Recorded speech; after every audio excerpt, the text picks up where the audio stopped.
can't stop her from making Maybe There's nothing you some can do. chamomile tea over there that might settle it down.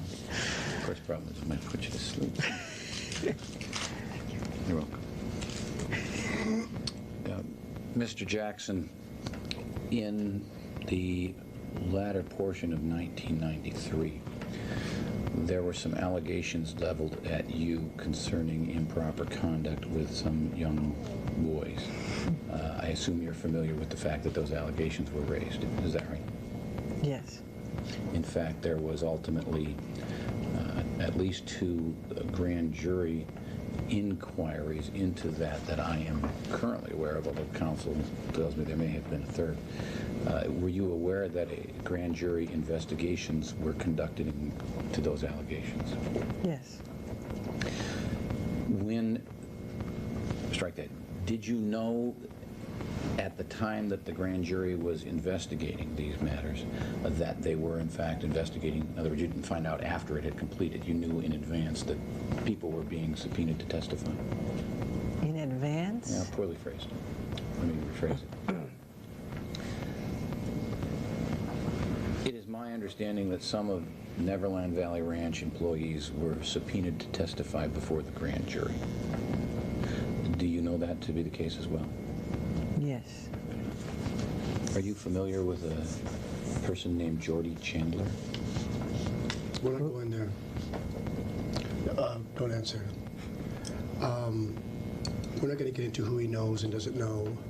If you want to ask a question, go ahead and ask it. But I believe it's beyond the scope of discoverable matters in the case. Whether he knows of Jordy Chandler? Right. You're not going to allow me to ask him any questions about Jordan Chandler in any fashion? We'll take them one by one, but... Well, I can't ask him whether he knows him. I suppose that would sort of preclude other ones, don't you think? Yeah, probably would. And may I ask for the record what the basis upon which you are going to refuse to allow this witness to disclose whether he knows Mr. Jordan Chandler? As you know, counsel, during the course of discovery in this case, you have already gone into, and I think Mr. Sanger has already gone into at some depth, a deposition that was taken in the case of Jordy Chandler versus Michael Jackson, given by Adrian McManus. There are issues that are certainly relevant to my interest as to why you inquired as to those depositions that Adrian gave. And you're now telling me I can't even ask whether he knows the man or go into any such areas? Yeah, let me Isn't there cover a that. quote that comes to mind of what's good for the goose is good for the gander? Oh, come on, counsel. What, Aesop's fame. Let me.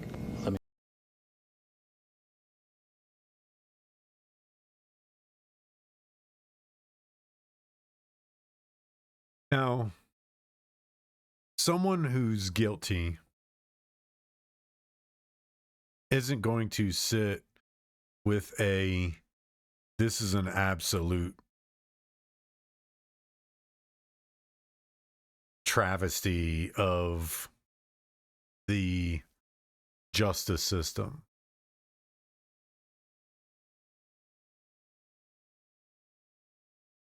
Like, for the entire 3 minutes and some change, he's had the composure of somebody who's kind of been taking all these attacks in stride. Because remember, in 1996, he was well into his fight against Sony to procure his music library.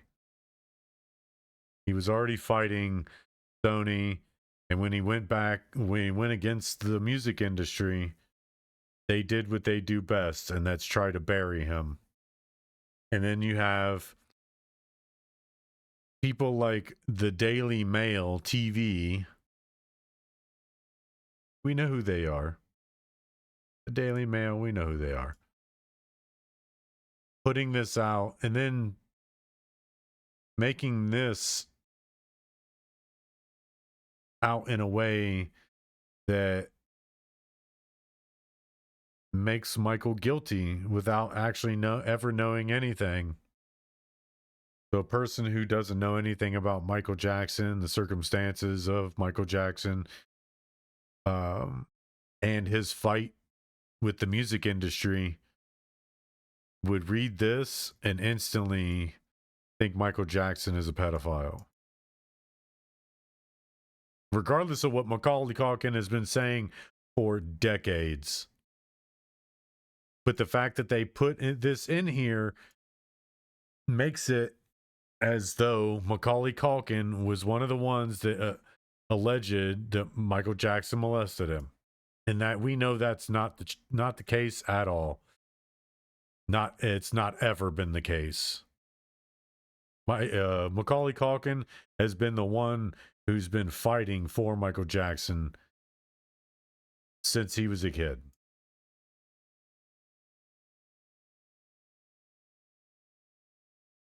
Let me just make sure my understanding is clear. Is it your position that you will instruct Mr. Jackson not to answer any questions that pertain to the issue of Jordy Chandler in any way, whether it be claims leveled by Jordy Chandler, if any, or discovery in the Jordy Chandler case vis-a-vis Adrienne McManus's deposition and allegations that she testified falsely? Any of that you're not going to let him go into? That's right. I believe that's correct. With respect to the motivations that are, in your view, germane to the allegations made in the complaint, my client has testified that he knows nothing about those matters that you want to explore his motivations on. So therefore, there's a lack of foundation. But let's just go do what you want to do. You've raised something that sort of catches me by surprise. You say your client has testified that he knows nothing about these matters. Is this at today's deposition you're referring to, or some other deposition that I was not present at? Today. That is strange, since I've not asked about that issue until just now. I have not asked about the allegations specifically. I have asked. You're trying to catch him up. Investigation. Trying to catch him up. Trying to catch his lawyer up. Chandler. This is the theater that I refer to. This is all the political theater. And this is one of those things where, you know, this is being done by very high levels.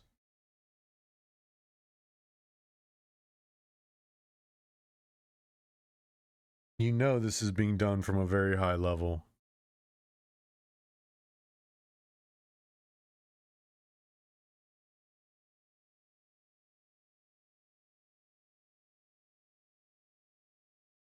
But like I said, this is what I wanted to start off with. These are very dishonest people. Very, very dishonest people.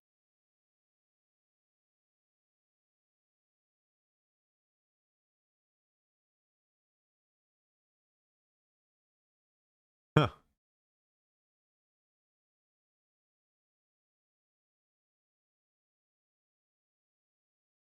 Is today Michael Jackson's birthday?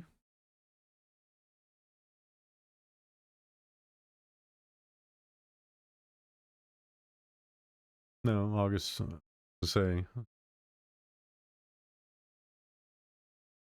Probably why that says a year ago, 1 year. But that's weird, though.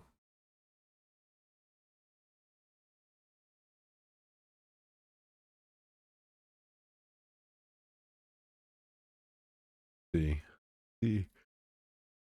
Still talking about. Let's not talk about 9 questions they won't answer.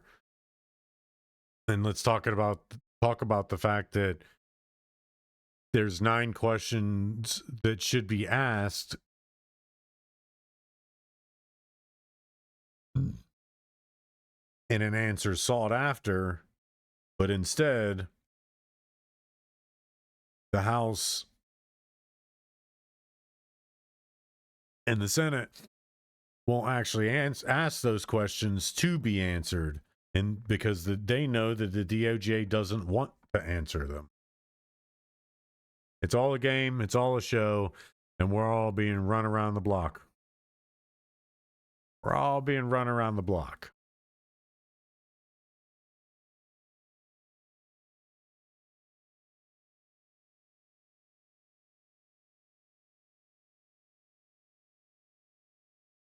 Welcome back, everyone. Within the 3 million some odd Jeffrey Epstein files released by the DOJ in recent weeks, hidden camera video is shedding light on a little-known but critical story of Jeffrey Epstein's infamous Black Book. How did the FBI ultimately secure the only known copy? Jay O'Brien has a fascinating story in tonight's Prime Focus. Who created this book? Epstein himself. This book was made by Epstein? All his Mercedes, all his planes, they were supposed to have this. He made all of this disappear. A hidden book, a sting operation. Everything's on track, pal. I'll have everything all ready to go tomorrow. Are you going to be available tomorrow afternoon? And a secret camera. Those are girls' numbers, or these are girls' numbers? No, all of this to here. Newly released FBI audio and video from the Department of Justice's trove of Epstein records detailing like never before the mission to recover the only known copy of what investigators and others have called Jeffrey Epstein's I have a question infamous about that. Black Book. Through the Jeffrey Epstein investigation, they never had that Black Book. They never really even knew about it. It's a plethora of the rich and famous. It's just really the Holy Grail, as they call it. The book investigators believed might hold the keys to exposing Epstein's secret world, his connections, and his crimes. All minors? All young girls? Very young, very young. Like when you say very young, how young are we talking? 16, 17. The teenagers, they have braces, most of them. It all started in March 2005. The Palm Beach police began their investigation on Epstein, looking into his scheme for sexual massages from. Who was the president in 2005?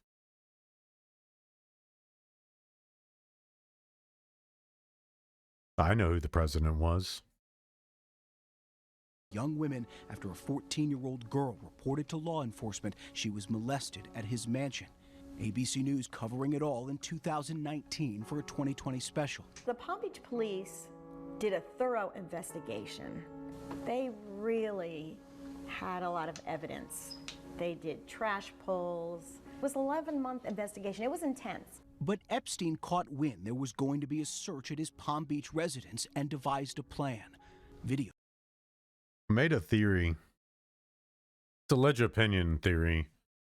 But some time ago, I made this theory that the reason the Democrats have fought so hard to keep hold of country was to keep the fraud perpetuating and going into the future. Maybe that's just part of it. That's just half of it. Maybe they never planned for Epstein to get taken down. And that's part of why they fought so hard to keep Democrats in power.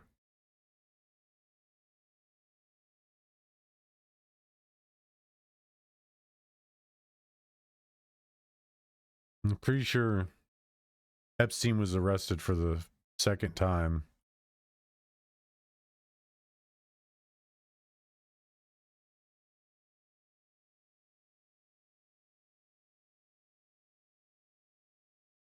(2019), toward the end of Trump's term.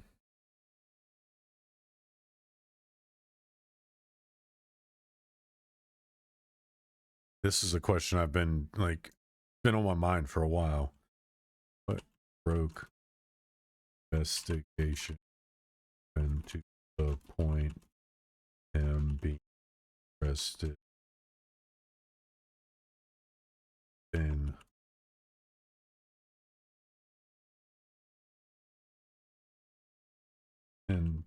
and since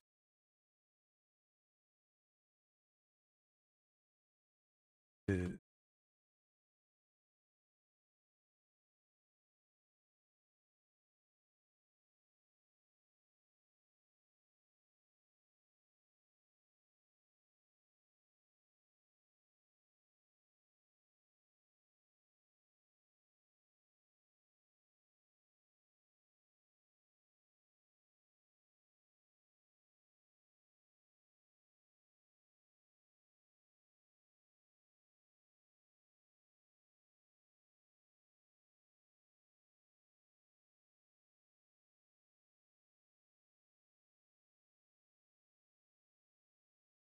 Damn.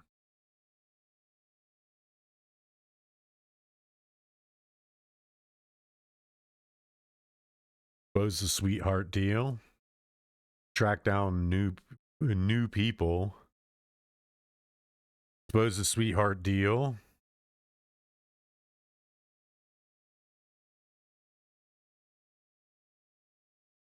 And with that reporting, ignited national pressure. And it was impossible for the DOJ to ignore.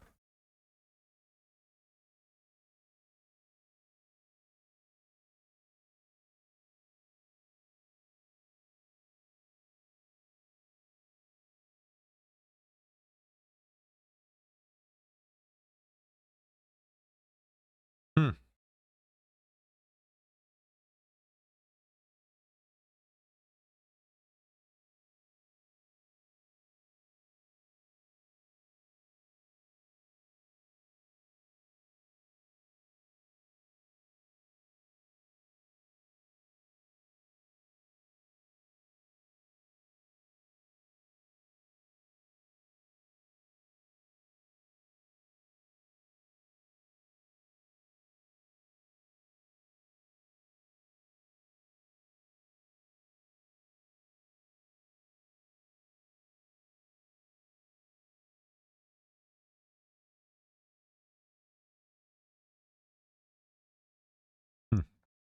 So yeah, investigative journalism, some relentless investigative journalism wouldn't let it go, and then some people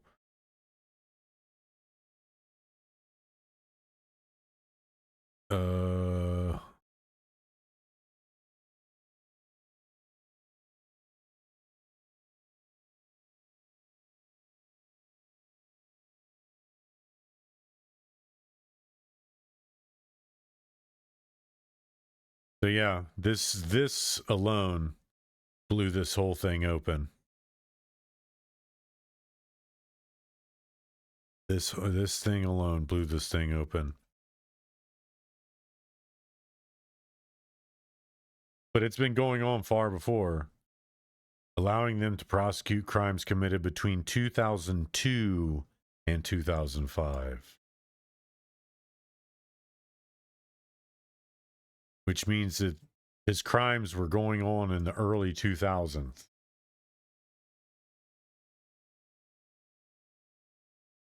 Probably further back than that. It's just all it's all they've been able to uncover. But I guarantee you, it's been going on farther longer than that. I'd say back into the 90s. This stuff has been going on back into the 90s, probably the late 80s, maybe mid 80s, early 80s, 70s, 60s, 50s, 40s. It's hard to tell how far back this actually goes.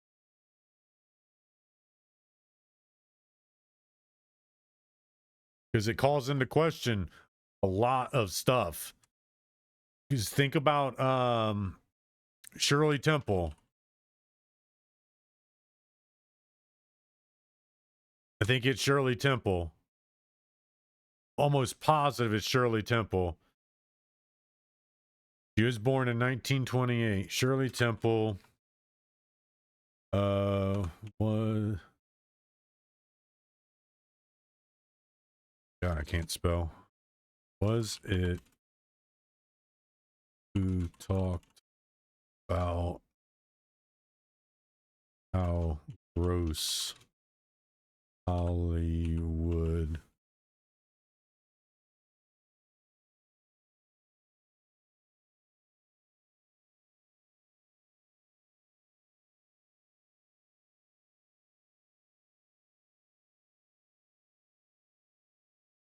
in her book? And in a 1988 interview with Larry King, she described a meeting at age 12 with MGM producer Arthur Freed. This is the story that I heard her tell.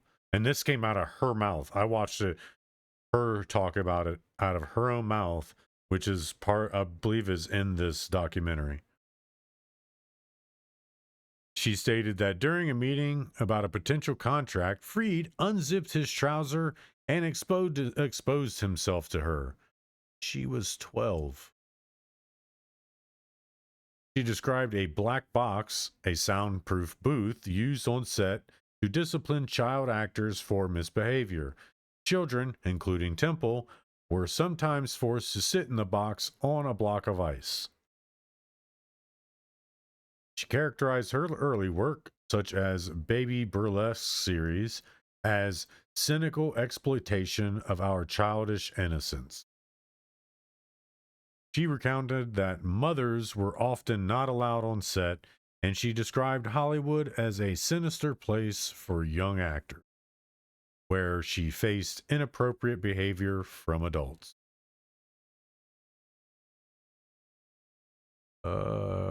I think this is the interview. Yes.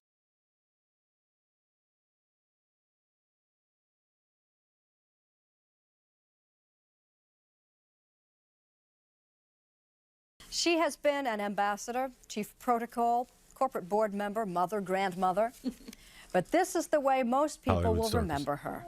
Animal crackers in my soup do funny things to me. They make me think my neighborhood is a big menagerie.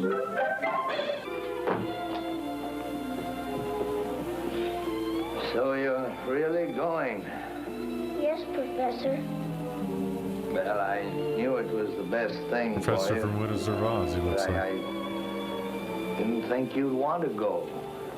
Or Well, the it's wizard. like Mrs. Drew said, a little girl shouldn't be raised in this kind of environment.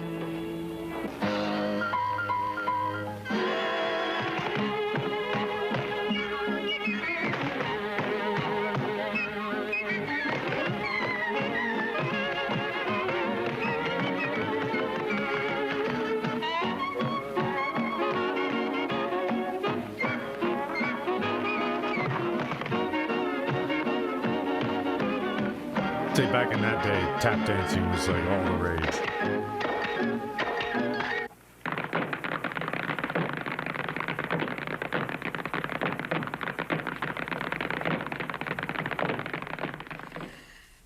It still holds up.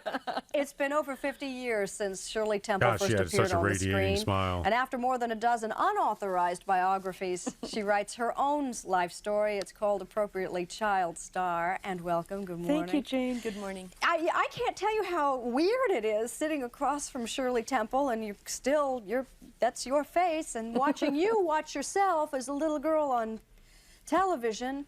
What's it like for you to watch yourself? Well, I don't watch them generally. Sometimes with my granddaughter, Teresa, I do. Is it like watching some other little girl? Or? It's like a scrapbook coming to life.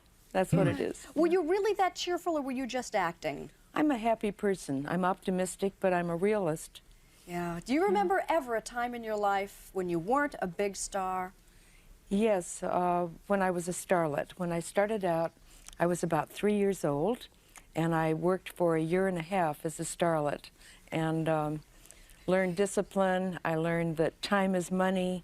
I learned that it's work, not play. And how did you learn that I learned lesson? to judge the lights, which are pretty good here, by the way. Oh. But I learned the lights and how you'd feel the heat on your face or on your shoulder. And you so I knew could to hit look for my that marks. light. All I right. could hit my marks. Ironically enough, At my one time- instructor in my theater class talked about that.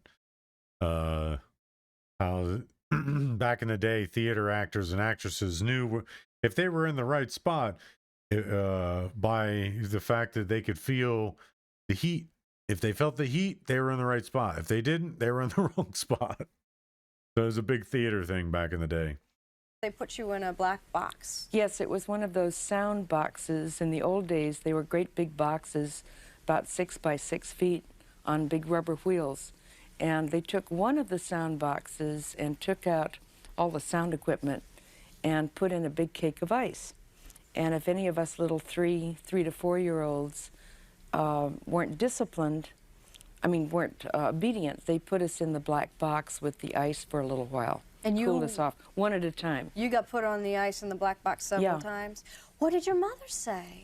The mothers weren't allowed on the set then. This, of course, was not, this was against the rules. Even then, that was beyond the Yeah. pale. Some questions that people must have to know about Incidentally, Shirley. Yeah? I'm not afraid of the dark, and I still like ice. No problem.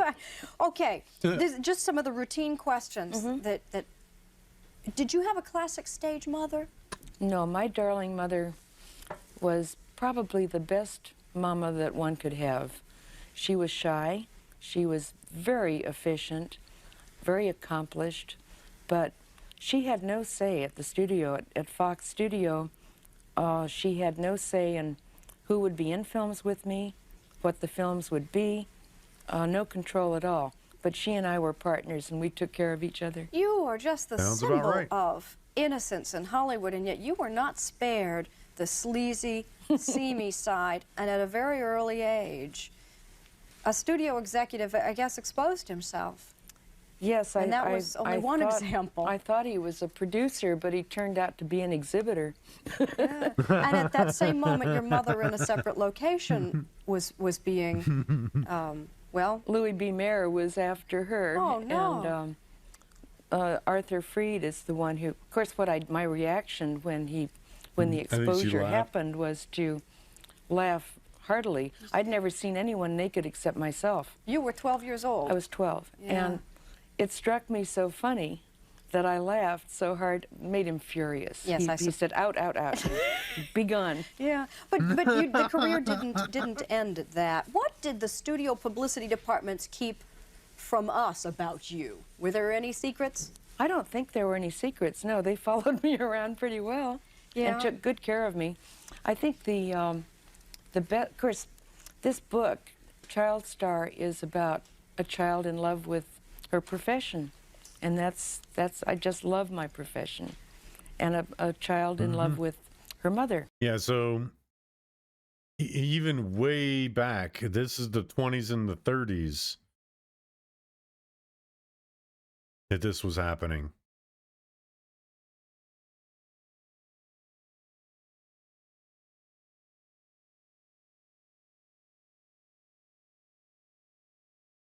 Yeah, this is the 20s and the 30s where this was all happening.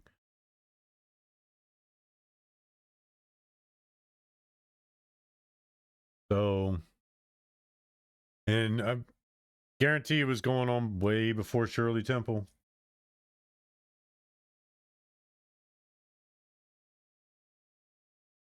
So, 2005 or 2008 was when it just started to be unraveled completely. Videos of the Palm Beach police search match what investigators also reported in their own documents. That monitors, keyboards, and printers were found, but no computers. Jeffrey Epstein was tipped off on the search warrant. You see the police video when they go into the house. The computers had all been removed. Newly revealed witness testimony from 2019 shows Epstein called one of his assistants, who he was also abusing, and directed her to remove not only the computers, but all the contact books in his house. Documents show in October 2005, Epstein told her to go to Palm Beach to meet someone to hand over the contact books and computers, and that Epstein ordered her to hand everything over to a private investigator. She was then directed by Epstein to collect all the contact books from his home in the Virgin Islands, and later to bring items back from the island to New York, where she was told to shred it in Maxwell's office, and the contact books from both residences then erased, or so they thought.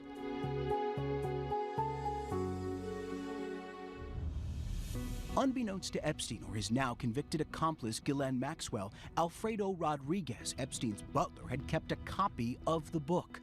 Rodriguez worked as the manager of Epstein's Palm Beach home for 6 months between 2004 and 2005. Documents show he told the FBI, among other things, he knew that Epstein was having sexual contact with minor females at his house. Alfredo called the police. I mean, Alfredo was terminated because of his concern about the activities that were going on inside the bedroom. I was actually going to ask that. Rodriguez spoke to the Palm Beach police and FBI, but never shared he had a copy of the book. essentially Why? depriving law enforcement of a bounty of investigative leads. Yeah, why? After Epstein was behind bars, Did he plan lawsuits to get and blackmail civil material out of it? began. One of the people I deposed that summer was Alfredo Rodriguez. Raise your right hand, please. Do you swear the testimony you're about to give should be the truth, whole truth, and nothing but the truth? Yes, I do. Brad Edwards, representing Epstein survivors, interviewed Alfredo Rodriguez 2 times. Alfredo Rodriguez was very nervous for the first part of the deposition. You could tell he had more information than he was giving. He talked about, it's the Black Book. He talked about being fired and obtained some documents that had some of the names of some of the young girls that were coming over to the house. But he gave the impression in his deposition that he didn't know where that was. Rodriguez, desperate for money, saying no one would hire him, later asked Edwards for $50,000 in exchange for a copy of the book. I couldn't convince him that he needed to just turn it over. So I called the U.S. Attorney's Office and said, look, I have to report that a witness is holding a document hostage with a price tag of $50,000. A sting operation with the FBI was quickly launched to retrieve a copy of the book from Rodriguez. New video and phone calls show the exchange. Like, why couldn't they just, like, isn't that obstruction of justice? Withholding evidence?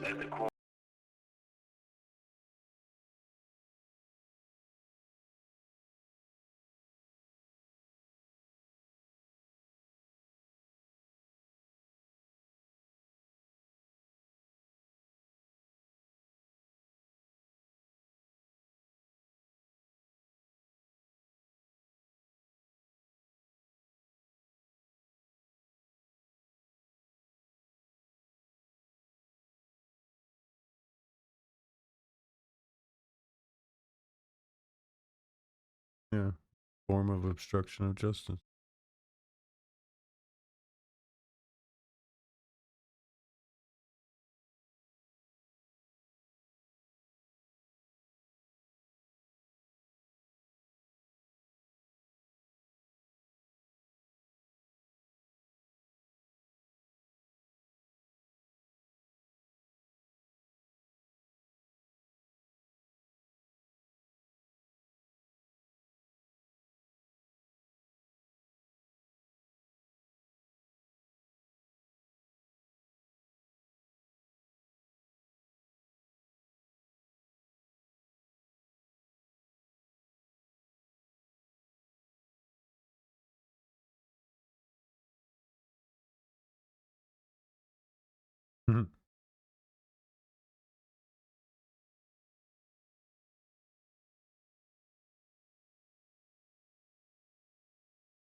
Yeah. Why didn't they just arrest him? They could have. He said he has knowledge of the crimes and he's withholding evidence.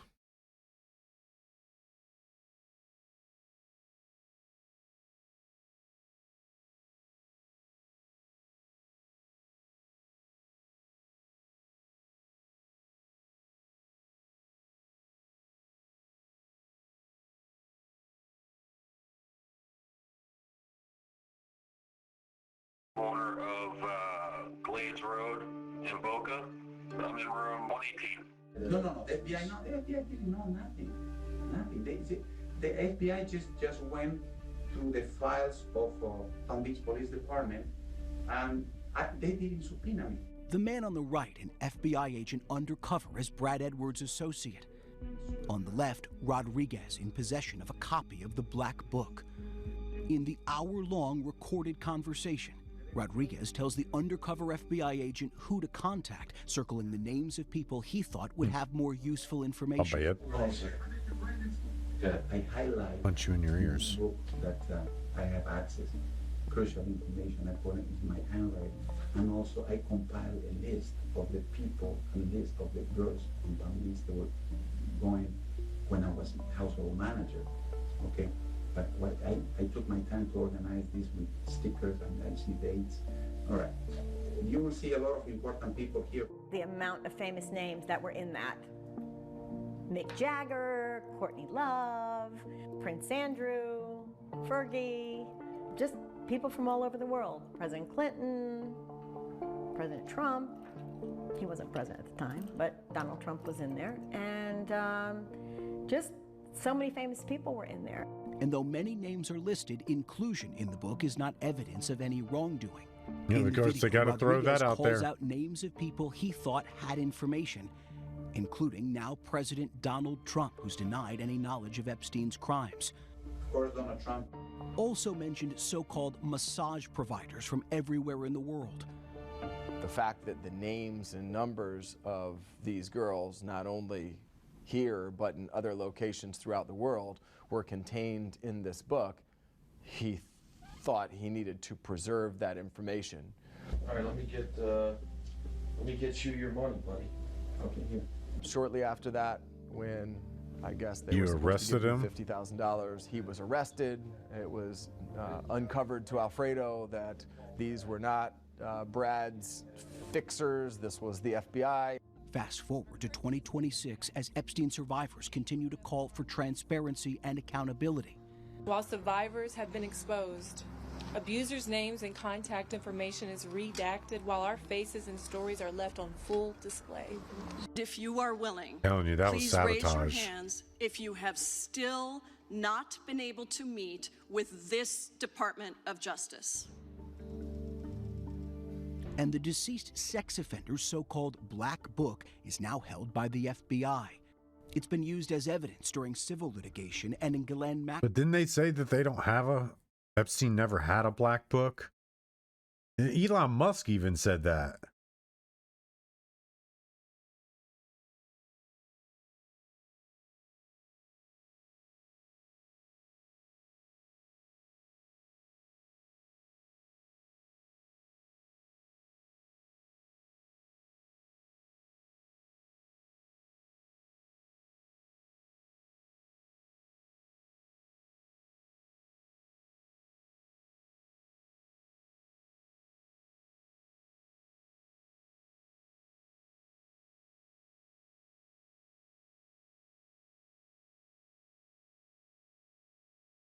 No such list exists. Concluded there was no evidence of an incriminating client list. That's what the DOJ and an FBI memo said. Or a blackmail ledger. Musk called the findings final straw. Oh, I guess Musk has been fighting against it. But it was the FBI and the DOJ that said there was no list.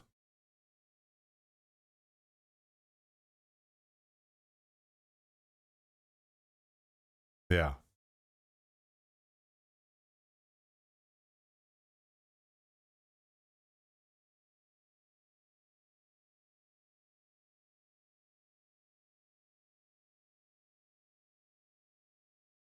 So yeah, they're just calling it a phone book.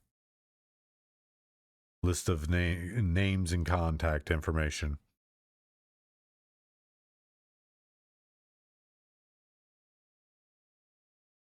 Phone book or not, guarantee his co-conspirators reside within it. But it's only befitting Duke got arrested for federal extortion, federal blackmail, or whatever.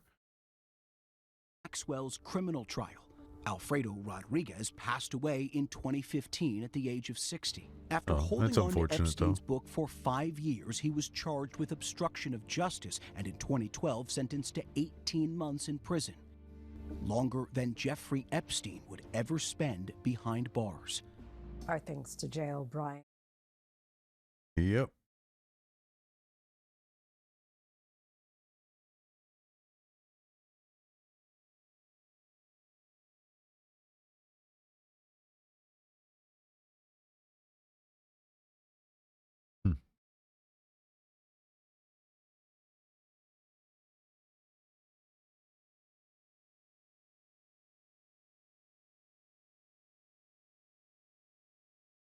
The full documentary? His documentary is a hell of a lot longer than 27 minutes.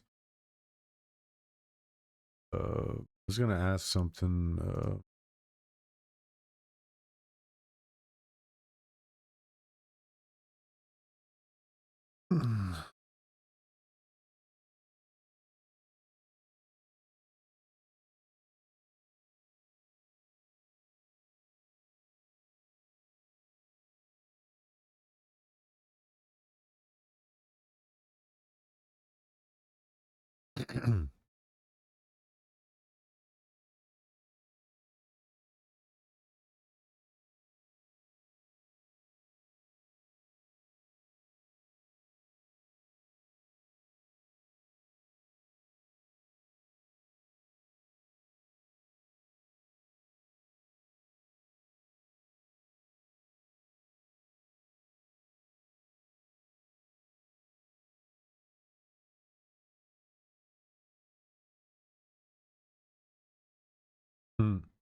Again, this is, I'm telling you, this is gonna, if this brings down the system and sets it up for a much needed restart, so be it.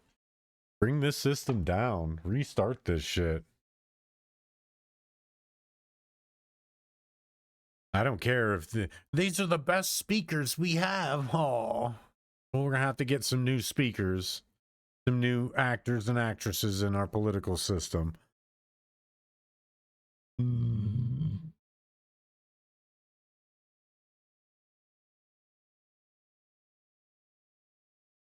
Oh, you better hope.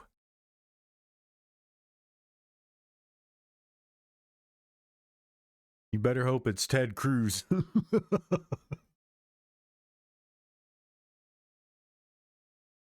You better hope it's Ted Cruz. Because he's toast. He is toast.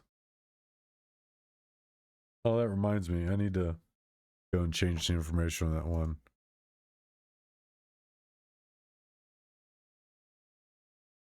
I misspelled Howard Ludnick's name. Lutnick. Yep, I did.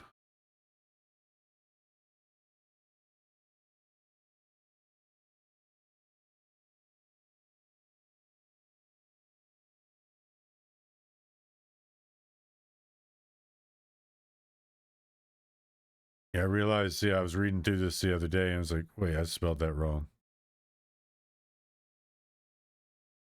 I don't know where I got Ludwig from.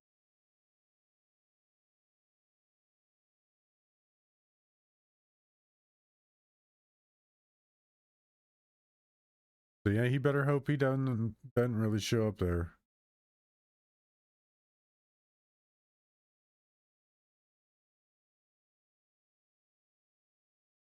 Let's see.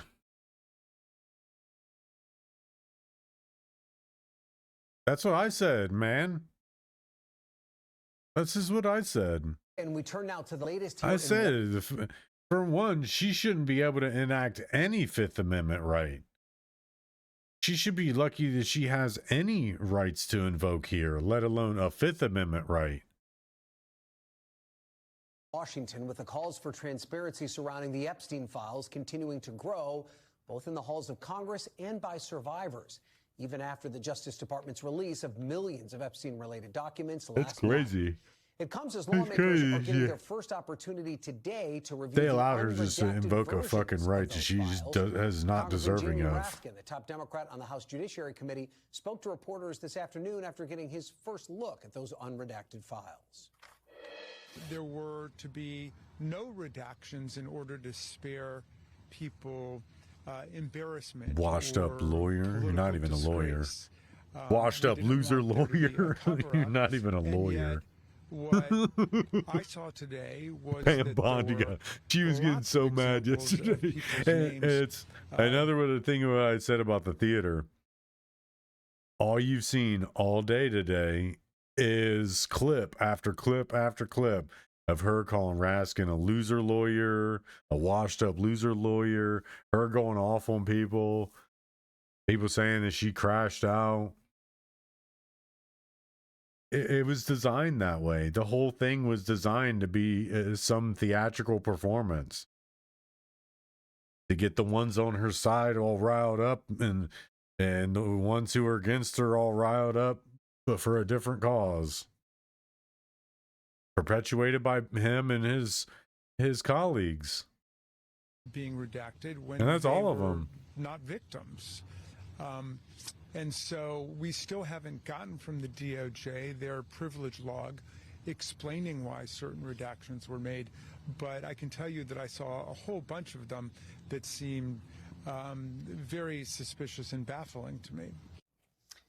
Lawmakers today also expressing frustration with the lack of answers from Epstein co-conspirator Ghislaine Maxwell, who invoked her Fifth Amendment right against self-incrimination today during a deposition before the House Oversight Committee and refused to answer their questions. In a statement, Maxwell's lawyer saying, quote, if this committee and the American people truly want to hear the unfiltered truth about what happened, there is a straightforward path. Ms. Maxwell is prepared to speak fully and honestly if granted clemency by President Trump. Her lawyer going on to say that Maxwell could clear both President Trump and former President Clinton of wrongdoing. Lawmakers on both sides of the aisle reacting. Doesn't matter. As expected, Ghislaine Maxwell took the Fifth and refused to answer any questions. This obviously is very disappointing. We had many questions to ask about the crimes she and Epstein committed, as well as questions about potential co-conspirators. We sincerely want to get to the truth to the American people and justice for the survivors. That's what this investigation is about. The fact that this woman is continuing to invoke the Fifth Amendment tells us exactly what my colleagues have already stated. She is a monster. She does not care. She has no remorse. She is not seeking to bring about some kind of closure for these women. Meanwhile, Epstein's survivors calling for even more transparency from the Justice Department, releasing this PSA on Super Bowl Sunday. Take a look. After years of being kept apart, we're standing together. Standing together. Because this girl deserves the truth. Because she deserves the truth. Because we all deserve the truth.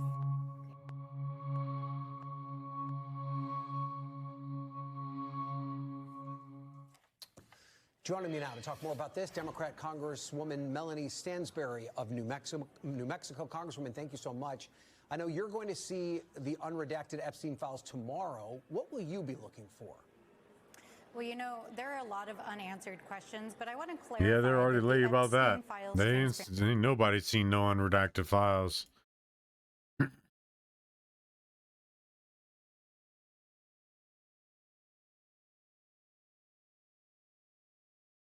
There's something deeply up with you. Videos of girls dancing in a Manhattan townhouse. Model.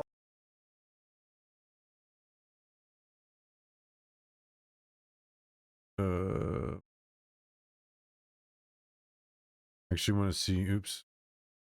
want to see. Model cat.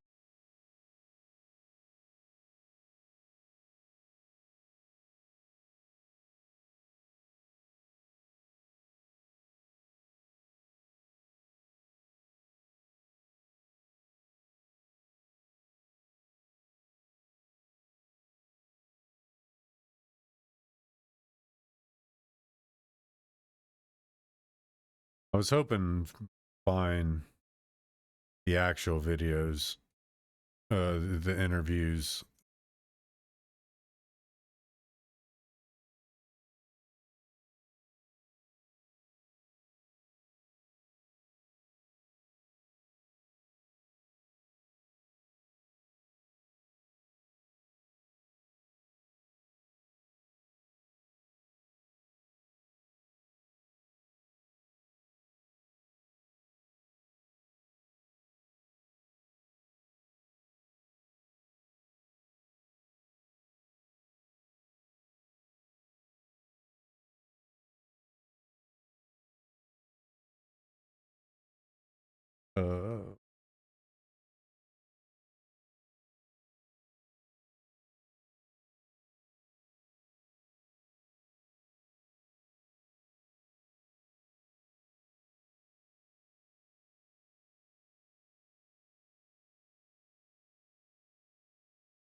What's up, bud? The Santa Fe Institute. What was it about the time of the math? And this was in the late 90s. So they're not going to hear me on this part, right? We're going to do it both ways? It will not be on the video, but we do have you recorded. Fine.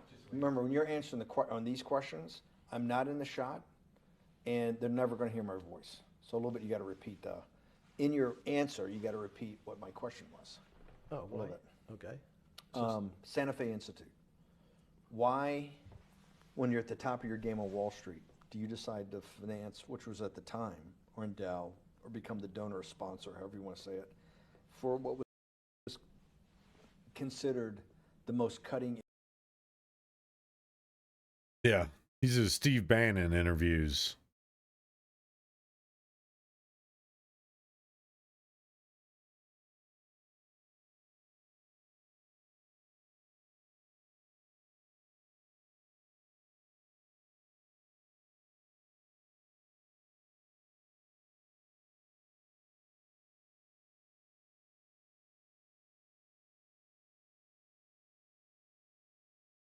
Edge group of. However, institutions like banks, things that people don't really understand are financial underpinnings of banks. When I say your bank, Mr. Bannon, you have the Bannon Bank, you doubled your assets. Sounds good, but what does it really mean? It means people owe you more money. You don't have any more money. What? Yeah. A bank's assets are how much it is owed by other people. That's crazy. So if the bank goes from $2 billion of assets to $10 billion, it means people owe it an additional $8 billion, but their assets have gone up. So the terminology of assets and liabilities is different for banks. It's not natural. And what most people, and you ask questions about world leaders, there's many people, I think your old boss Mercer understood, there's a fundamental part of money which is called fractionalized banking. And fractionalized banking is something that finance people understand, and the people on the street, and when I say people on the street, that's where I was when I started on Wall Street, would find it impossible to believe. Impossible. Why?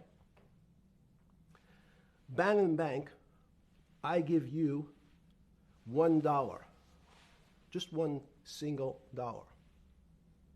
In our system of banking, I would say, okay, Steve, I gave you $1. How much could you lend out to your friends?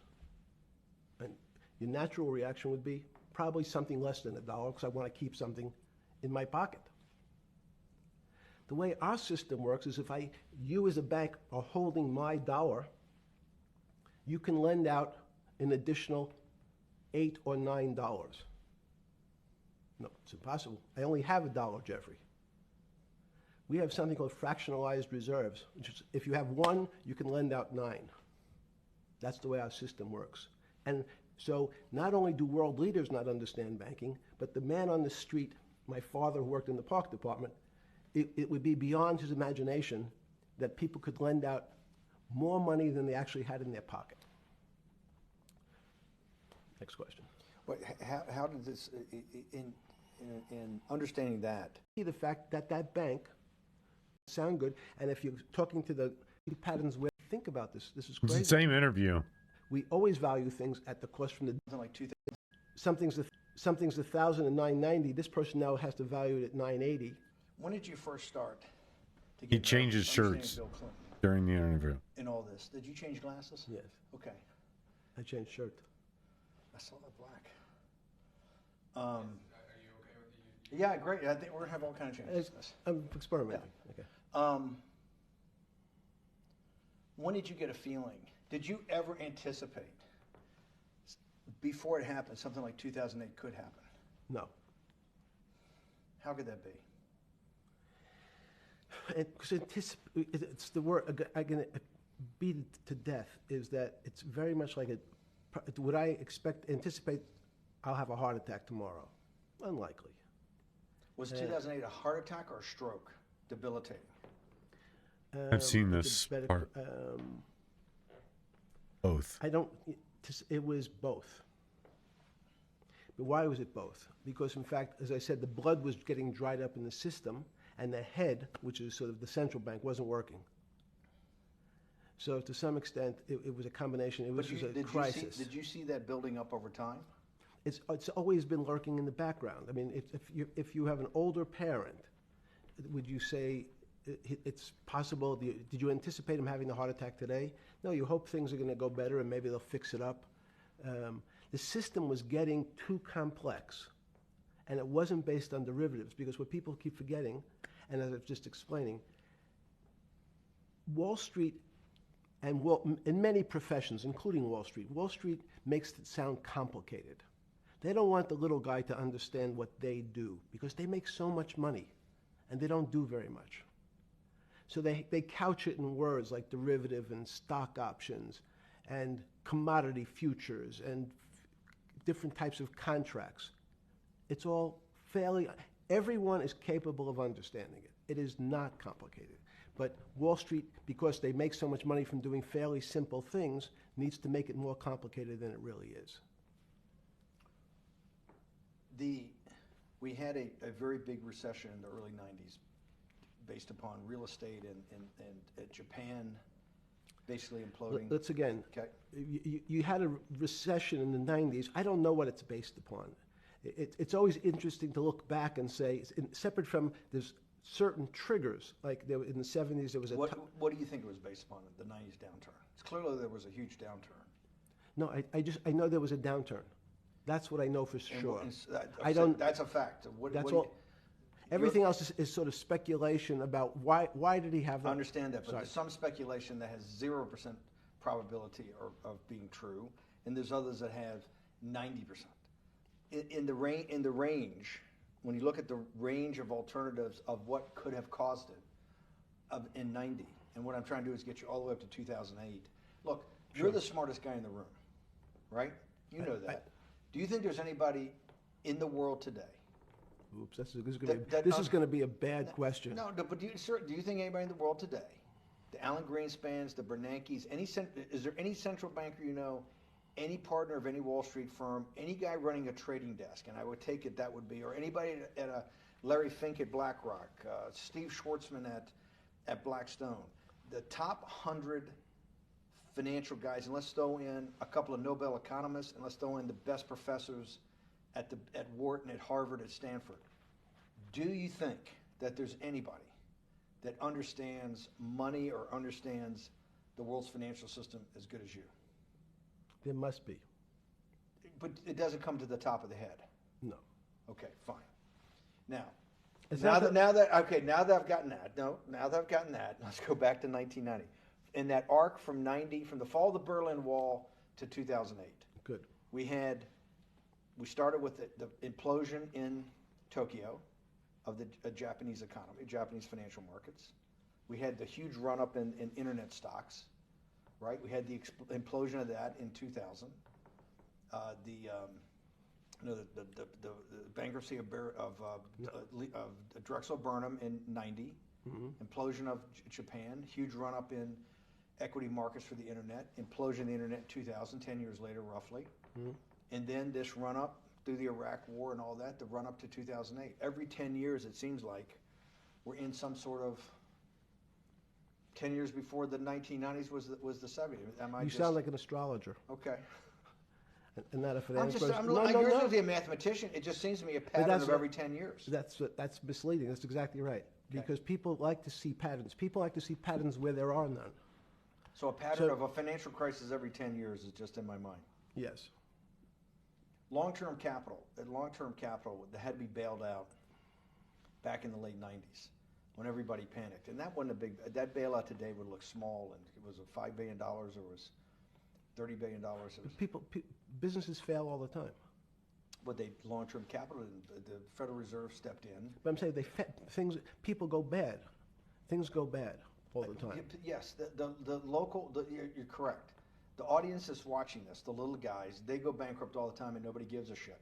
You know why? They're a little guy.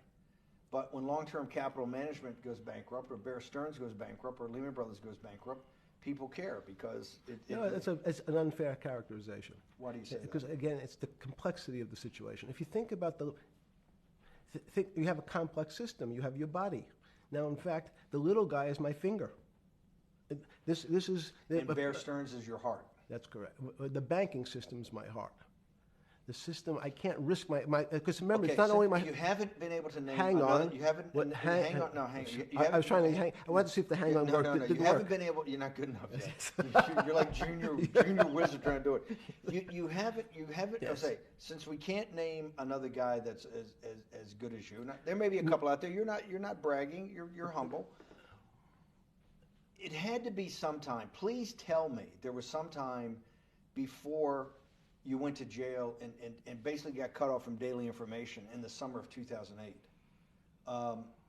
that you started to get very nervous that this complex system, that something was deeply wrong. Okay, first, let's go back. When I say no one understands the system better than I do, it doesn't mean I understand. You always sound like a doctor. You're afraid he's going to get sued for giving a thing. Yes, you're not taking on any liability. There's no contingent liability here for your answers. No. But the word understand is the problem. Okay. I don't understand the system. So I don't understand the financial system. Please stop. You cannot sit here and tell me. No. What we just went through, I'll go through again. The hedge fund managers, the money managers, the central bankers, the commercial bankers, the heads of the investment banks, the heads of all the trading desks, the top economists, and I'll throw in the business school lecturers at Stanford. Of all the top 200, 250, you can't name at the top of your head the guys are at least at your level. You have to understand it somewhat. No. Sorry. We all don't understand it. No one understands it. It's a miracle. That's part of the problem. It's impossible to understand. That word understand simply means if this happens here, that will happen there. It's predictable. Understanding means it's predictable. It's not predictable. That's the problem. In complex systems, that was the fascination. Is there a way to tease out some level of predictability? So even in fact, you would ask the there question. Is. It's a great question. And see, I don't think that's what they're hitting on, is that there is a level of predictability to this financial system. It's exactly how it's being run. The difference is when we have people like Nick Shirley, we have the investigative journalist that blew his 2019 case wide open and got him hemmed up for Final Destination. It's when those variables get thrown into the mix where their predictability does go out the window. And I think that's what he's talking about. He's talking about the fact that it's not predictable because we'll always have a variable like somebody within a resistance who's throwing wrenches into the whole inner workings. And I think that's what he's hitting on. And he's not denying the fact that, yes, the system can be rigged and it can be manipulated to feeding one and starving out the other. But it doesn't last long. Yeah, it might last a couple decades, few decades, but then it's getting its reset by people who were otherwise resistant to it. And I think that's kind of like one of the broader meanings he's going after, is that it is there, it's just not overly apparent.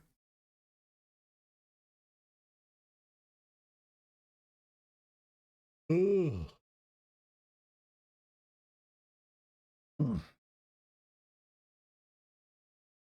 Was it a stroke or a heart attack? Now, most people don't know that before they were going to have a stroke, they had a stroke. They just have a stroke. Do they understand why? In hindsight, you go back and you can make lots of explanations. It might sound good. And if you're talking to the working man, you're using language that he'll never understand. It's complex. So he, just like going to his doctor, he says he has a gastrointestinal problem, or he has diverticulitis, as opposed to saying, you had a stomach ache, you ate bad food. People don't like to say it in normal, everyman terms. The system had a stroke, but we don't know why. But you just, okay. Hardworking people, and there's a great social And benefit. the thing it is, I do not agree. he kind of hits on it. Why don't they speak in a term that everybody can understand? Why is that the constant coding of the language, the beating around the bush, the Pam Bondi, I want to answer the question how I want to answer, which is not really answering at all. It's basically just patting ourselves on the back because, in my opinion, we should be paying attention to the good stuff and not all the bad stuff. That the only reason we have any good stuff is because of bad stuff, and so therefore, is it really anything good? That's the thing, is we don't like to talk about those things. They want to talk about all the good, but not all the bad that got to their good. Because if you ask anybody else, the sacrifice isn't worth what we have at all.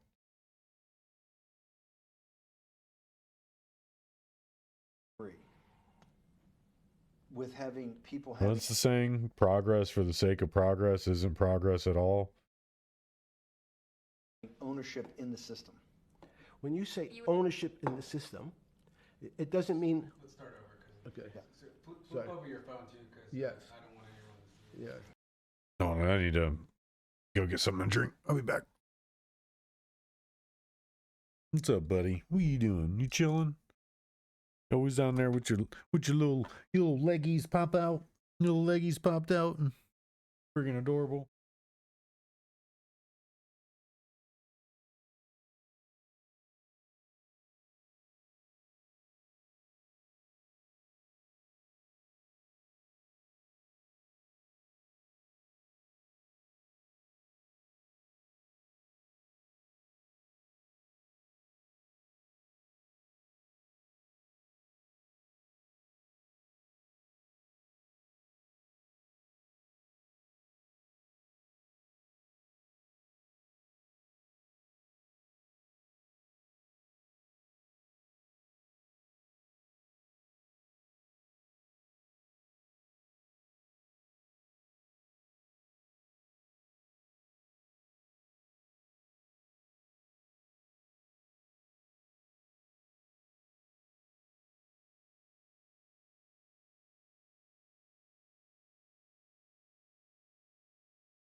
I thought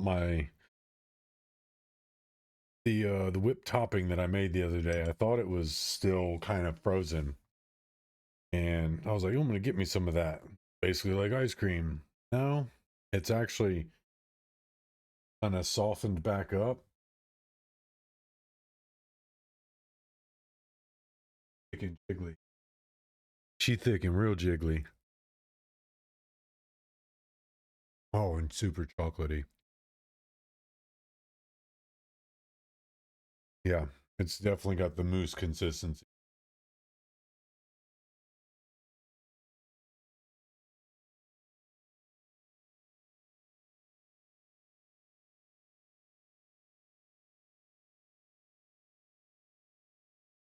So good. So good.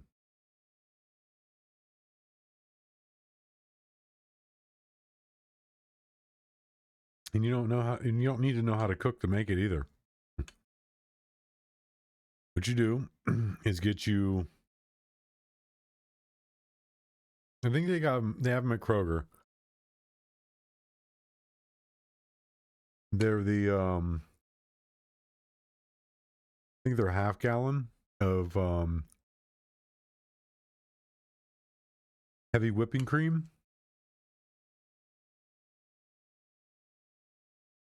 Get you some chocolate. Melt the chocolate. And when you get the chocolate all melted up, dump it into a mixer or something that you can use to whip the whipping cream. And just whip the chocolate and the cream together. And you'll get this really thick homemade whipped cream. And if you wanted to get it like a mousse consistency or like the kind of whipped topping you get out of one of the tubs, freeze it. Put it in the freezer for like a day or two. And then once it gets solid like ice cream, pull it out, put it in the fridge. And once it thaws out, it's real thick. Real thick. So good. So good. But homemade whipped cream. This is my second batch. This is the first batch. But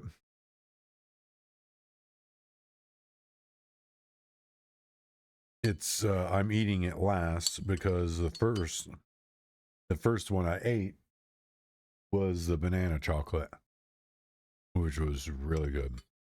I actually turned that into a pie. I turned the banana chocolate into a pie and ate the whole pie.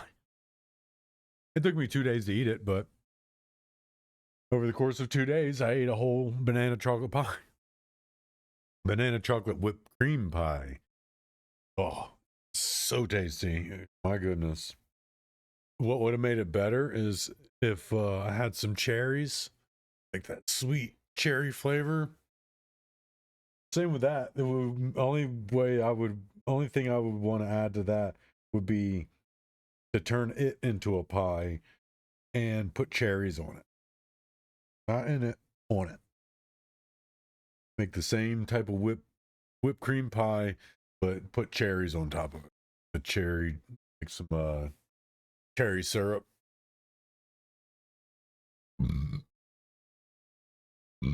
Oh goodness. Be all farty now.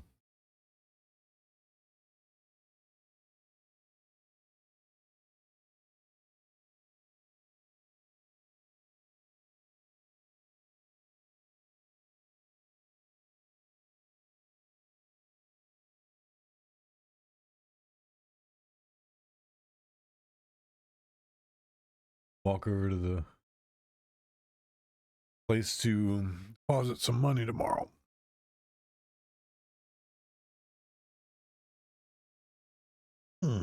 Goodness.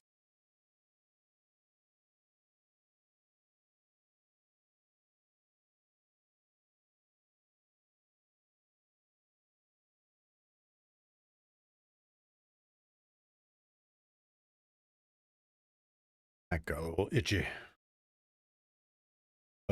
So yeah.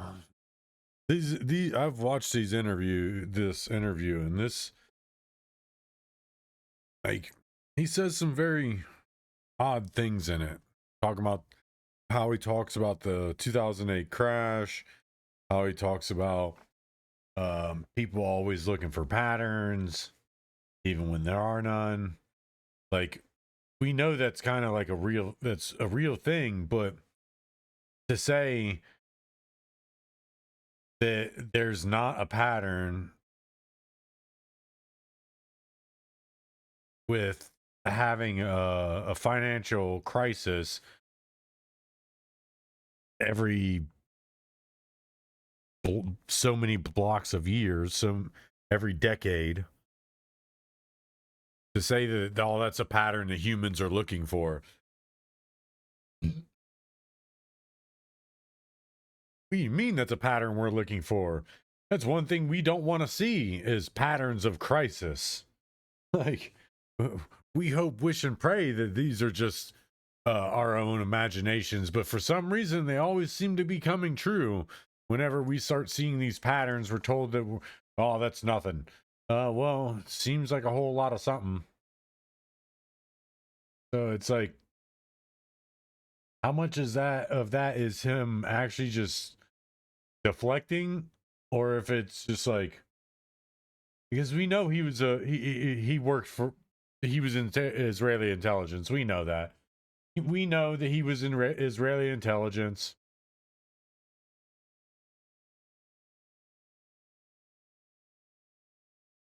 So, I mean, why wouldn't he deflect away from it?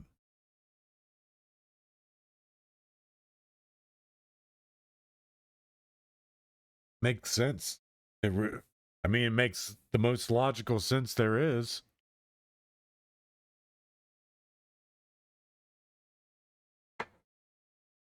So, yeah.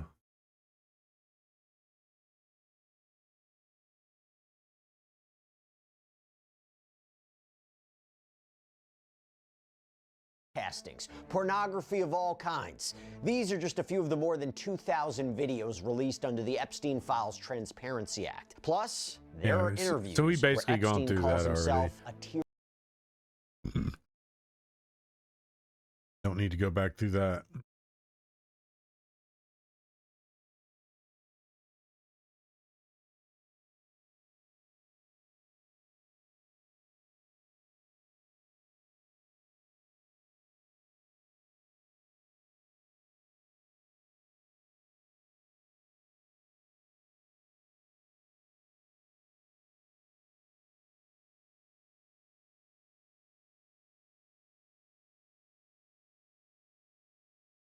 So we're back with a Fox News alert. New images show officials searching an area off the side of the road near Nancy Guthrie's home this morning. As sources tell Fox News, investigators are processing a set of gloves that were found in the area.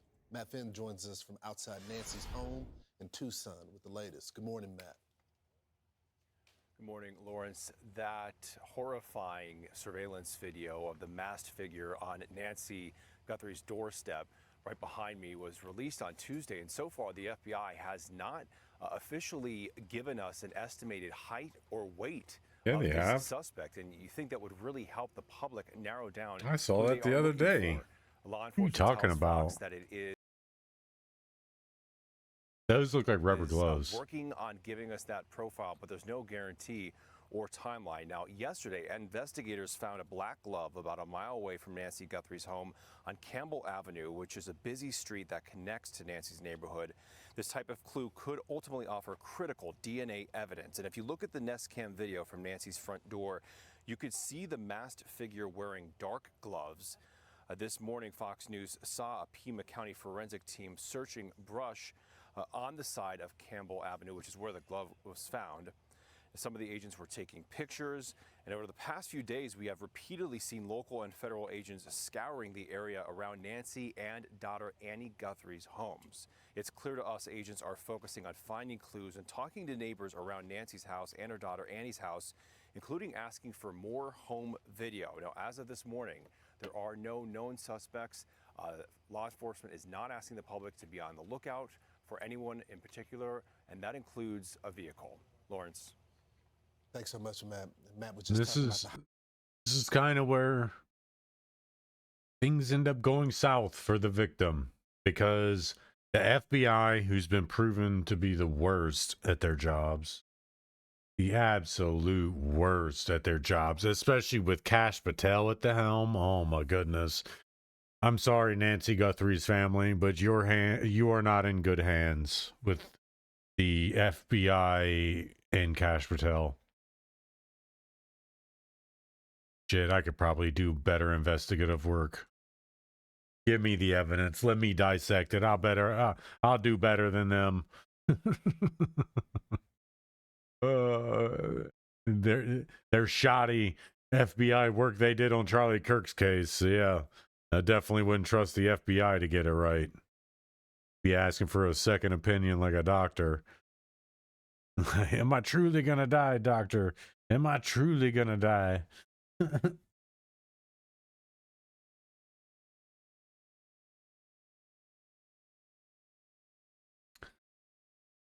Yeah, I feel sorry for her and her family. They're not in good hands. To help identify the armed suspect. Our next guest says that this new tech could be used to uncover even more clues to help crack the case. Cybersecurity expert and former FBI counterintelligence operative Eric O'Neill joins us now. So, Eric, let's talk about this technology, this generation identification. Could this be helpful in getting the height, the weight, the circumference of this suspect? Certainly. Good morning, Lawrence. Good morning. It's certainly part of a mosaic that the FBI will use. NGI's foundation comes from the old fingerprint database, and what it looks at is biometric data. So think things like those old school fingerprints, but also palm prints, facial images, and even iris patterns. So it allows law enforcement to take an image of a suspect and then run it through a large database to find a potential match. When we're looking at the Guthrie case, it can also analyze things like facial geometry, and that would be the distance between your eyes, your nose shape, and the depth. We already have that technology we use anyway. It does it measures the distance between the center of the pupils. It measures the triangulation between here and the nose, here and up here in the forehead. It does points in the forehead, points in the temples, points in the cheeks and the jaw, the chin. It already has points of contact that it already does in facial recognition. But it still can't uncover somebody from a mask. It can't snap fingerprints from covered hands. And if the irises and the pupils are otherwise obstructed by the camera reading in a black light with a black light or a darkness filter, a night vision filter, infrared. Infrared reflects the parts of the eyes, which creates an obstruction, because then you have an unnatural illumination from the eyes. Facial recognition can't read that unless they start taking pictures of criminals and suspects under the varying lights and the varying spectrums of light, because they would have to take a photo in the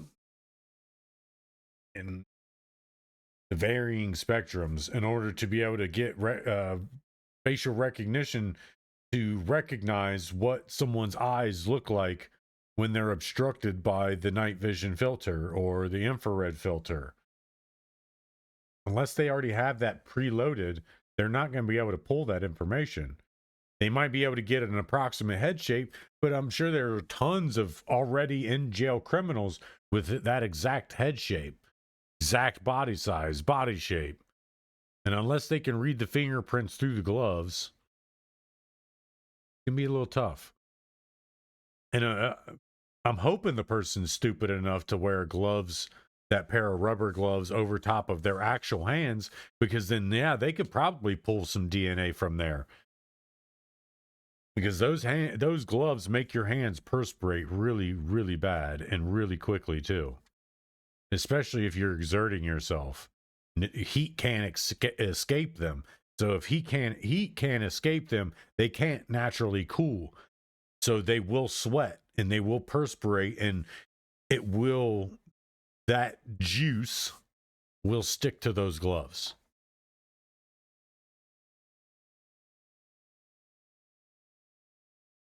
So unless that's what's on those gloves, and what's funny is I called it yesterday. It said those aren't leather gloves. That reporter's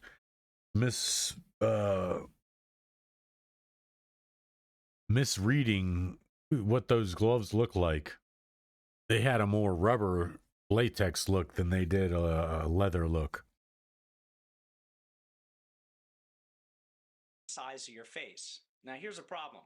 Through a mask, we're mostly limited to visible geometry, so things we can see with the mask, like eyes, nose bridge, mouth shape, and of course the shape and depth of the face. Now the FBI also has a unit called FACE that stands for the Facial Analysis, Comparison, and Evaluation Unit. And they use this special unit to compare an image to things like a driver's license photos. They have a massive database of driver's license photos. Yeah, So here's what okay, great. They use NG. But they're going to get tons of hits, false positives, because a lot of people's heads are the same.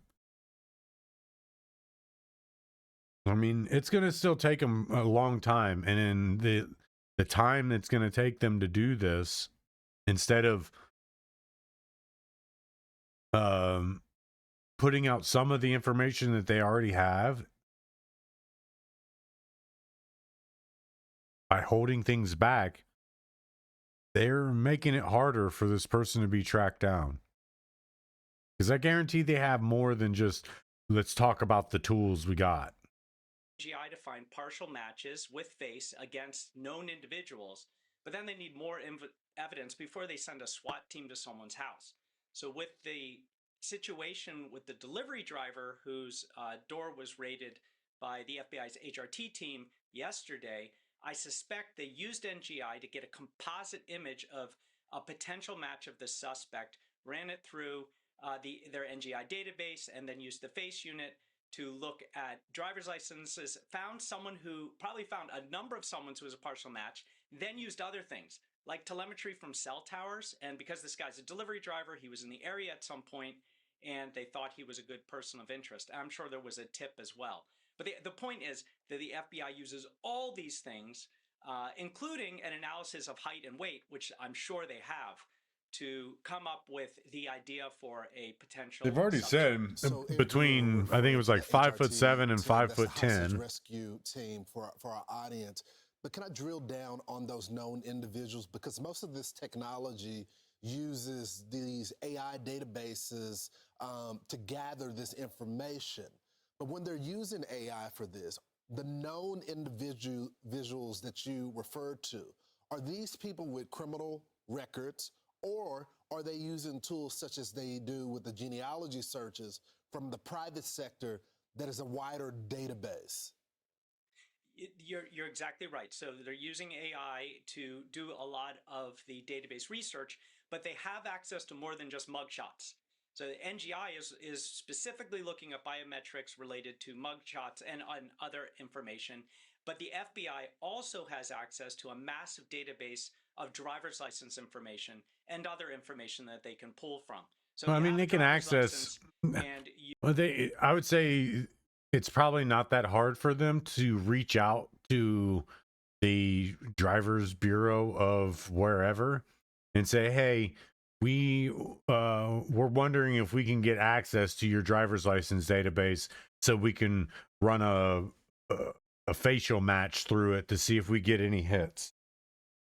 I'm sure in cases like this, these local municipalities aren't going to have a huge fight in doing that unless they're doing something illegal themselves. But I would say that they're probably going to share that information. They're going to allow the access to their database because it's probably just like that. They give them access, they log in, they run the information through it, get their hits, get their information, and they're back onto their own, building their own person of interest profile. But they still probably have access if they need it to go back for if they learn something new, because then they can run that back through there again and pull same hits, new hits, dwindle hits. But they're gonna be given that access unless they're ICE, and then they're gonna be fought. And they have a composite image of you. They can run it against all those images to try to find a potential match. And so many other things that they're doing. Like, for example, Definitely a light-skinned person. use that video that we're looking at.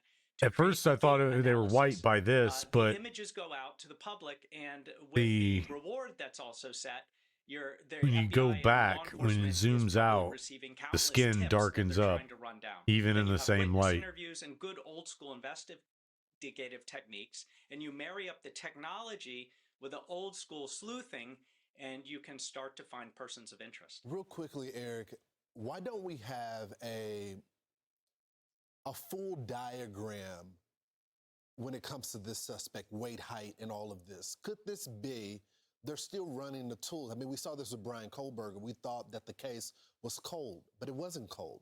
They were just waiting to get the data back from the genealogy. Could that be the case here when it comes to his full workup? That's certainly true. This isn't like the movie Minority Report. It isn't a swipe and it happens. It takes time to put this all together, to make sure that they're accurate. And before they release that, it's essentially why they're so completely right. Like it's not just a convenient factor of the massive push for all these AI data centers.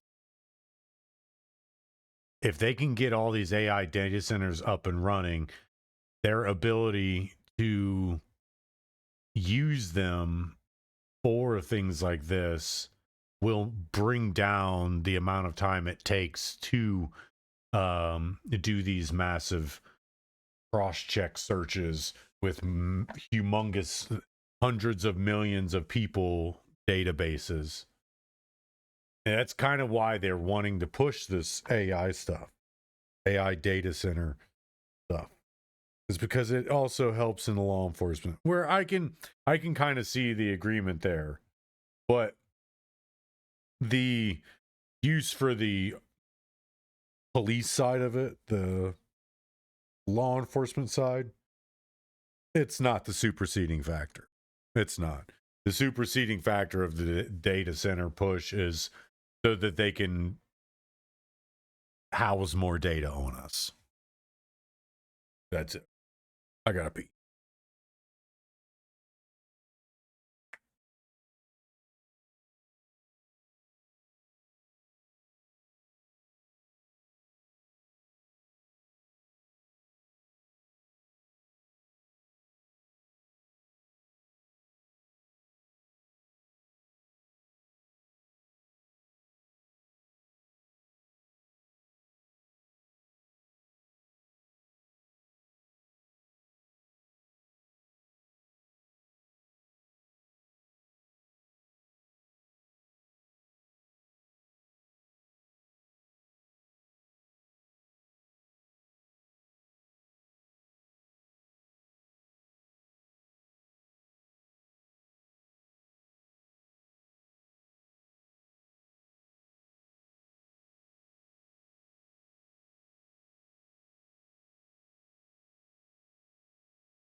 Psycho.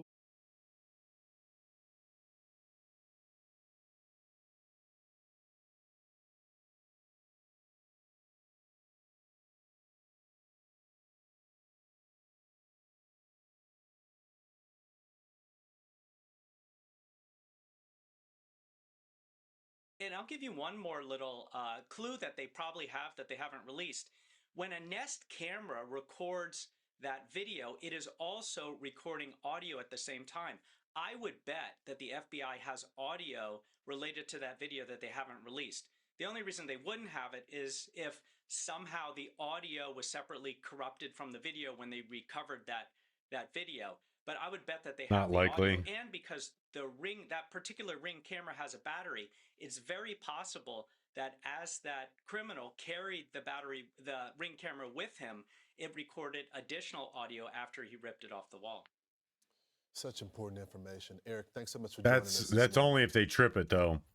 In order for you to record, for your camera to record, it has to be tripped by whatever parameters are set up to trip it, or it has to be manually activated, aka you access the camera to where it's recording and you turn on the listening portion of it. Otherwise it's not going to capture video or audio. So if it doesn't end up being tripped, it won't capture audio. There's not really a fail safe in them if they're forcefully removed to essentially black box themselves. There's not really anything like that. And this dude got slayed one day. Man, I watched him get slayed. Maybe it was somebody else. The way they were talking about the Epstein files, this lady was just like, like, why are you acting like that? It's gross. I was like, God damn, get him. It was pretty bad. People were despicable. Acting like the Epstein files stuff isn't that big of a deal. Smoke some more crack. The Epstein files stuff is huge.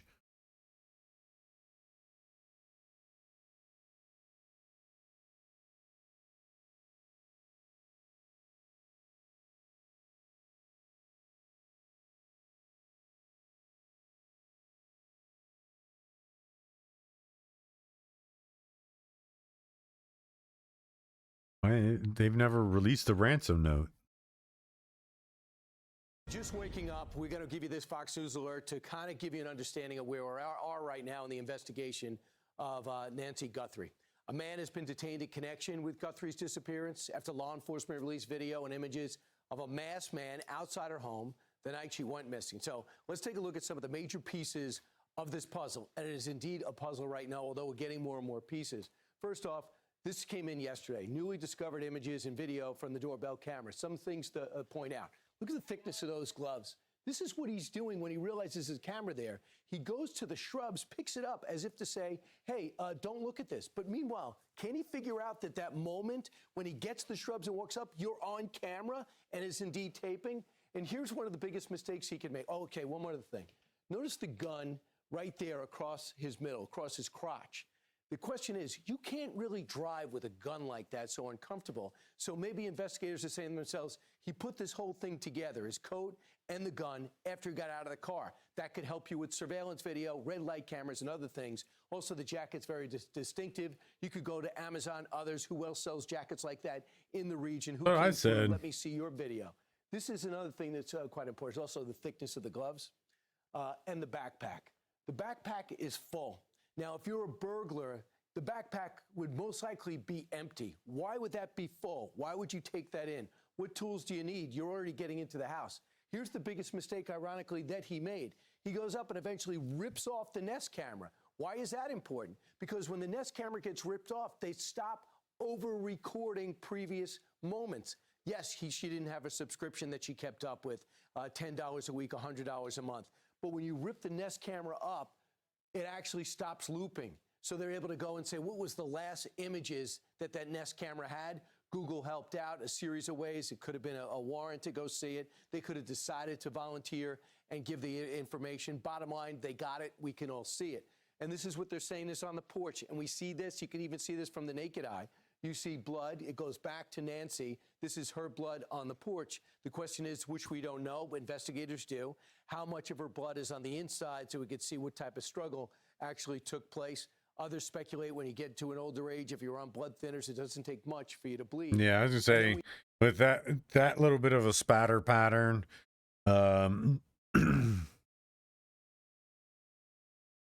like these couple drops, like this looks old. Looks like it's older than this. This could have been the first hit. Could have been to the mouth, to the head. But these are small and small little droplets. Like this is the first hit where the first dispelling of blood comes from, and everything else is just kind of trail off, like residual bleeding, if you will. Kind of what this looks like up here too. On blood thinners, it doesn't take much for you to bleed. And then we know about 2:10 in the morning, that's when the pacemaker disconnected from the Bluetooth and from the phone. And this is what's important. It's not that someone violently took it, it's just when you get out of range, just like your AirPods, just like your phone, when it gets out of range, it stops transmitting.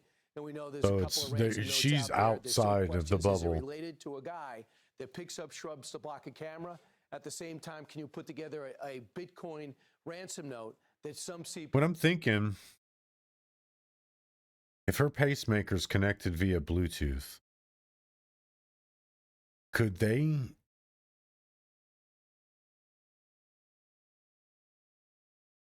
not really amplify the signal, but send the signal out to try to force a pairing of the Bluetooth device?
There you go.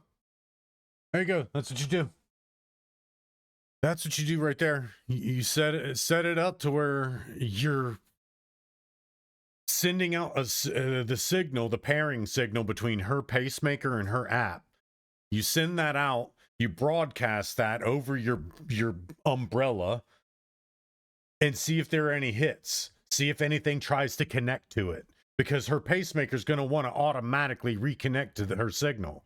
Once it gets in the range of her app, or once her app and her pacemaker get in range with one another, it'll essentially try to force reconnect. And when that happens, you can kind of triangulate where, and it says right here, you can achieve accuracy within 1 to 3 meters. That's feet.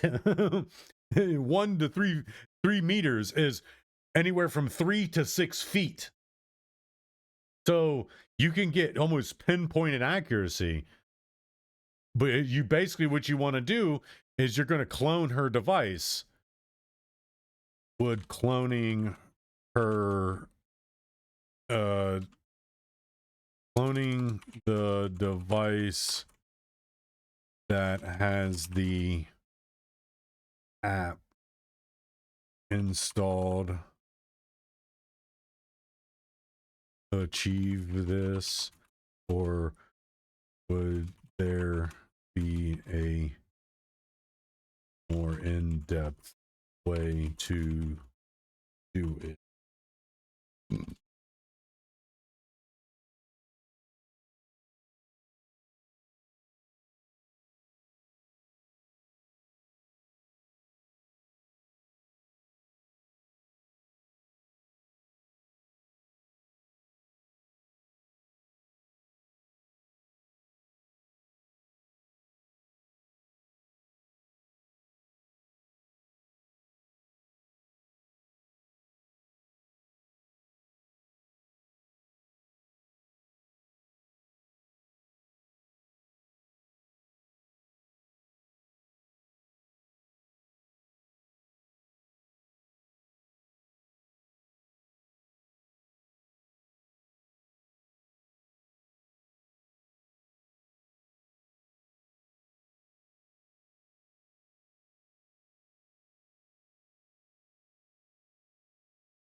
Yeah. Duh.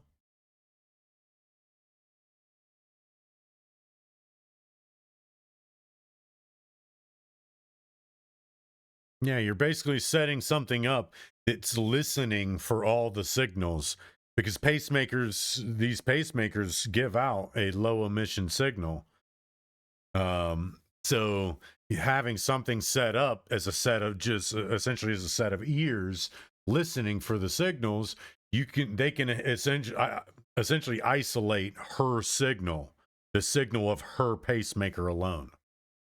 And that's what they should do right here.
That's saying they're like air tags.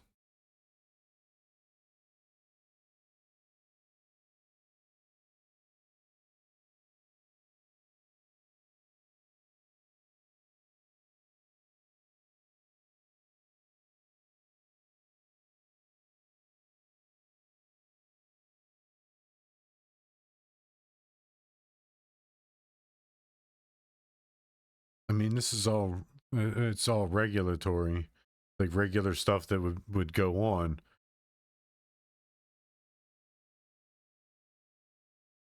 But like I said, the pacemaker is going to try to force reconnect when in range, because it's been natively paired to her device. If they take her device's signal and essentially spoof it or get it to broadcast and other locations or within a range of each other or a range of their umbrella, the pacemaker is going to inherently try to reconnect. That's how technology works. That's how that specific technology works. It's always meant to make itself visible, to be monitored. It's a pacemaker. It monitors the pacing of your heartbeat. So it's always the newer pacemakers are always meant to be monitored. So the pacemaker itself is going to want to try to reconnect to her native device any chance it gets in range of it. So while, yes, you can use it to find out where the signal goes faint, but it's not, I mean, it's not going to ultimately tell you in which direction from the device she ultimately went before it went faint. But what you can do, and what I think that this was actually missing, is that a clone device doesn't shut down the original signal. A clone device also has a cloned signal. So everything the original device gets also goes to every single cloned device. Every one of them gets the exact same things the original parent device gets. So if the device is cloned, the clone device will get its own individual information as well as receiving the original parent information. So they could absolutely clone her device and send it out. Send it out.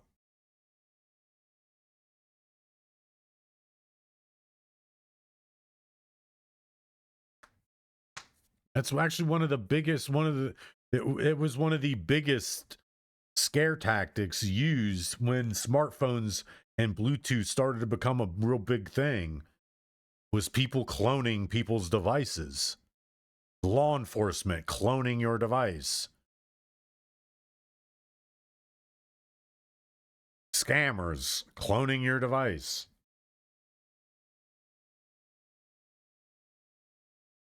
It didn't go away.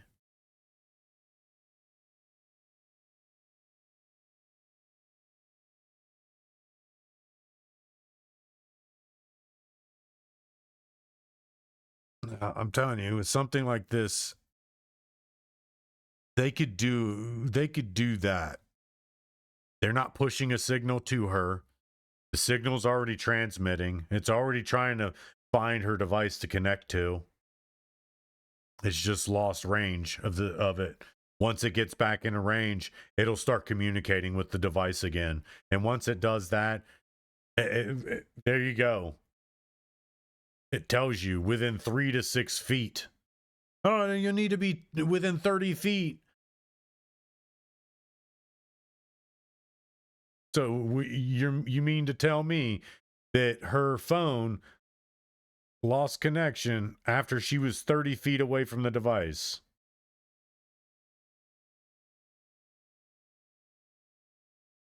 Her pacemaker lost connection with her phone 30 feet from it. Her house looked bigger than 30 feet. Looked way bigger than 30 feet. So you mean to tell me that she can't walk around her house without losing connection to her device with her pacemaker? I doubt it. I'm going to say that there's a lot larger, or a lot bigger range than 30 feet.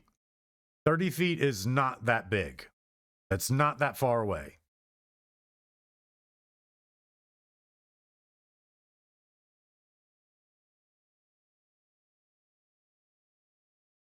Actually, my apartment from this wall all the way into the bedroom to the back wall where the going outside, that might be 30 feet.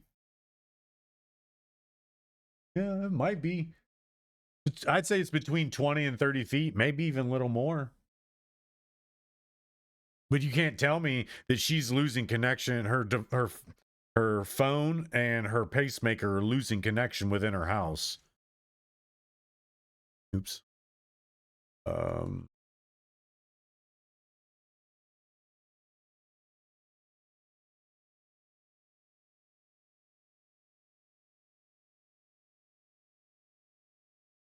This is the Guthrie home.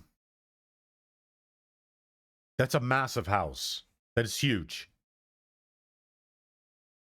I guarantee you the range in that signal is bigger than 30 feet. It's shit. This is probably 30 feet. Her garage is probably bigger than my entire apartment. her garage is a 50 by 50. Yeah, you can't tell me that she's up there losing connection in her pacemaker, walking from the bathroom to the bedroom. There's no way. No way.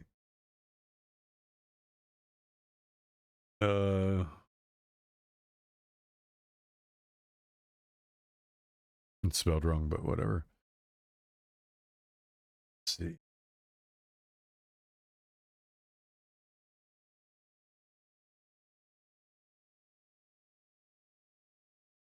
We're not going to use you.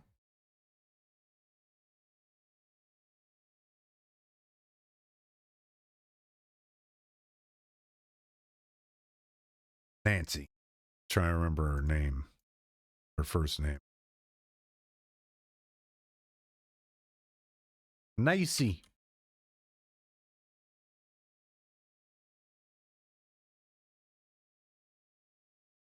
Excuse me. Yeah, that's way bigger than. There's no way. AI is way off on that. There's no way she's losing connection inside her home with her device.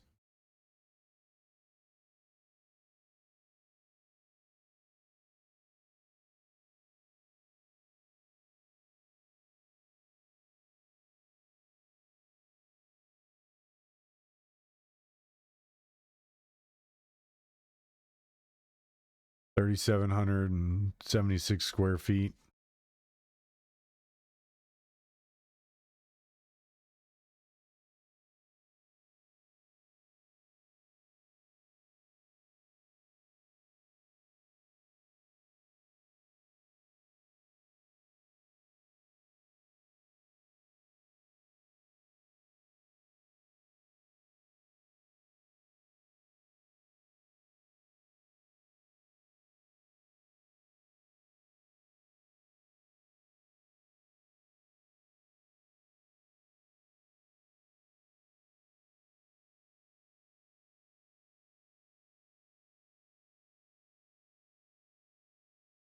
Live research.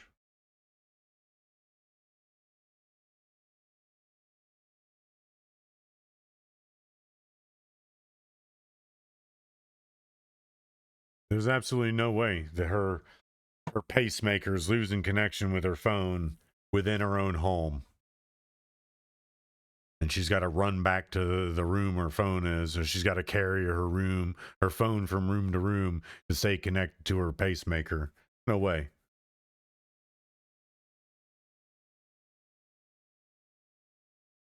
So yeah.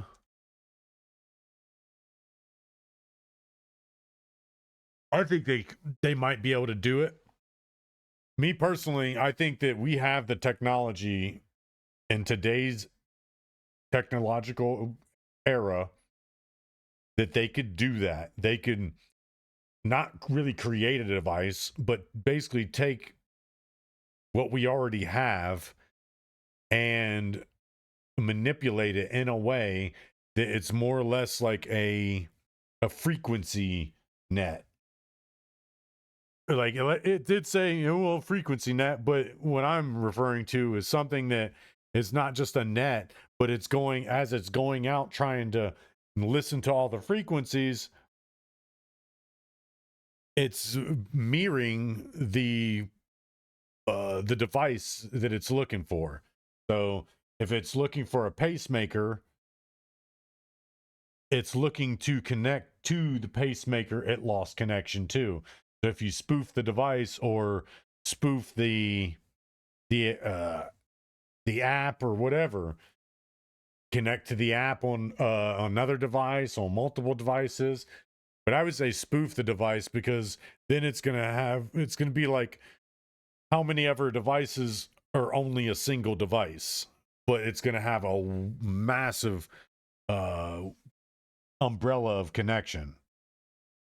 So you'd be able to take it to an opposite area, and it would just think that it's just extended its signal, but not really. It's just looking to connect to that one device. With our technology, I believe it's possible.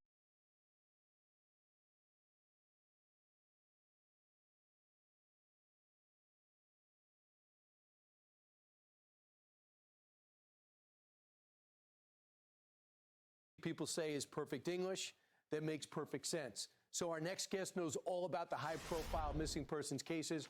We'll just first bring in retired Detective John Bueller, investigating the Lacey Peterson case. So I guess first off, John, your thoughts about what you know right now, knowing that we had a person of interest named Carlos, talked to the press. It wasn't me, but he does deliver packages in the area. Doesn't recall exactly if he went to her house. Yeah, I'm probably like the going to fact lose that internet. They got a guy at least identified as a potential, and it shows that they're doing a thorough I investigation. just have to go to looking the at traffic cameras, store tomorrow and cameras on put some residences, money in the commercial account and try to buildings, pay and it. things like that. So they're on the right track. Of course, they're not releasing everything. But that if I they lose have. That internet, wouldn't be wise. I'll probably be back just tomorrow. The fact that they release the guy doesn't signal to me anything bad. There could be some good that comes from that. The people people that are involved in this might. I've got a ton of money, but now they know you something's have out some there, to pay especially with the internet. heavy splash of coverage from yesterday with the I images got to that go we're to the showing bank right now. or That should give them pause. go to a and start store worrying that I can deposit money So into if an I gave you ATM, that information, which we all now have, people notice the gait, which they is notice, just what he's wearing, Family Dollar up the or street. she. They could also notice his eyes. And some have said if you are an experienced hitman or experienced burglar or criminal, you just wear glasses in order to cover up any situation, cover up as much of your body as possible and stop a retina scan or a facial recognition from going to work, right? Yeah, and it's these guys they're certainly not stupid, but they're also not the faculty of MIT when it comes to putting these things together. They're going to miss some certain things on that. And like you pointed out earlier, Brian, the fact that he goes up to the camera and a camera's there, and then he has to go out and get some shrub parts from the yard to cover it up. It pretty much shows his original check of the area, or whoever he's working with to check the. That's what I'm saying. That's why I think that he's not intelligent. What he's doing is he's giving AI some prompts and having AI make a ransom note. And it's not hard to get AI to make a ransom note. The area didn't even think about the camera, and how would you not think about that in this day and age? Because pretty much everybody has one of those. If it was you, John, and I just said, okay, this is the video, no sound, just isolated, check it out in your house, what are the first things that you want the audience to know about this that don't have your investigative experience? Well, just like anything else, it's a dangerous world. Not everywhere, but danger, you never know when it's going to come up to you. So doors locked is always a good thing. In a situation like this, having a camera is a good thing because it does dissuade some people from trying to do some things that maybe are not legal. If she saw this in the house, which I don't think she did because I couldn't see her opening the door, I haven't heard anything about forced entry into the house or anything like that.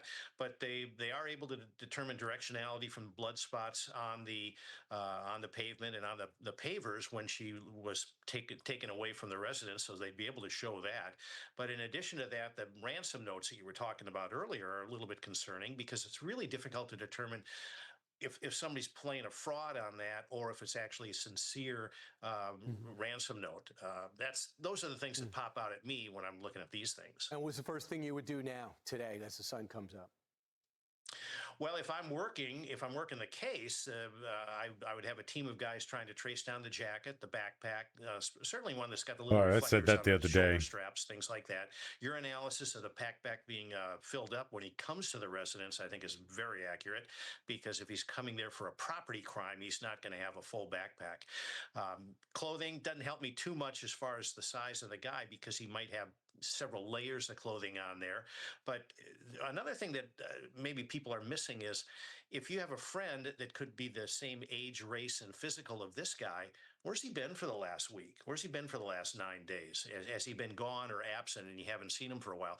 These are the little things that we look for. It's not always the thing that you see in front of you. It's what you don't see that can lead to the rapid conclusion of a case like this. Yeah, and you do get to see him walk, or her walk.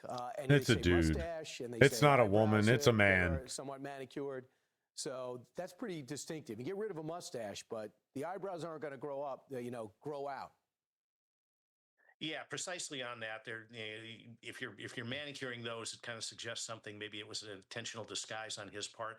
Hard to know for sure on that. But one of the big things that I'd be looking for is who's absent in people's lives, and what reason would be for them to be gone not from really. their normal activities. There's where your potential suspect is. Another good thing about the video is it helps the authorities eliminate people from suspicion. There might be somebody that's on their radar, and when they see that video, they go, "Oh, that doesn't match at all." So they can kind of lessen the priority on looking into that. See, I would be say that, John, great stuff. John Bueller, thank you very much. but not the ooh, check on your people. Where your people been at? If I didn't, well, matter of fact, perfect example, me. Before I went back to streaming, I just worked, came home, played video games. I didn't really talk to many people. I didn't really do a whole lot of anything. I just worked, came home, played video games, went to bed. Work, came home, played. And it was just that. Like, it's not outside the norm for me to not have communication constantly with people. It's normal for me to not have communication with people.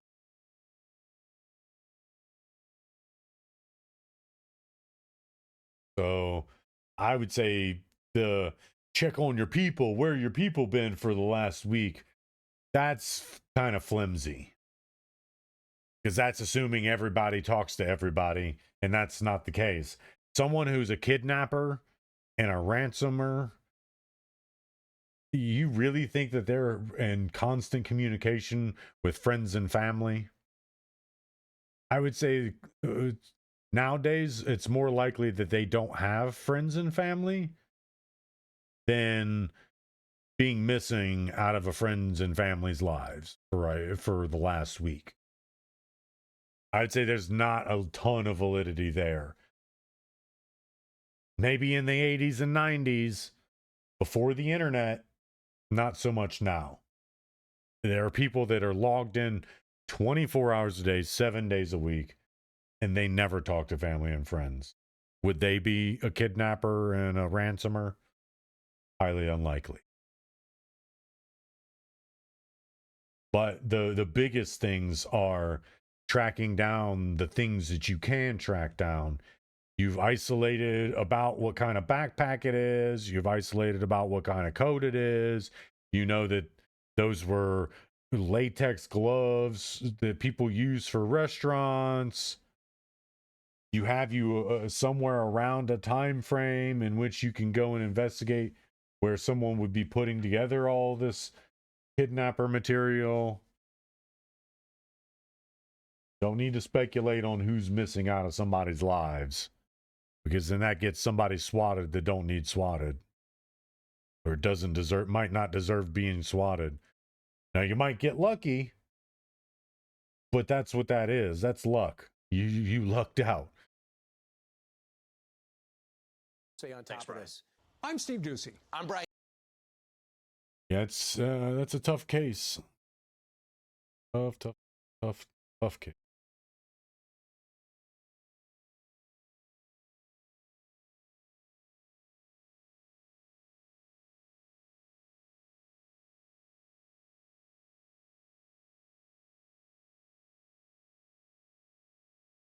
We already got the partial suspect.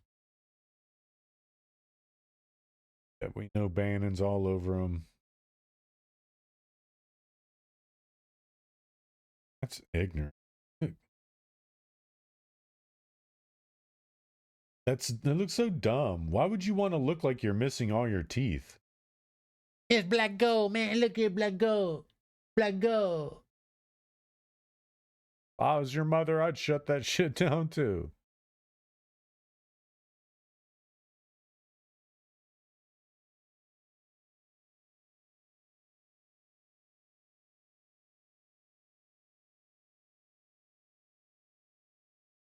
Let's take a quick look at comedian Tim Dillon mocking Erica Kirk. To see which finalist you think is best suited to take Turning Point USA into the next chapter. Please welcome our first contestant, Erica Kirk. And there's a lot more of this we'll check out. Some freedom lovers find this incredibly offensive. Some find it funny. We're going to talk about it. Welcome back to the JP Reacts channel, my freedom-loving friend. This is where we help spread the light of truth and freedom because truth conquers. Now, comedian Tim Dillon has an amazing video podcast, and sometimes before it, he does little skits. And in a recent skit, in fact, this most recent weekend, his episode featured a sketch that was mocking Turning Point USA and mocking the freshly widowed Erica Kirk. Now, I'll give you my opinion later on in this video whether I found it offensive, distasteful, or if I found it funny with a purpose. And I'll be curious what you think along the way. But before we see the full offensive or funny sketch from Tim Dillon mocking Erica Kirk, here is just evidence that Tim Dillon will mock anything. The Free Press just put out an article how Qatar bought America. I didn't even need to read the words.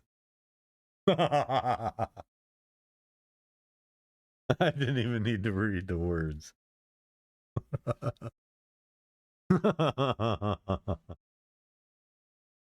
If that were true, there would be signs. That's completely untrue. I have not been bought.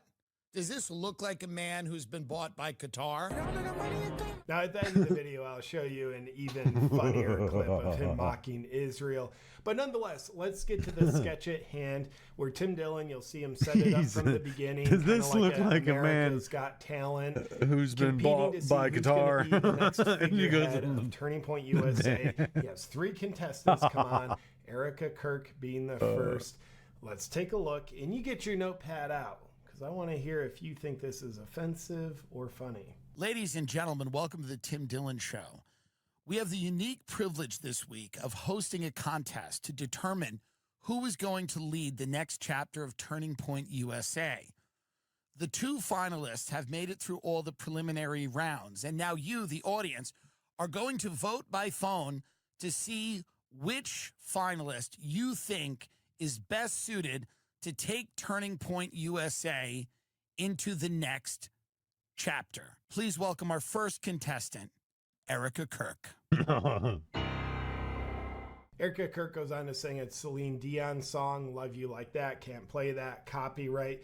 So we're cutting right to Tim Dillon interviewing Erica Kirk as she ends her performance. All right, thank you. Erica Kirk, everyone. Erica, clearly going through something. Well, it's an honor to have you here. Thank you. You have so much energy. How are you holding up? Tim, it has been a whirlwind. It has been just such a crazy, chaotic time.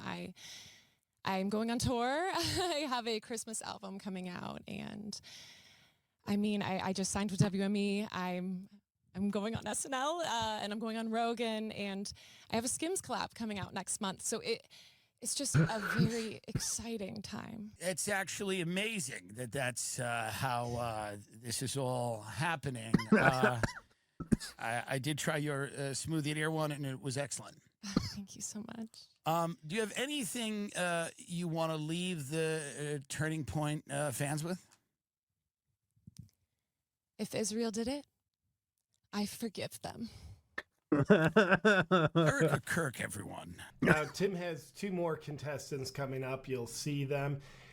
And I'll give some opinion about the Erica Kirk specifics after we watch these next 2 contestants, why he was mocking that. And of course, I'll share, do I think it's funny or do I think it's offensive? But first, let's finish the sketch where he starts mocking the guy, Brylan, someone who came out and said, yeah, I'm doing the Turning Point USA tour, and kind of positioned himself as Turning Point USA's new spokesman. So he's the next contestant. Our next contestant is Brylan Hollyhand. Hey, y'all. Brylan Hollyhand. Hello, Brylan. Brylan, let me ask you a question. What makes you suited to lead Turning Point USA, this Christian Republican organization?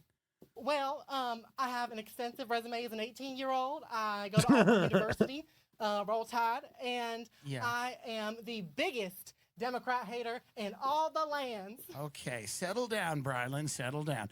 A lot of people have criticized you because you've been seen on a private jet, or, you have a Rolex on. They say your dad's rich. Or what's your response to them?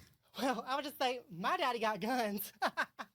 All right. Well, Brylan, and do you have a girlfriend, a lovely lady in your life? And of course, now he's trying to press him to admit he's gay or not. Tim Dillon is gay himself, so he can definitely mock him. I would mock him too. I have girlfriends that I love to go out with. Right. But, not some special somebody, if that's what you're asking. Not yet, I'm sure. Okay, and I'm sure you are very excited to bring Turning Point into the next era.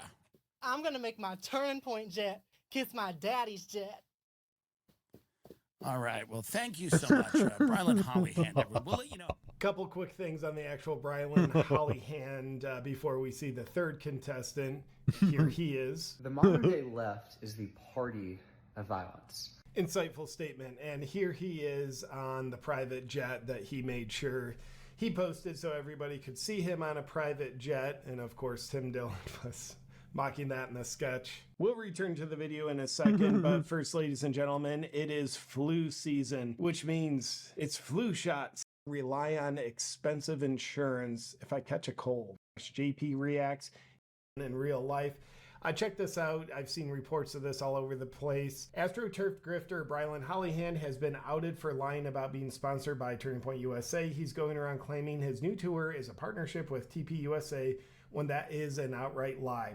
Tyler Boyer from TP USA confirms that Brylan does not work for TP USA and that his tour is not sponsored by TP USA, calling the lie distasteful. And of course, within a week or two of Charlie Kirk's death, that's when Brylan was posting all this stuff saying I'm on a TP USA tour. You'll see an example of those posts right here. This is from Twitter. Yesterday, I kicked off my TP USA sponsored 10-stop campus tour to a sold-out auditorium, 500 students, University of Arkansas, honoring Charlie Kirk.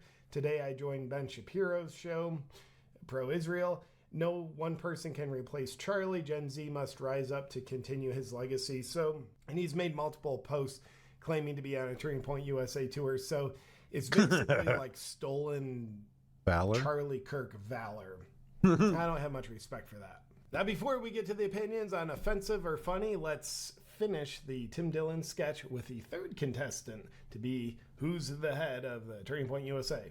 And now weighing in from prison in his first interview is Tyler Robinson. Oh. People showed up in Escalades and tiny hats, and they threatened my family.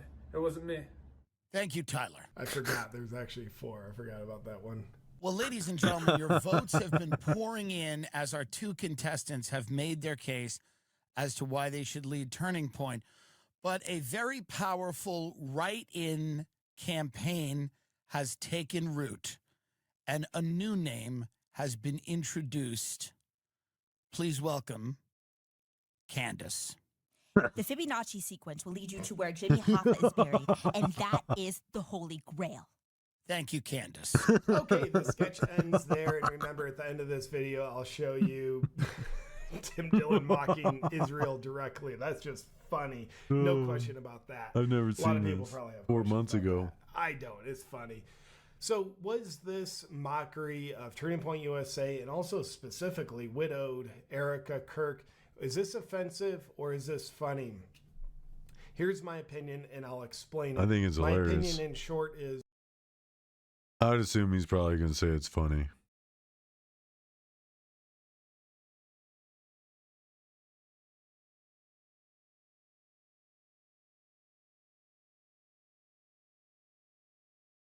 I actually did want to look at that.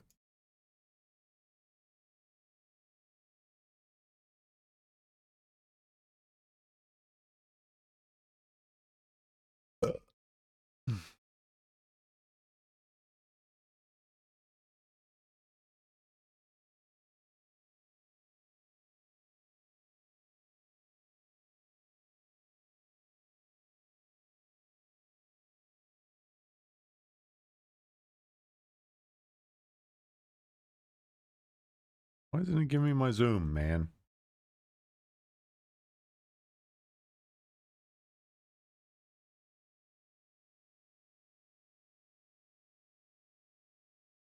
Uh,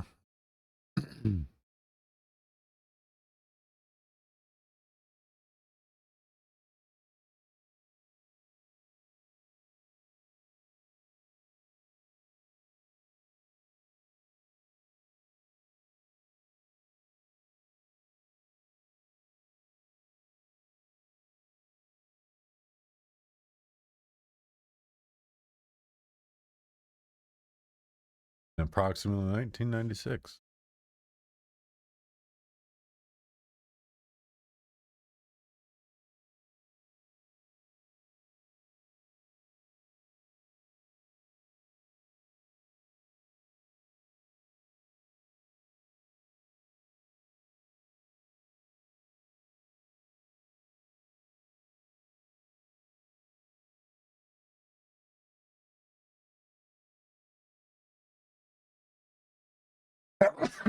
Excuse me.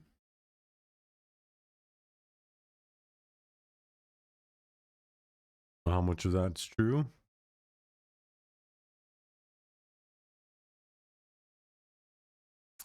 Aaliyah, Beyonce.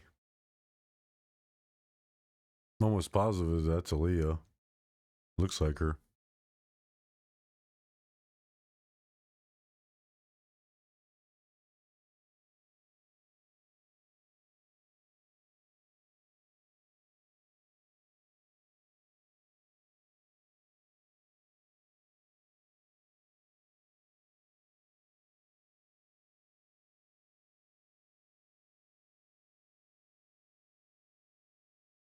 Got him. We fucking got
Don't know how much of it's true.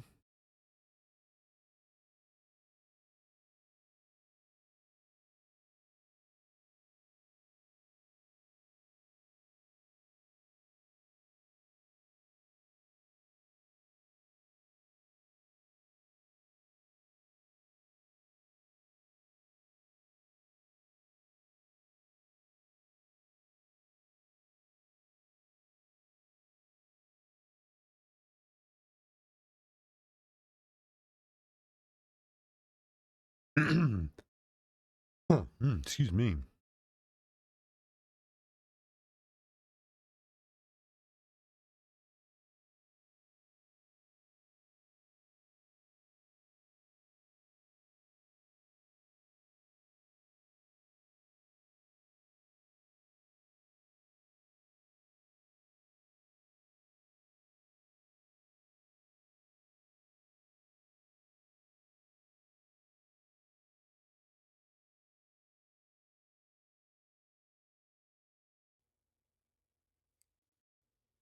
He's got everybody on tape. They all know it. For those who were never at these freak-off parties, what were they like? See, this is the thing. Looks Everything fake. that I'm about to say to you is not my firsthand knowledge. It is my firsthand witness account experience. I was a sex worker. I was a dominatrix before I got my record deal. That's how I know how the dark world and the sex world and the entertainment world run hand in hand. That's why the movie Blink Twice is so important. Salute to Zoe Kravitz. The sex workers that I have worked with throughout the years and continue to work with even to this day have worn hidden cameras. I have my own tapes. I've seen what they do. The ritualistic behaviors, the drugging, putting girls in the suitcases, dumping them in alleyways. It's horrifying. And it's all done under the protection of this is going to be paid off. There's another NDA. This is going to be, it's terrible. It seems to have been something that a lot of people knew about, but people were simply too scared to talk about. Everyone knows. And every person that's sitting there trying to act surprised knows very well. The whole point of this, like Cat Williams said when he sat with Shay Shay earlier this year, the whole point of this is for them in a coordinated effort to pretend like none of it is real for the public's perception. But everyone knows what's going on, and it's been going on for years. It's been going on before Diddy. See, people keep looking at him like he's the Sputnik that came out of nowhere. This is someone who was designed to be what he is. We got to stop making ditties. And if we're going to do... That's the realest words I ever heard in my life. We got to stop making ditties.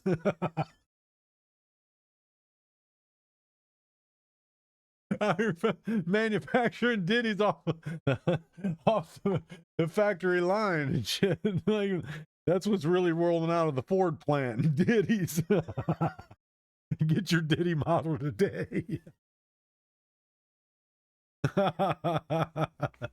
We gotta stop making ditties.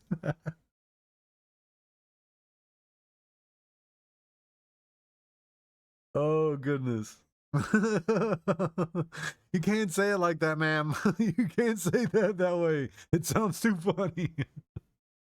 do that, then we got to go back. We got to go back to even further, the mentors of these people. Because Diddy was taught how to do what he does systematically, and Clive Davis has been his greatest teacher. Mm-hmm. Who taught Clive Davis?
He like batted him away. Like, go away, dude. Go away.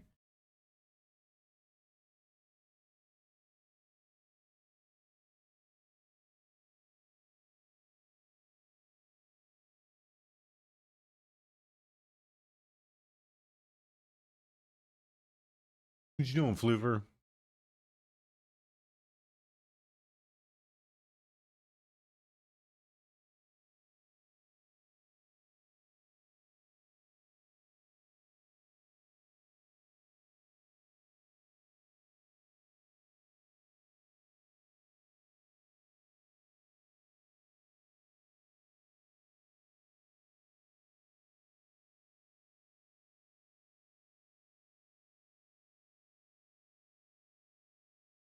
Hmm.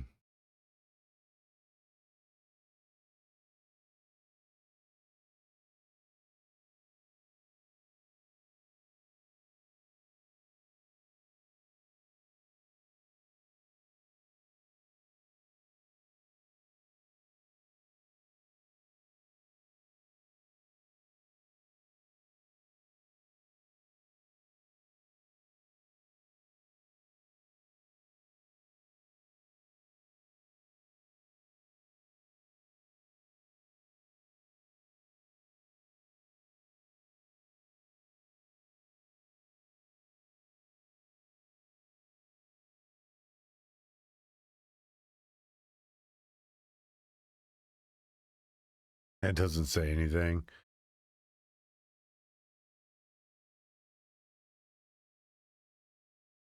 It just means they threw his ass into the water. Like, let's put some flippers on Stevie and throw him into the water. Stevie, go snorkeling. It chucked his handicap ass into the fucking water. Through that little hole that was in his office. He chucked Stevie into the hole. They're making a game out of it. I want to go find Stevie. You know, let's throw some flippers on him and chuck him into the hole. Come here, Stevie. No, get away from me. Come here, Stevie. No, I don't want to go into the hole.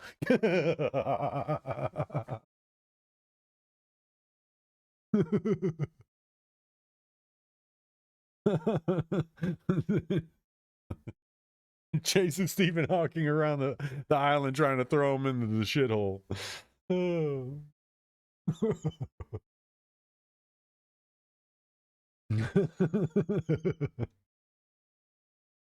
Oh.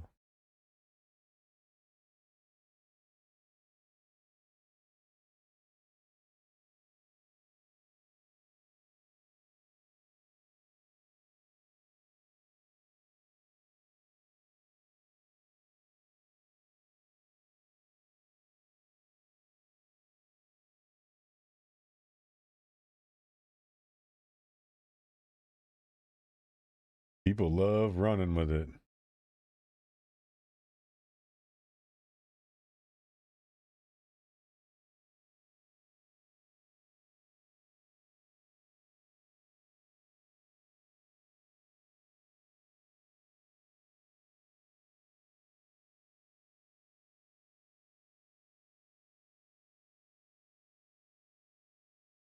They're all into that weird shit. Why it wouldn't surprise me. Like, literally nothing they would do would surprise me.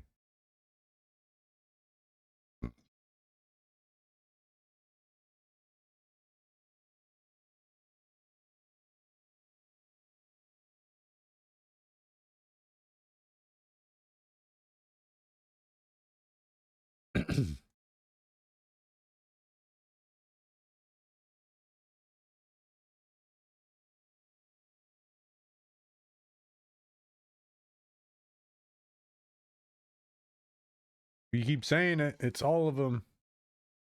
Ain't one of them. It's all of them.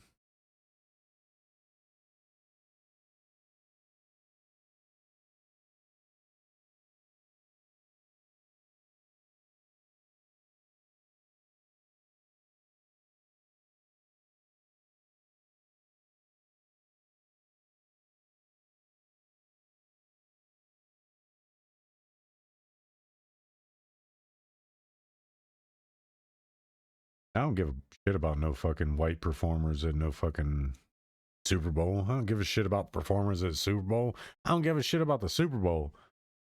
What I give a shit about is how fake everything is and how it's all put up as a fake front to do evil shit in the background at the expense of us. Like it's our job to be exploited. It's our job to be kidnapped, raped, murdered, starved to death. Like that's what I care about. I care about the fact that most of humanity is treated as fuel for the smallest portion of humanity.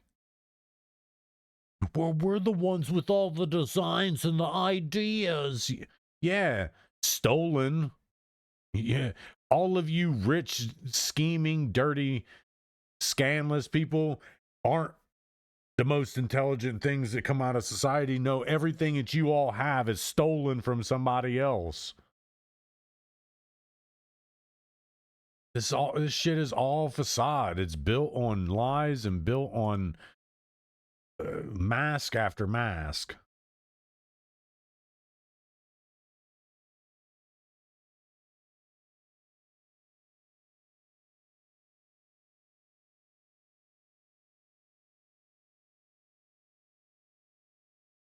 Well, the same people do the same thing over and over and over again.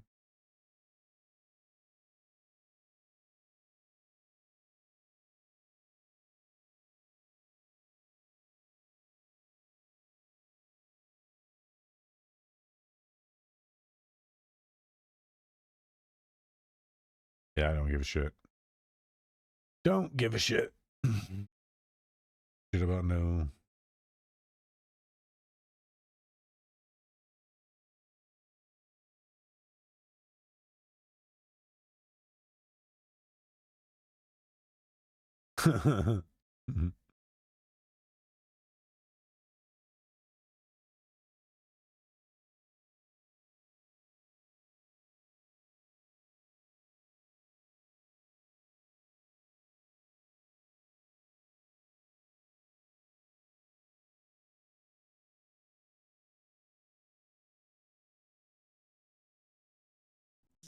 Dude's really trying to I'm going to say save face. this might get me sued, right? I have a conspiracy theory. I think Kai Cenat or his team was buying Turkish subs during the subathon. And I don't think Kai really hit a mill. I think his team was doing it. A lot of it. That's my...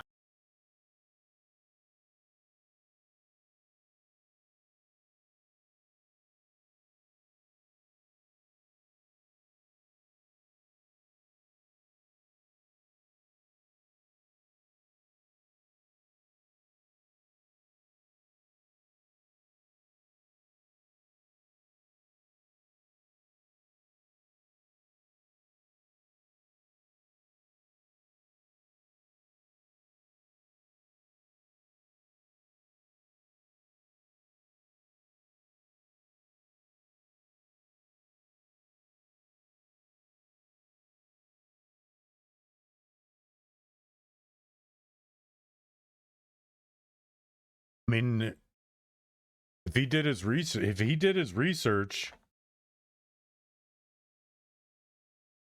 he might know that.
it would make it easier.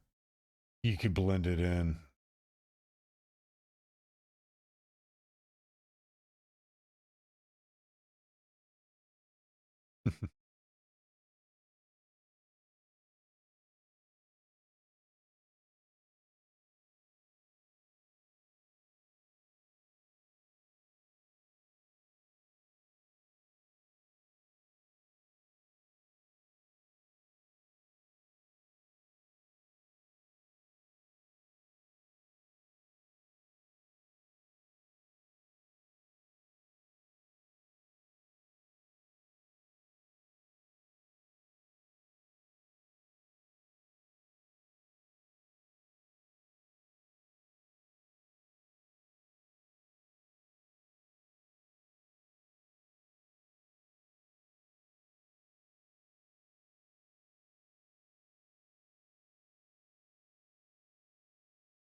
Yeah, a bot. You set up a botnet on a VPN from Turkey,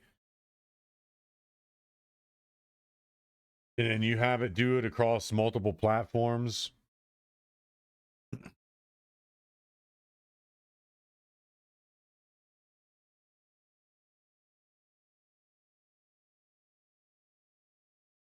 And see, they think YouTube is that good, or Twitch is that good at detecting VPNs. Twitch can't even detect an ad blocker, and the times that it does, it's like, hey, can you turn that off, please? And you exit out the window, and it goes back to being dumb.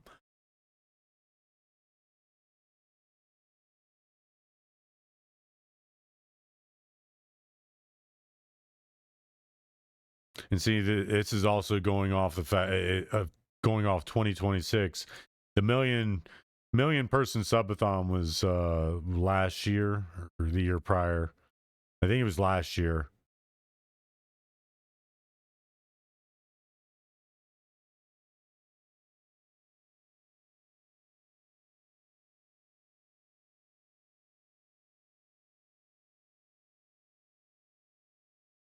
Not saying it's possible.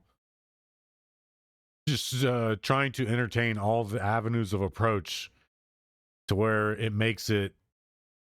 It basically says that in order for it to be done, it would take a massive scale of complexity as well as a lot of money. And then you run a massive risk of IP detection, behavioral mismatches, verification syncing. You run into a ton of problems doing it, which is essentially how this claim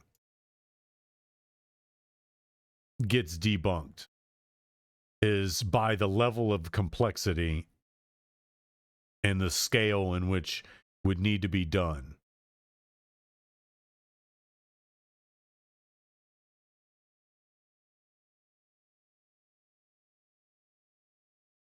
Yeah.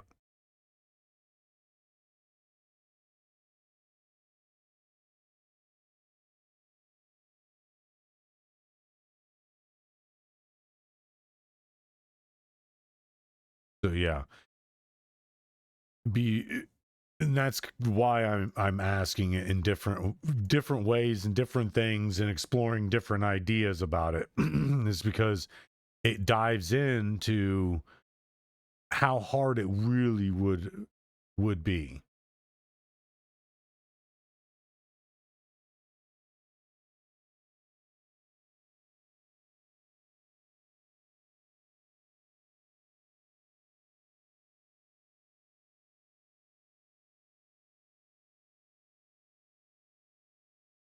So yeah, this claim, while might be funny to laugh at, is not really possible. And if he's trying to spoof being a streamer, he wouldn't have retired from streaming to go and make clothes.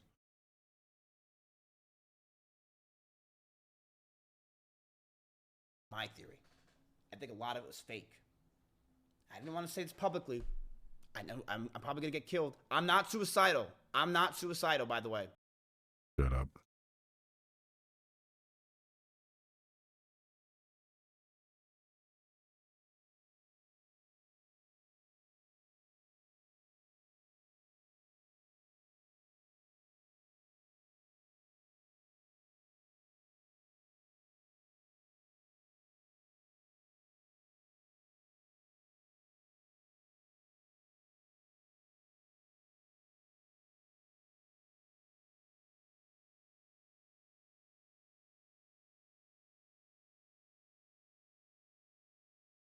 Well, it looks like the same person to me.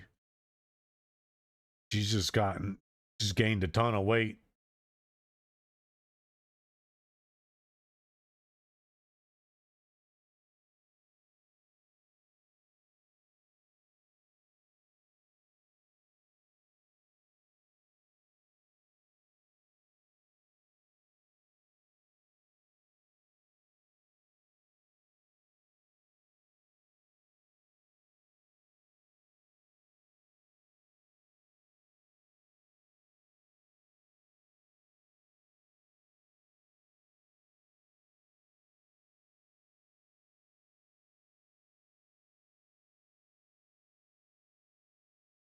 Bio, the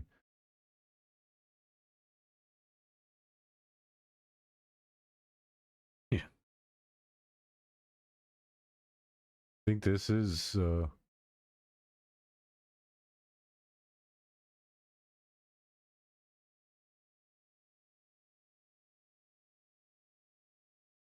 are you doing, man?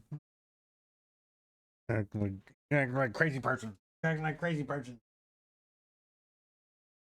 Acting like crazy person.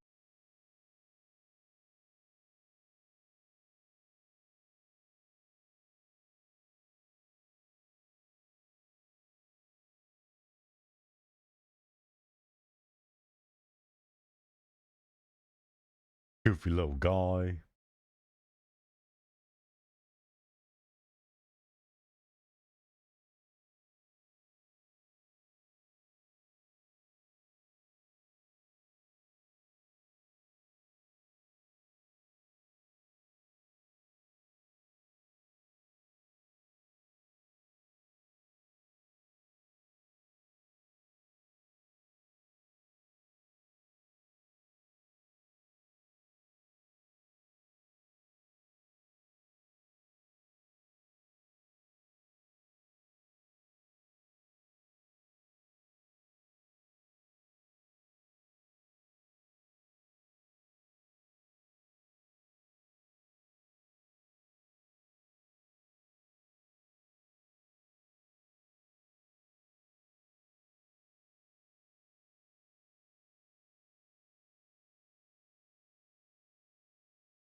I really hope I can get in on it. I really want to get in on web.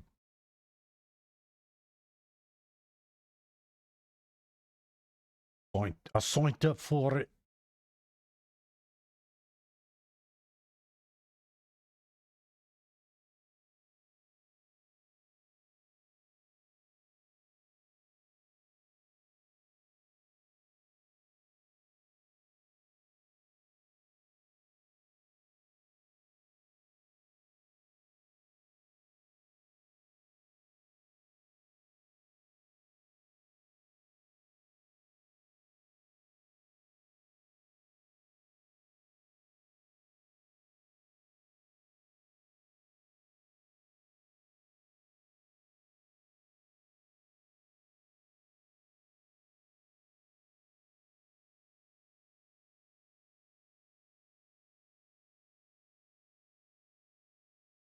To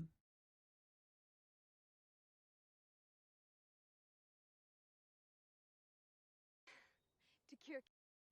We need to build more data centers. AI needs it. To cure cancer, right?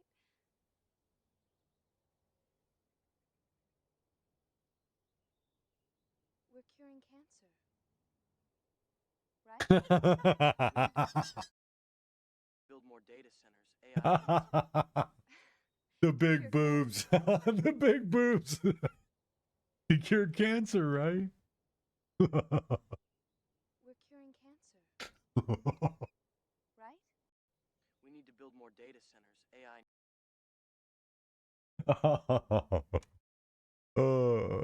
I mean, that is some AI I can get behind. Oh. Same email. Everyone is wondering why this name from the Epstein files is redacted. This person sent Jeffrey Epstein an email saying, "I give you permission to kill him." Luckily, the DOJ is so bad at their job that they released Oh, we a already separate seen this. file. Everybody's already Everyone seen is this like a million times. What the hell?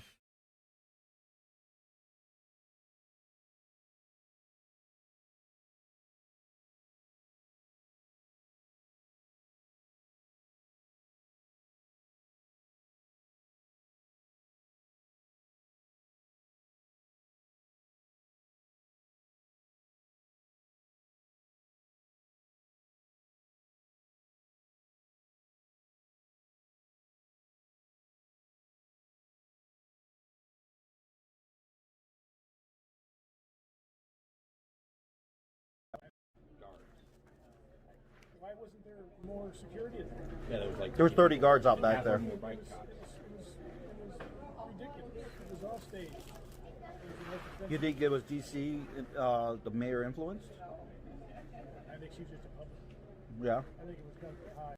And he's just speculating. I think she's just a puppet.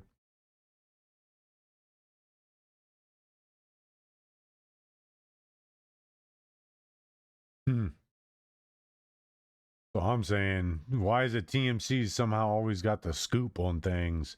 I mean, we've all seen that movie. What's it called? Nightcrawler.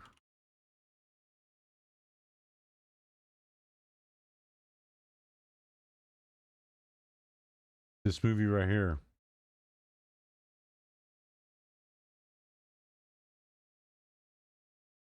Unhinged stringer who seeks out violent and morbid events late at night in Los Angeles so he can film it and sell exclusive footage to a local television news station. TMZ wouldn't need to sell it because they're the ones obtaining it, and them obtaining it is kind of like the same thing he was doing. He was like going to one singular person selling all of his stuff to. Wow, one part of the movie, he actually like basically is right there when a crime is committed and is able to respond before police and then tampers with evidence. TMZ wouldn't put it past them to tamper with evidence. They are a really, really bad at their job, and now all of a sudden they're like the forefront of having all the scoops on all the stuffs and things. Come on now. Real weird. Oh, but what I'm really most precious. Before I begin, I just want you to give yourself permission to be amazed. I've been working on my Jar Jar Binks impression, as many people know, but what I'm really most proud of is my Yoda. Oh, yeah. Yeah, he's one of a kind, man. Feel free to close your eyes as I transport you to a galaxy far, far away using nothing but my This voice. fucking AI. Okay, here we go. Hey, everyone. Yoda I am, run by sexual predators. The galaxy seems to be... That's wild. AI is so dumb. AI is so dumb. Oh.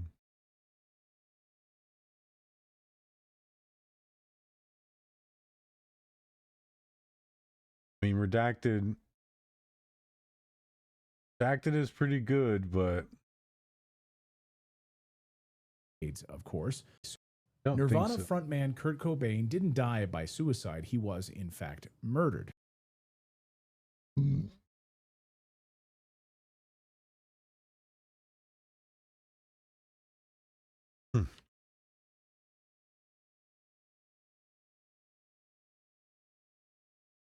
Probably spelled all that wrong.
Hmm.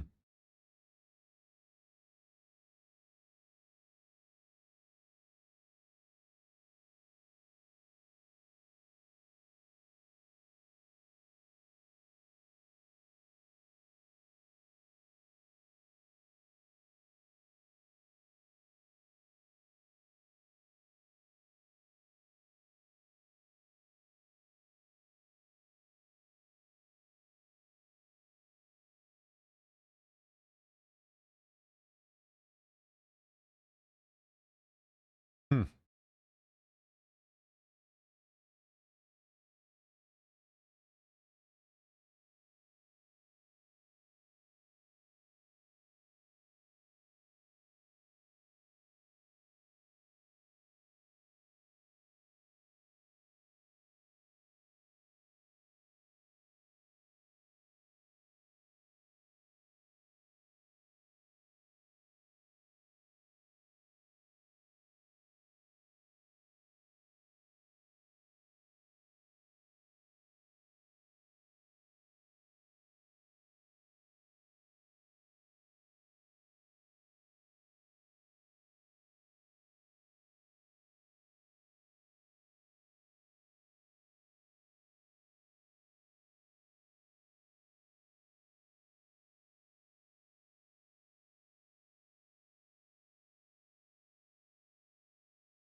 Damn.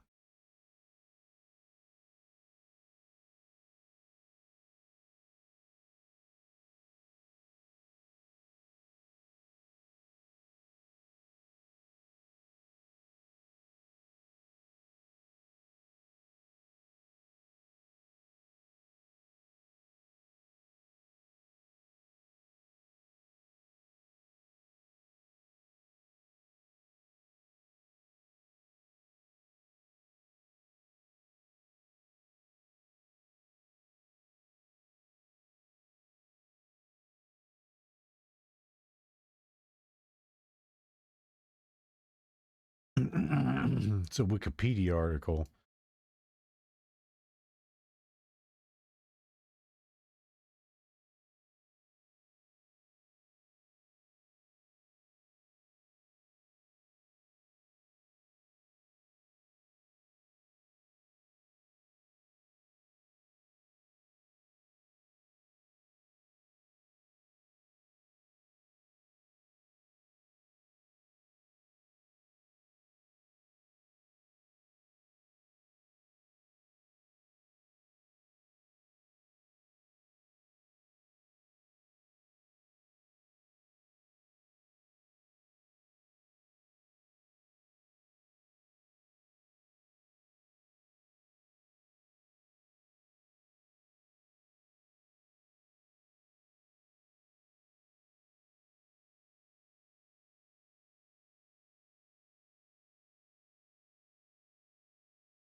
That's just fucking insane.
I wish these places didn't need me long. I just want to look at. I just want to read that.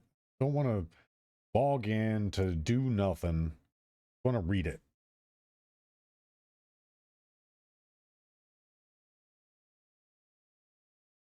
Oh, wait. Want to support you.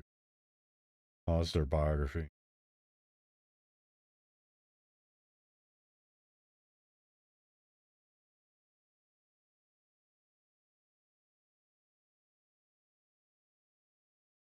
Oh, sorry, bud.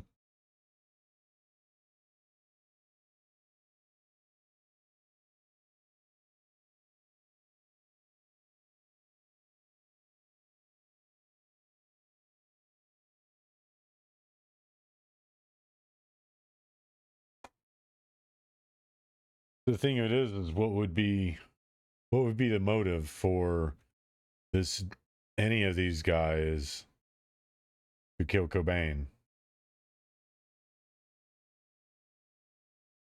So why would he claim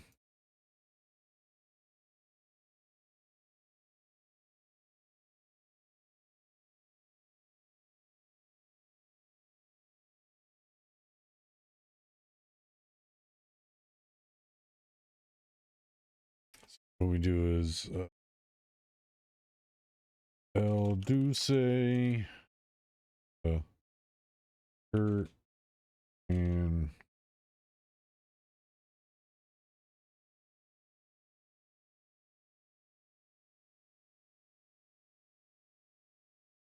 visit El Duce out in Riverside or whatever. Yeah, we've got to find him out in Riverside because that's where he's at. Do you know where he is? Or? Yeah, we know his location. He's kind of, he's not afraid of Courtney, but he doesn't like to come into Los Angeles that much. He likes to have his little hangout. Why doesn't he like coming to? Just because a lot of times he has been hassled by the authorities. Pretty much a lot of people know him out here. The police, Yes. You got to consider parents of young children who like the mentors absolutely hate this man because he is a debaucherous sort of fellow who is debaucherous, very. I mean, wears an executioner's mask. Hasn't he had sex acts on stage? Yeah, and there's no doubt Courtney, knowing him well, would know, hey, if I wanted to hire somebody to kill somebody, El Duce would be the man. He'd be liable to do it like that. And this is the promo for El Duce's band, The Mentors.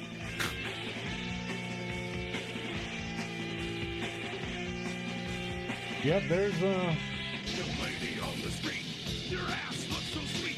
You don't have to live outside anymore. Your body looks there's lots of nudity in it. Luckily, I clicked away really fast.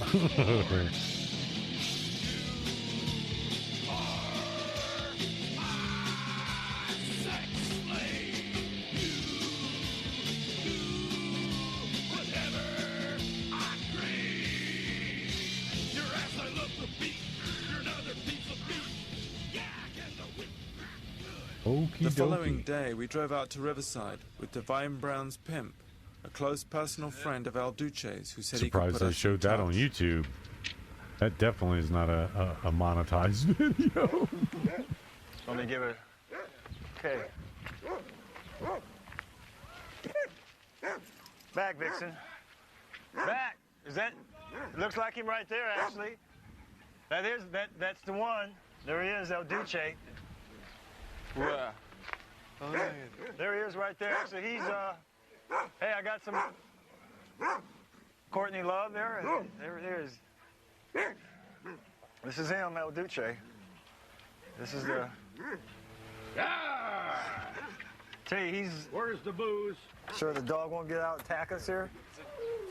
This is dog, an angry dog. a perverted. He's just a perverted. Yep, a warped, intoxicated, most of the time. So, but you did some deal with Courtney, right? Yeah. She offered me 50 grand to whack Kurt Cobain. Yeah, I was telling you this. She what?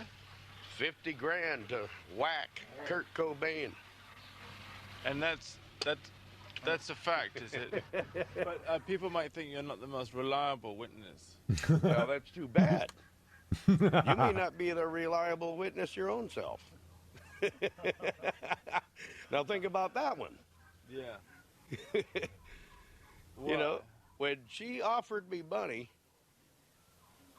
God dang, I wish I would have taken it, man. But I know who whacked him. But how were you going to whack him? Did she tell you how to do it? Yeah, blow his fucking head off. So She where had were a you going to shotgun. find him to do it? Well, up there, and she gave, mapped it out. I mean, up there in Bellevue, wherever they live, right outside Seattle. I know right where the house is. I know right what garden to pop him in. I just didn't think she was serious. But did she tell you how she wanted you to pop she him? says blow his fucking head off. I got the shotgun. But she didn't say anything about Make making it look like a suicide. Well, yeah, but if you just blew his brains out like you said, it wouldn't look like suicide. It looked like you blew his brains out, right? But I told Alan, my friend, who I'll let the FBI catch him. But that's just the way it's done. End of story. Hey, 50 grand does a lot of talking. You buy me a beer, I might do some more talking.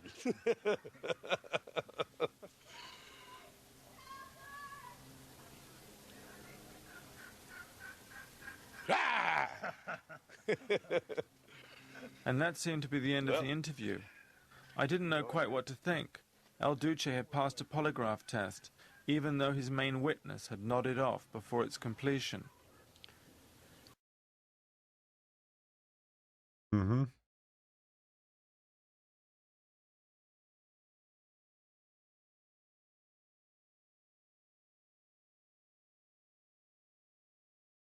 So let's see. We can't find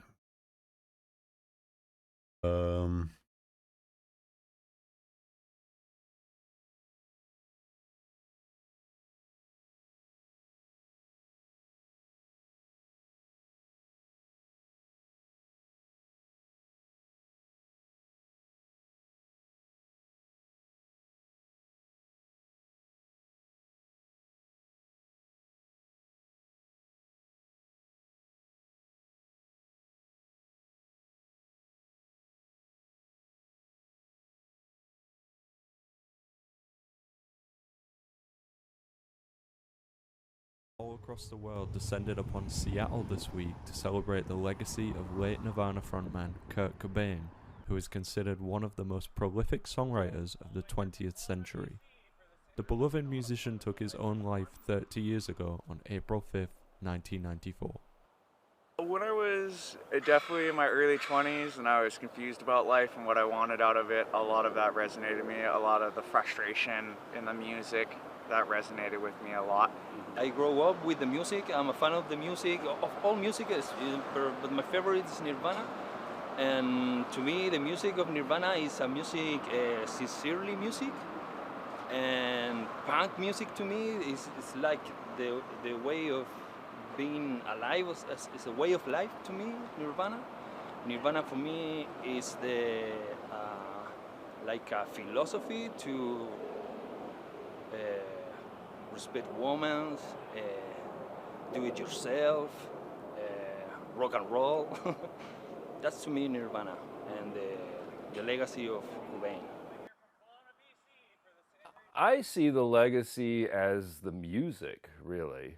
I mean, for me personally, it's really about the music and the power of the music and the staying power of it. I don't really think as a personality, as a celebrity, he would have that spot that he still maintains if it wasn't for the power and the veracity and of the music. I don't think he wanted to be famous per se, but I think he wanted to be well known and accepted. I think for him, I mean, there's a lost period there that people have talked about in Olympia where he. Kurt Cobain is in the news again. A body has been found in his Seattle home. No indication yet of who it is. Don't know if the body is that of a man or a woman. Police are on the scene and an investigation is underway. Last month, the lead singer of Nirvana was hospitalized in Rome for a drug overdose. 13 minutes after 2 o'clock, I'm Alan Cross. I just want to update you on something that was reported on the news about 13 minutes ago. Police in Seattle say the body of a man in his 20s has been found with a shotgun wound in the head at the home of Kurt Cobain of Nirvana. A police spokesman says the body has been there for about a day. Police say that they'll leave it up to the medical examiner to identify the body. Police say the body was found this morning by an electrician who had been doing some work at the home. He saw the body through a window, and police had to break into the cottage above a detached garage where they discovered the man and a suicide note. That's all the details that are available right now, but we'll do our best to find out what's going on. There's a greenhouse above the garage, and I walked around to the door on the upper side to see about getting access to run a wire in the house or in the garage. And I looked in through the glass door, and there's this guy laying there with a shotgun laying on his chest and blood running out of his ear. Well, still no official ID on the body found in Kurt Cobain's Seattle home, but various sources are reporting the body is that of Kurt Cobain. 3:38. I really don't want to do this. This is the latest from Seattle. A record company official says Nirvana lead singer Kurt Cobain shot himself to death at his Seattle home yesterday. Police say Cobain's body was found today with a shotgun wound to the head, a suicide note nearby. He had been recuperating from last month's overdose of painkillers and champagne. His mother says Cobain has been missing for 6 days, and she says the last time she spoke with her son, she told him not to join the stupid club of other rock stars who had died early. Kurt Cobain was 28.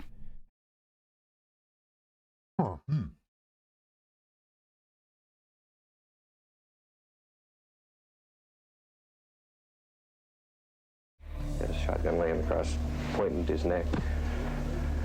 And there was a suicide note stuck in a potted plant that had been dumped out. Good afternoon, this is Officer Vanette Tushy with the Seattle Police Media Update Information Line for April 8th, Friday, and the time is 4 p.m. If you are calling on any update information from the death investigation earlier this morning at 171 Lake Washington Boulevard East, the medical examiner has now made a statement regarding this incident. You may call their recording line at 223-5888. Thank you. The King County Medical Examiner's Office has positively identified the body of Kurt Cobain by fingerprints. The autopsy has shown that Kurt Cobain died of a shotgun wound to the head, and at this time the wound appears to be self-inflicted. Seattle Police Department, Homicide, and King County Medical Examiners are continuing their investigation. The fact is, I can't fool you, any one of you. It simply isn't fair to you or to me. The worst crime I can think of would be to pull people off by faking it and pretending as if I'm having 100% fun. Again, thank you all from the pit of my burning, nauseous stomach for your letters and concern during the last years. I'm too much of an erratic, moody person, and I don't have the passion anymore. And so remember, and don't remember this because this is a lie. It's better to burn out than to fade away. Peace, love, empathy, Kurt Cobain.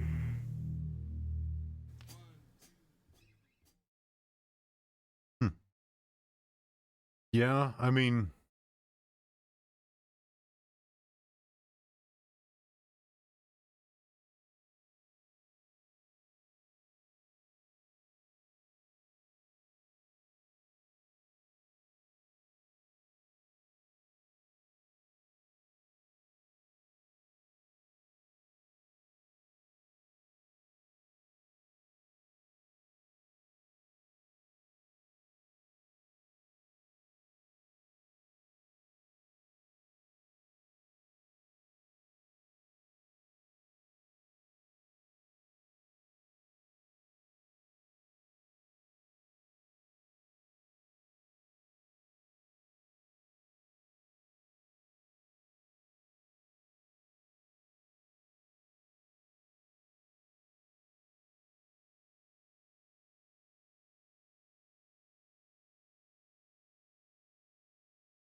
this does sound very likely. Being an experienced junkie could easily do all of that while finding that perfect level of euphoria before he did what he did. I mean, I know somebody that was very, very close to me that took their own life. And there was lots of speculation around it. But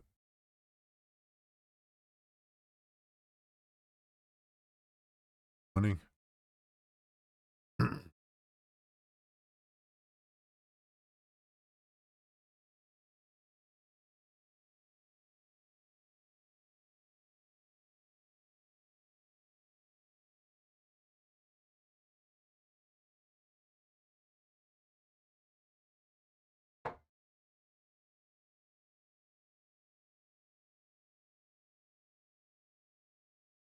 It's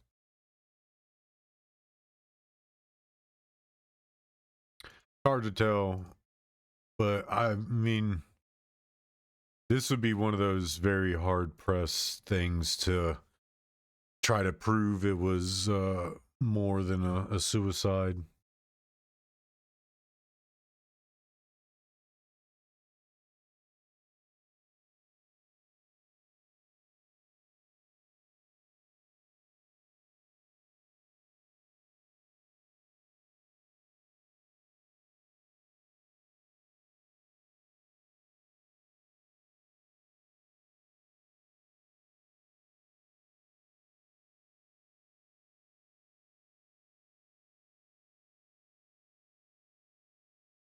Mentioning Goyam. Breaking news, the FBI has just dropped 3.5 million documents in the Epstein files mentioning Goyam, pizza, and grape soda. Oh, wow. Probably has nothing to do with Israel. Our greatest ally? Of course not. Who doesn't like pizza? Exactly. John, break it down for us. Chloe and Michael, good morning. Let's just ask the FBI, how do you like your pizza and grape soda? Christian white ones only. As young as it gets. What the f? Did he just say as young as it gets? Yep. Remember what Israel posted on Twitter? Right. Age is just a number. Exactly. So Talmudic. Let's see what's going on in Petalwood. Petalwood. You're different than the other guys. Can I be honest with you? I'm actually a black woman. Cut. That was so fake and gay. Now, Schneiderstein wants to see your feet in his trailer.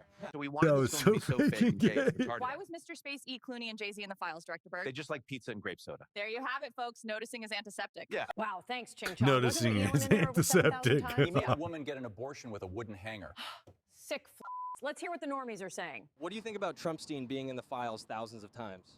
It's 100% a Democrat hoax. That's retarded. So, bro, did you know Epstein calls us goyim? Look, I'm not interested in your Jewish hatred, stupid Nazi. And get your cisgender privilege out of my face. I'm a black woman. My bad, bro. Did you see their trafficking through Wayfair in the files? Yeah, it's the satanic Jews. My son got arrested for a joint, and they can't even arrest the island kid f***ers. I'm sick of this shit. Facts. That's absolutely bait. It's about time that humanity understands pure demonic evil truly exists. Left, right, conservative Democrats, all of them. Facts. Did you know Pope John Paul II was Epstein's roommate in the Vatican? Let me say that again. He was their roommate. That's right. And remember Pizzagate? Turns out the guy who shot their servers, making them lose their evidence, was just killed by police in North Carolina. Just a crazy coincidence. Right, Shapiro-Stein? Shapiro-Stein. Just because this was a gathering place for my friend Alephantis and John Podesta's emails talked about pizza and sacrificing chickens to Moloch doesn't mean they're guilty. Stupid goyim. Thanks, Shapiro-Stein. And here's the police sketch connected to a missing persons case, specifically Madeleine McCann. Even the normies can tell that's the Podestas. But in case you still think their pizza emails with Hillary isn't suspicious, here's some of the art they collect. Safe to say, total freaks. That's right, there's even videos Safe that to came out say, during total WikiLeaks freaks. of them extracting adrenochrome like freaking blood-sucking vampires. But they're Jewish, so noticing is antiseptic. Speaking of vampires, let's go to Ching Chong, who joins us live in Transylvania They're Jewish, so noticing is antiseptic. after this quick commercial break. Hey, nerd, why don't you go read your nerd books? What a nerd. Hey, man. I stand in solidarity with you guys. I know what it feels like to be treated differently. Put a fucking thing on the forehead. End hatred. Jewish lives matter too. Post a blue square. We're here in Transylvania, located in the heart of Romania, the same country that Erica Kirk had her orphan ring. And most people don't know this, but King Charles is a blood descendant of Vlad the Impaler, the real-life Dracula. Makes you wonder if we've been conditioned to think these bloodsuckers were just a myth. Even Dracula wore the Star of David. Not even kidding. Wow, thanks, Ching Chong. Do you think these people are like reptilians or something? Pretty sure they're descendants of fallen angels. Gosh. Maybe the Bible was accurate. It was. Yeah. Shut it down! What are you, some sort of Christ sympathizers? We put him on the cross for a reason, just like Epstein did to those innocent minors. Yes, exactly, Producer Berg. Doesn't the Talmud say he's Of course, they're throwing in the he was big Jewish, boobs. just like us. Yeah. Now, back to the goy slop. Whatever you say, Daisy. Thanks, Daisy. Just because Trumpstein would host pageant girls at Mar-a-Lago and measure them for their tightness doesn't mean he's a bad guy. This is all a Russian hoax. Right, Trumpstein? Did you read those new files that were published by the Department of Justice? I have a lot of things I'm doing, a lot of things I'm doing. I don't know. You mentioned two names. I'm sure they're fine. Good call, Trumpstein. How about that one where a victim alleged that a sheik gave Trumpstein his virgin daughter and Epstein replies, "I love when that happens"? Totally normal and allegedly nothing new. I think the weirdest parts were about how they would eat babies and extract adrenochrome while torturing them, but that's just me. I think it's really time for the country to get onto something else. Really. Now that nothing came out about me, other than it was a conspiracy against me, literally, by Epstein and other people. But I think it's time now for the country to maybe get onto something else. But what would you say to people like who feel like they haven't gotten healthcare justice, Mr. President? Something that people care about. Yeah, let's just move on to healthcare. Yeah, because that's definitely more important than politicians raping minors. Exactly. Stu Peters, explain how cooked we are. These people are sick. On both sides. Right before pedophile Trump was president, we had pedophile Joe Biden, the guy who was accused of child molestation by his daughter. Remember that? Yeah, I do remember Just that because one in or her two journal. presidents were into creepy stuff doesn't mean they all were. Just look at the beloved black one. Stupid Stu. And before we had Trump Look at the or Biden beloved as black president, one. we had Barack Obama, who was ordering up thousands of pizza and hot dogs. All of these people are sick. Shut it down, Stu. They like pizza and grape soda. It's that simple. Yeah, he may have admitted to being an Israeli asset, but if you bring that up, you're all fired. Jeez, he's so cranky. Yeah, poor victim. Didn't have his coffee this morning. Poor Anyway, victim pull up didn't file have his coffee this 1023. morning. Should I read it? Yeah, go ahead. Okay, it says, Epstein was close to the former Prime Minister of Israel, Ehud Barak, and trained as a spy under him. End quote. Well, there you have it, folks. Noticing is antiseptic. Yeah. Let's get some insight from the Jake GTV investigation team. Insightful take. Let's see another email. It says, let the goyim deal in the real world while hedge fund investors get rich by betting on shipping prices through futures contracts. We're like their slaves. What do you think about the satanic pedos in the files? Dude, enough with the conspiracy theories. No! What happened? Dude, leave me alone. My player just got injured. I'm sorry to hear that, man. What do you think about Bill getting an STD from Russian Tailgating models and on the slipping his leg in field. antibiotics? Bill is ending climate change and stopping COVID. Racist fascist. What do you think about the files? Ah, you must not be a groiper. I actually wish I was Epstein. He's got aura. Go watch Nick to find out why. Who's responsible for the files? Wasn't that like a Russian hoax or something? Yeah, where'd you hear that? I saw a documentary on Goyflix about it. Classic Goy Jew. flicks. Shut it the heck down, Tom. Get your antiseptic, non-chosen ass back to the studio. You're gonna read Anne's diary from start to finish or you're fired. Now, run the freaking commercials. We were promised this land by God. We didn't want to have to end the Sand People. We had to do it because God said so. Time to flee to Israel. The Sand Would People. you believe me if I said it was Russia? Because it wasn't us, we promise. Black Rock. Because you're not chosen. Yeah, because the Israeli Jew totally worked for Russia. How are we even supposed to believe that? I can't. Back to you guys in the studio. You think that's funny? Because I sure don't. The idea that we would be even remotely involved in 9/11, Charlie Kirkberg, or Epstein would be utterly ridiculous. Now, back to the studio, and you stupid goyim better blame Russia or you're fired. Better blame How can we have Russia worked for or you're Russia if fired. everyone knows her dad is an Israeli Mossad agent? Because the Talmud says they're allowed to lie to us. That's right. We're just goyim. Ching Chong joins us live off the coast of Spain. Ching chong. Thanks, guys. We're here in the Canary Islands, and the latest file drop exposed a dark secret. Jeffrey wrote an email about Robert Maxwell threatening Mossad for $400 million to expose the American intel he was sending off to Tel Aviv. Let's ask the police what they found. Well, we found no signs of a heart attack or drowning. The report does mention a small fissure behind the ear, so it was obviously Israel. A small fissure behind the ear, so it was obviously Israel. Or you'll end up like Jackie. Now, back to the goy slap or you're all canceled. Jeez, Producer Berg, calm down. He's so cute when he's angry. All right, let's listen to Tel Aviv 10. Ted Apparently we're the Cruz. bad guys for not liking genocide or pedophiles. We should have bipartisan agreement. How about we all come together and say, let's stop murders? How about we all come together and say, let's stop rape? How about we all come together and say, let's stop attacking pedophiles? What the heck? Is that taken out of context? No, that's pretty much the position. So what's going on with Jeffrey's wife in prison? It's pretty much the position here. Team for the facts. Did you know Ghislaine is the only inmate who gets to have a puppy in prison? Is anybody else sick of Jewish kid fuckers getting special privileges? We don't stupid goyim. Me mom was in the holly. Gosh, it must be so hard to be chosen. Thank you. Finally, you understand how hard it is to rule the world. Oh, I can only imagine the pressure you're under. Exactly. No. Now, Shapiro-Stein, explain to the goyim that the Epstein files have nothing to do with us. The Epstein files. There are none, apparently. Now, again, a lot of people were shocked by this. I'm less shocked by this than some.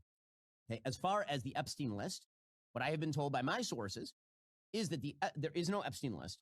That basically there's a black book of Jeffrey Epstein contacts. Did he just deny the 6 million files? What the f is this then, dumbass? Or this? What is this?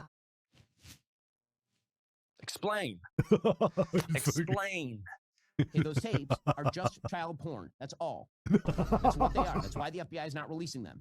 Those contacts, there is no evidence, according to the DOJ and the FBI, and again, that's public. There's no evidence that any of those third parties were having girls trafficked to them. Dude, how do you think those minors got there in the first place? Prince Andrew's literally standing over a dead body, and there's literal receipts from Wayfair. Dumbass. Prince Andrew still is literally standing over a dead Jenny's doing body. down in Venezuela. Oh, probably sipping pina coladas with her homegirls. All good, Jenny? What you want, Ringo? I run This is fucking good. Try me and I'll gouge your eyes out. Who else wants a piece of this? Forget Venezuelan oil when you can have soybean oil with our new and improved Goyslip Jr. Burger Supreme. Now with extra seed oils. Goyslip Jr. Anyways, did you hear what Trumpstein said about God? No, what? Check this shit out.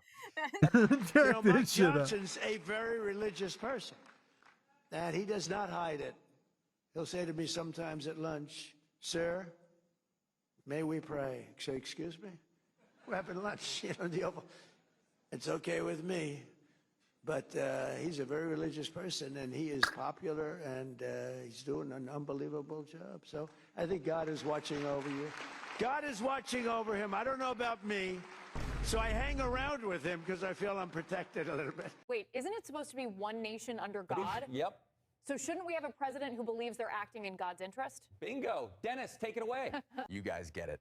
Anyways, if you're still not following Jake GTV, you're either a triple boosted vegan or just genuinely retarded.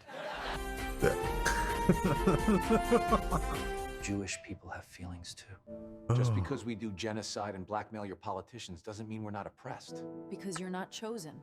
Time to flee to Israel. Congratulations, you made it to the end. That's what I call based. If you want to learn more about the sentient AI being ushered into a city near you, grab my book, The Digital Prison. Otherwise, if you want to keep us on air, just hit the like, comment, and subscribe, and we'll see you on the next one.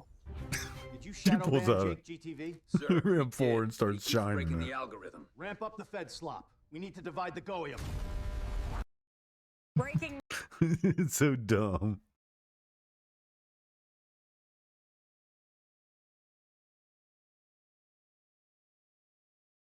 TMZ has obtained a second email from the man who claims to know the identity of Nancy Guthrie's kidnapper. We told you yesterday that this man sent us an email. Wrote all the damn letters himself to hide the fact that he's in the Epstein files. Oh, that's funny.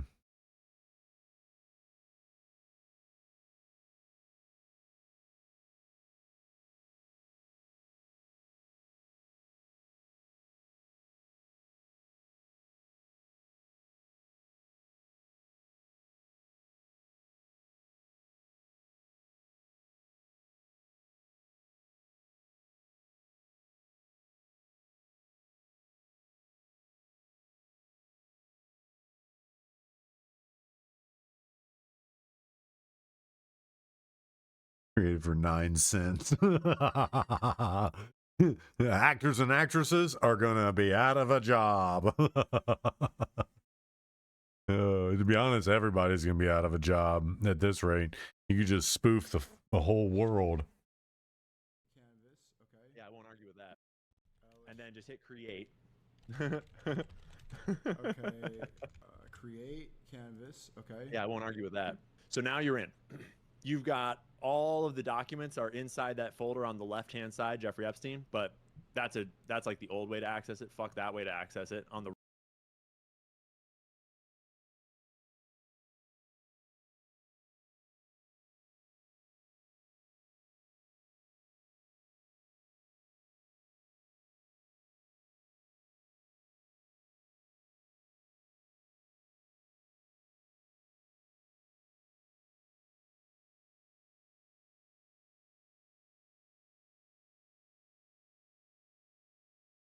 Maybe later. Probably not ever again.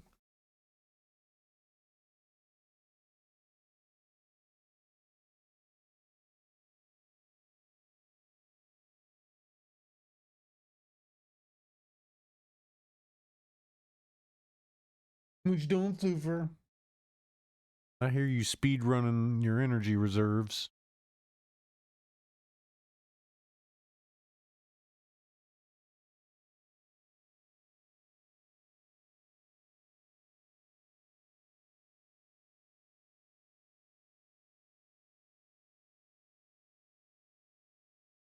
Incidents redacted. Yeah, let's get into the records themselves. Heavily redacted, but there are a few interesting things in there. Perhaps the most interesting thing that I found is that Thomas Crooks was hospitalized in May 2024. The FBI interviewed somebody that knew his family, and she disclosed this. She said he was dehydrated from an incident, but for some reason, the incident's redacted, so we have no idea what led to this. It's to note that the same month he was hospitalized was when he was also graduated from community college, and his father told the FBI after the assassination attempt 2 months ago that, or 2 months later, that his mental health went drastically downhill after he graduated. So, I don't know if the hospitalization had anything to do with that, but we got to kind of draw these connections when we're not getting anything. I guess last. It's weird.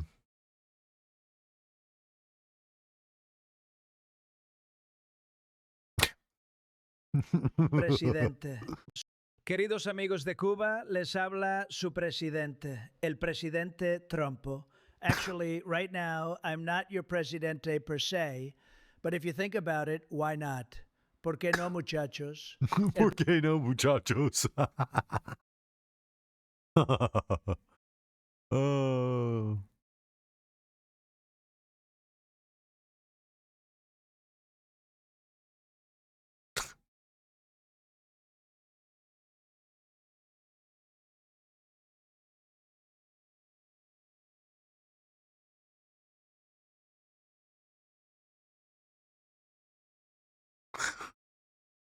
He didn't know. He was only taught one way.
I mean, they do refer to beef jerky a lot.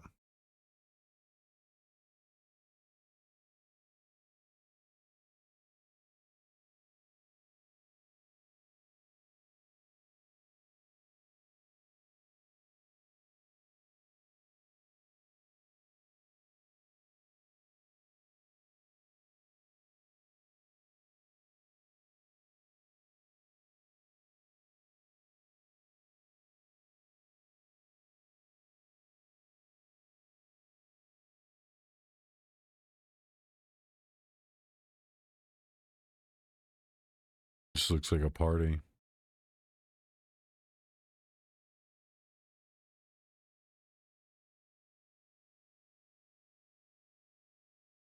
They're expensive pot pies, though. Jeez Louise. One pot pie is $12. Jeez, some bitch better be huge. $648 for steaks.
Hopefully she Are does. there any names on the list that you can reveal?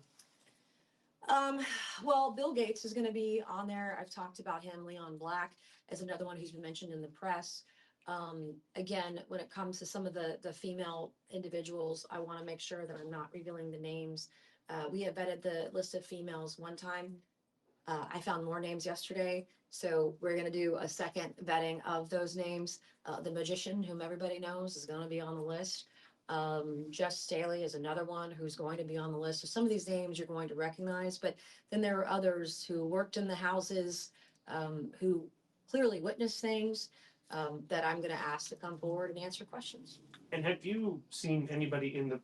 I guess what I'm getting at here with your list, are any of them, Republican allies of the president, or are they all?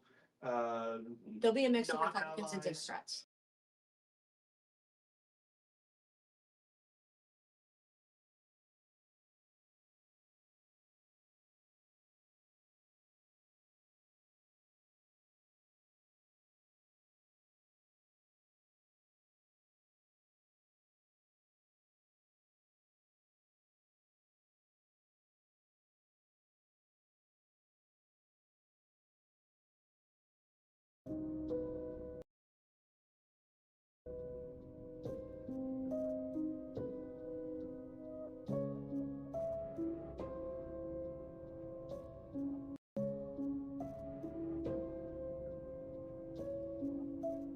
I don't know. The guy didn't look like he had facial hair, but I mean, you can cut it off. Hard to tell.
just like before the question a few years from now is, where were you on the Epstein issue?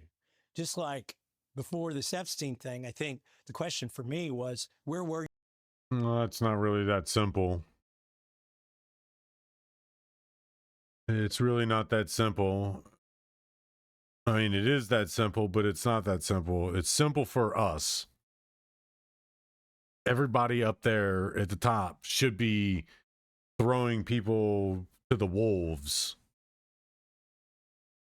to make sure that the system doesn't have to come down.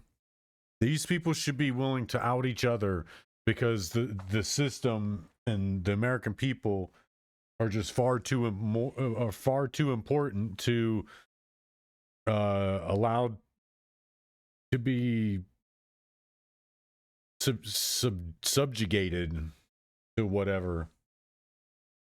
But they won't even stand up for the women and children.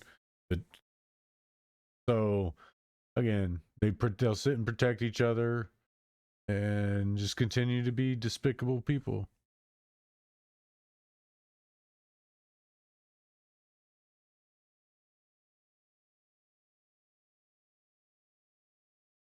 Man, I really hope I don't get hit by the chair that makes you gay. The chair that makes you gay.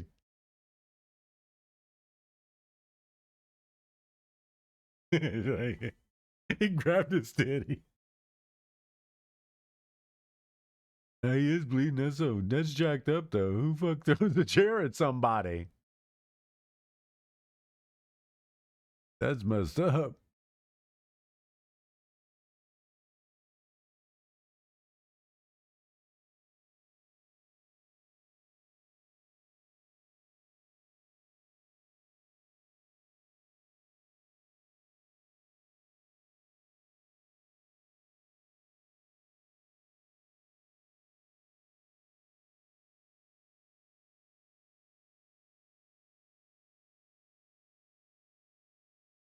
I mean, I hope it's not a crime scene anymore.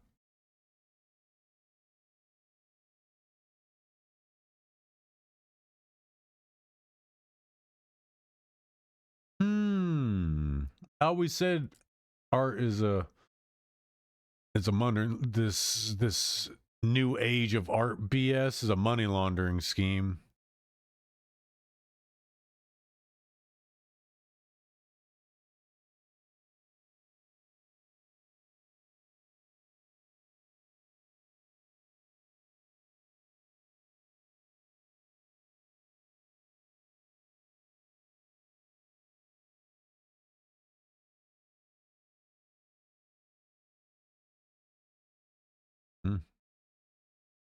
Somebody looks guilty.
Oh, nah, yeah, you don't get to throw around the public isn't ready.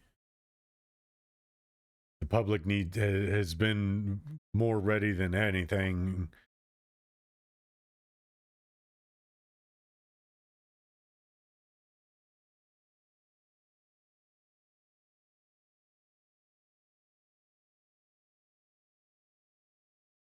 Nobody gives a fuck about you, Vance. Really, dude, shut the fuck up. Me and my poor family. Wah, wah, wah. While hundreds of thousands of children go missing. Shut the fuck up, Vance. Sorry, bud. I gotta go pee, man.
What you doing? What's up, buddy?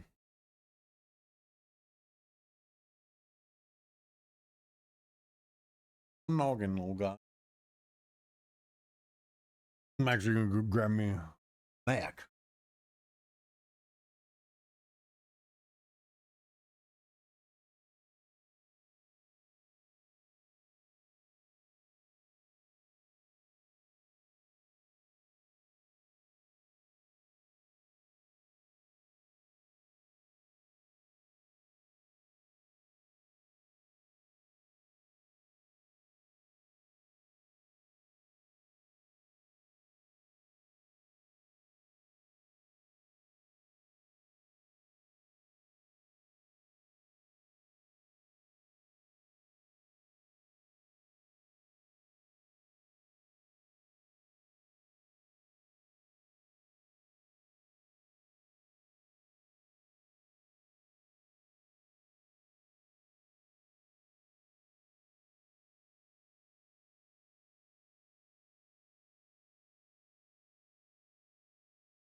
Mine.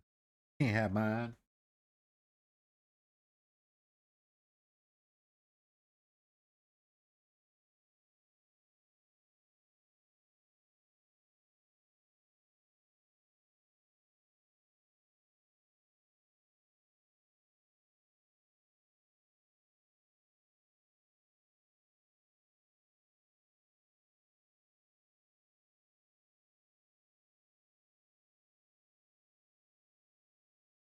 Why is Congress heading for Europe?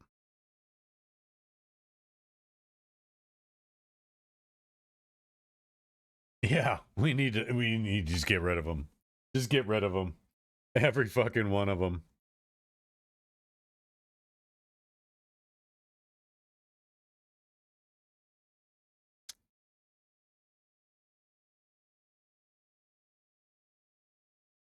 They need to come back. The resignation letters written for them. We're not waiting for a primary. Get them gone.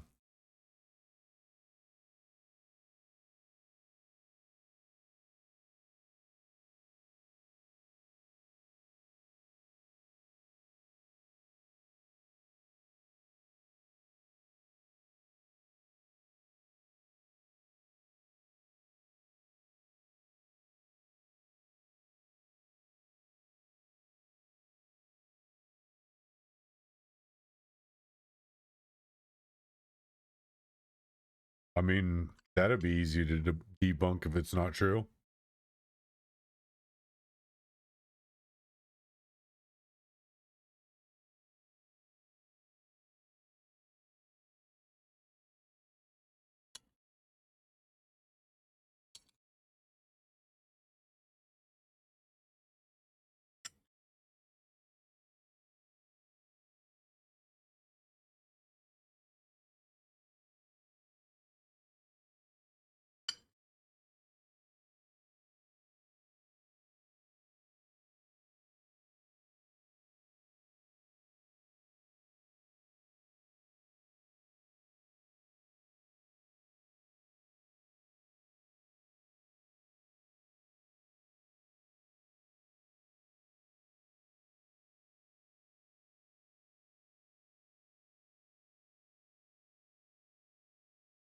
You look at my feet, man.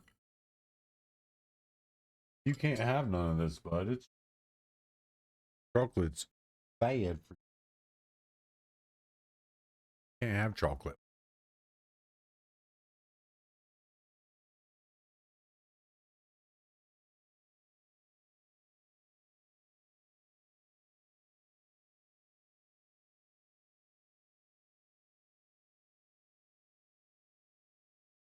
Sinaloa cartel.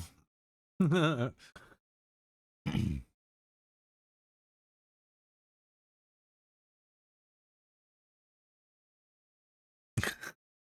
are you doing, man?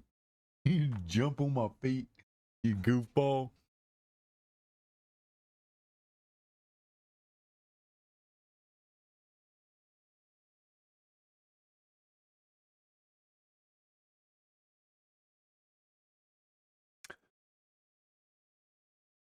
With great accusations comes great evidence.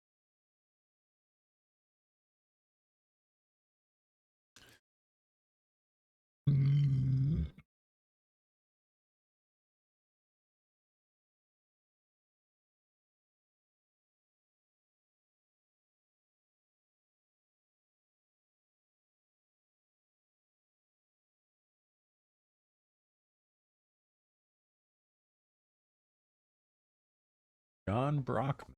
The hell is that?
Belong to Hunter Biden with FBI employee Roya Demlow, who you just spoke about, which took place on July 17, 2023. In that line, she says, the question was asked, okay, if someone were to leave here today, were to leave this interview and were to suggest or imply that when you said the laptop was real, that it meant that the FBI had affirmatively determined in October 2020 that the laptop belonged to Hunter Biden, that the contents belonged to Hunter Biden, and that the contents had not been manipulated in some way, man? would they be representing what you said, correct? Answer by Ms. Demlow. They would be representing what I said because I don't have much knowledge of that. They would be misrepresenting what I said because I don't have much knowledge of that. Look at her Because face. this committee What likes is to going on misrepresent here? or leave off complete sentences of what individuals said, I'd like to introduce this into the record. Objection. At this time. Thank you. And as to no comment by an FBI, that's usually what they say when there's an ongoing investigation. That's some weird stuff. That lady was acting weird the whole time. Like, misrepresenting. It's so weird. These people are weird, man.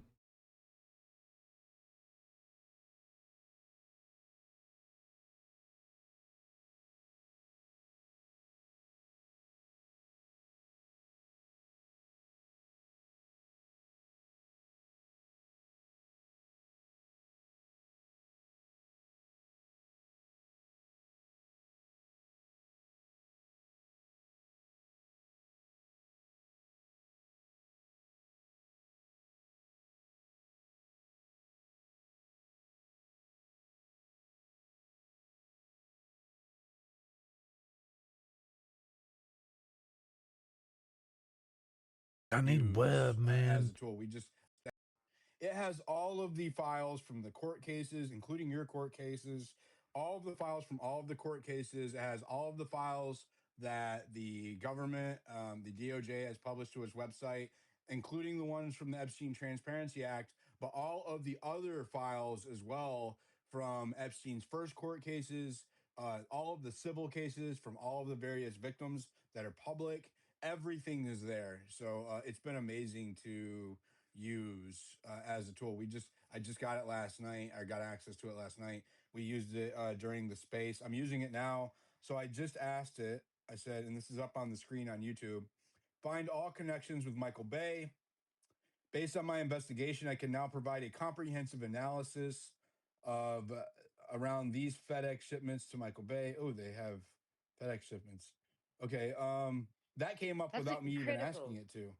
Yeah, that And came Ian up. Carroll's such a great guy. Sorry to cut in, but he's a great guy because I've been watching his stuff for a long time. He's a very clever man. So that's incredible that he started this. I must definitely, we should share it on the group so everyone can have. Yeah, I really want to get access to that tool.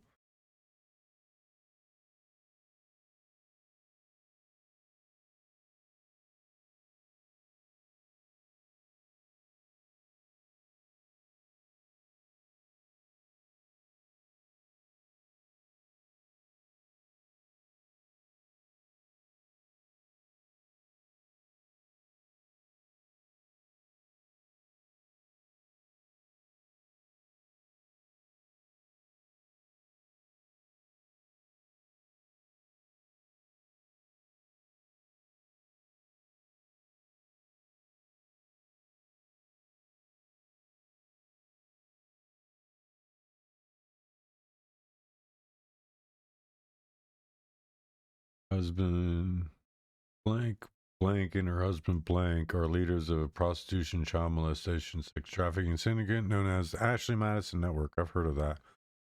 A large majority of the funding for said network is held in the accounts of capital investors and property they have acquired. Much of the property is used to house people with radio transmitters. These transmitters send in a signal of RF, audio, and video that are used to make people receive the signal in a way that interferes with their central nervous system. These transmitter people use extensive conditioning techniques to make people experience tactile, auditory, and visual hallucinations. It is used extensively to molest children. These transmitters often are readily visible from the street as satellite dishes. Between the radio signal that is recorded of a person near a transceiver and the conditioning, people who hear the transmission begin to experience sensations similar to the person who made the recording.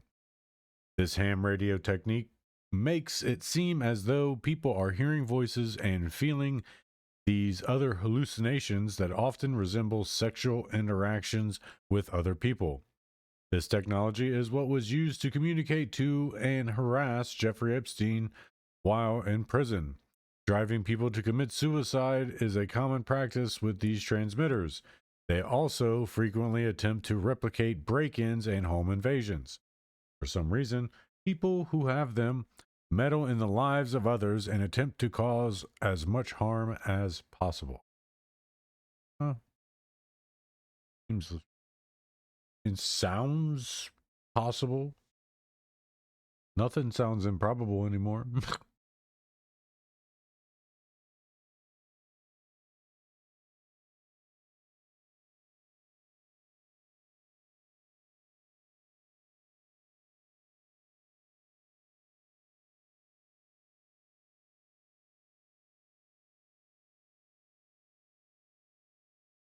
Yeah, I read that one before.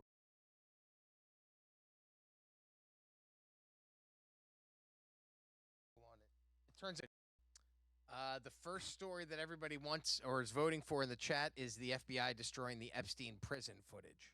What is that, Rob? So it turns out, here I have a news article on it.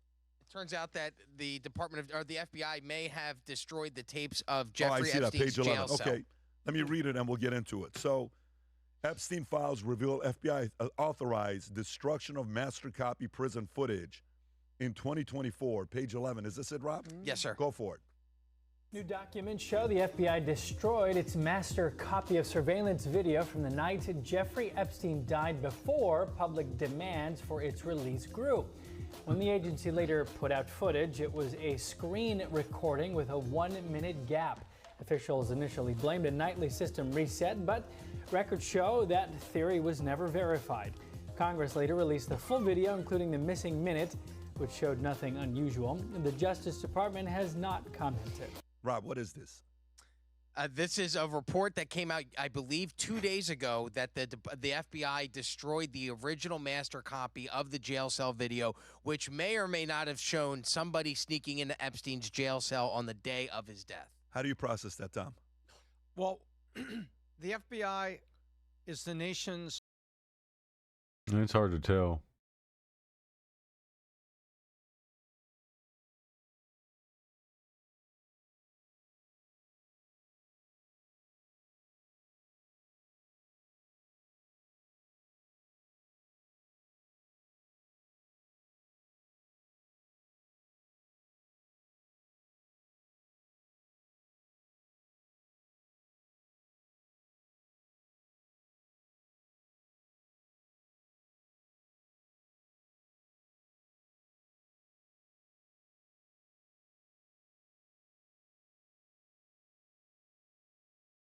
Oh, now you're trying to play like you're on our side again, huh, Bongino?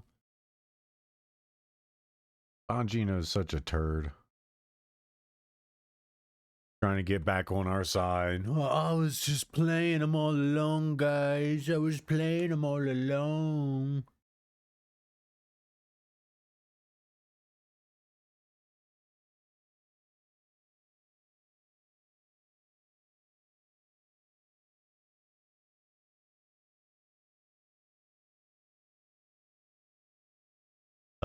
Accused of selling bodies and body parts. A trial set to begin in just months. And tonight, new grisly details of what the FBI says really happened. ABC 15's Nicole It's gotta be Valdez is fake. live. And Nicole, this paints a Frankenstein-like picture.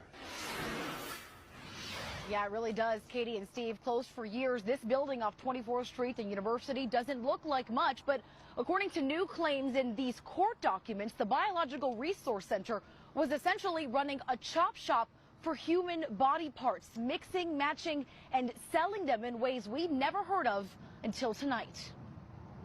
Described as unsettling, but it sounds a whole lot worse. One FBI agent revealing what it was really like inside the Phoenix body donation facility. In 2014, he saw everything from buckets of heads, arms, and legs to coolers filled with severed penises when the FBI raided the building. Confused and angry. We thought this was going to be doing some good.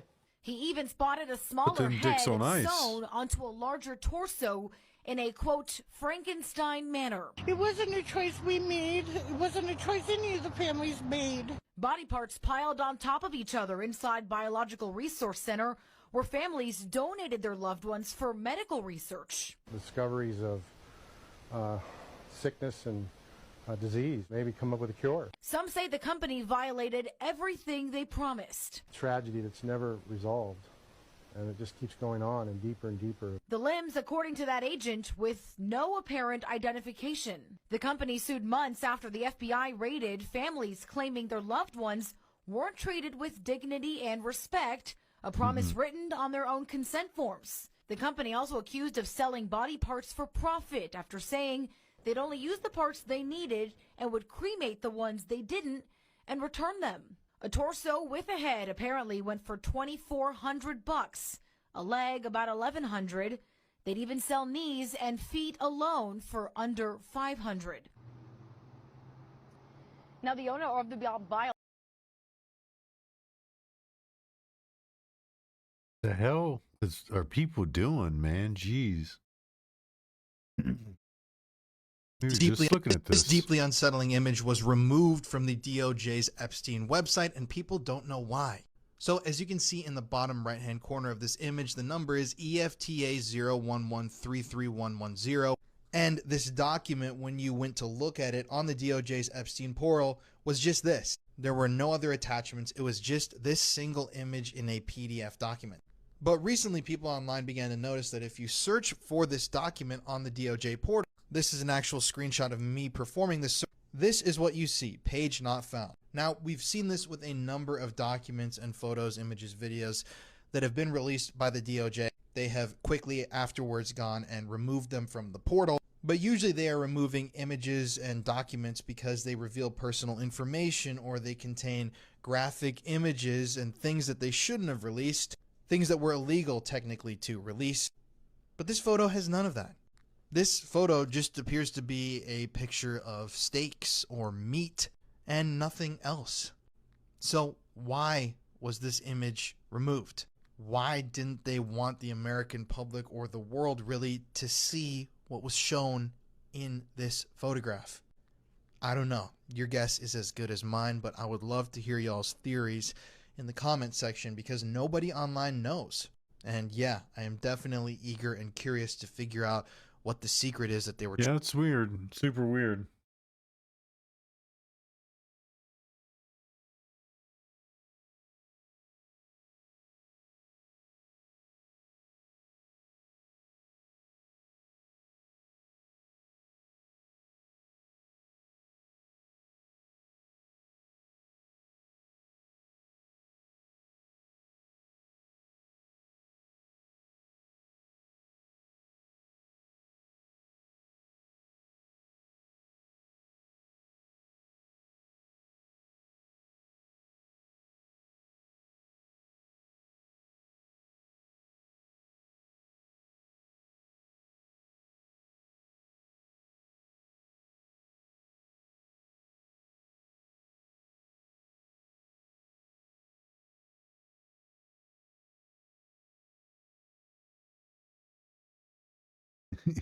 He comes bolting out here.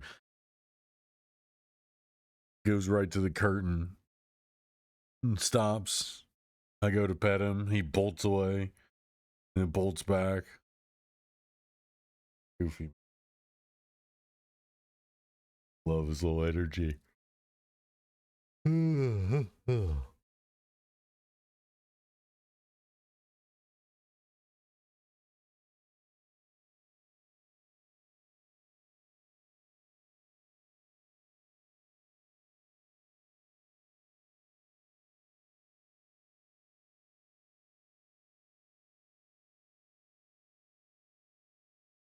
They knew about it way before 2009. Way before.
My name is Tiffany Doper, and I am the manager in CCU. For my team, we are in the COVID unit, so therefore, my team will be getting first chances to get the vaccine. And I know that it's really, I'm sorry,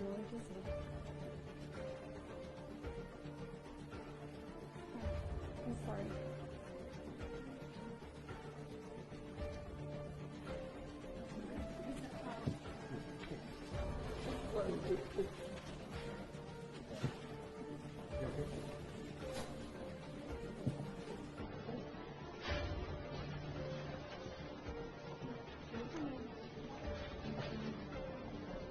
Wonder if that's fake or not.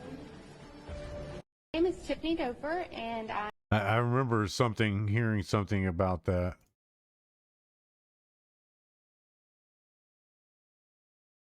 Yeah.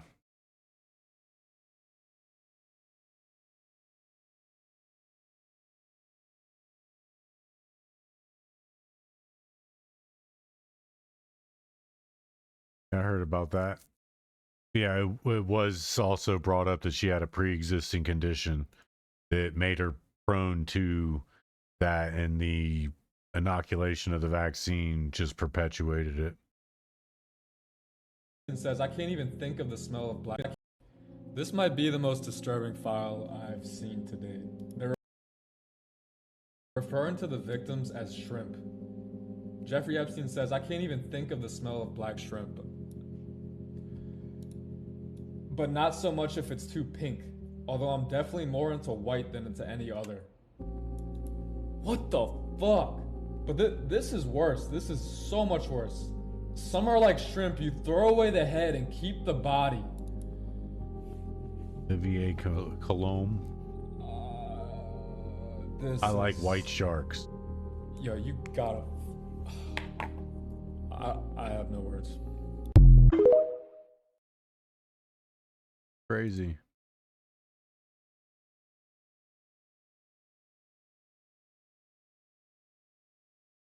What?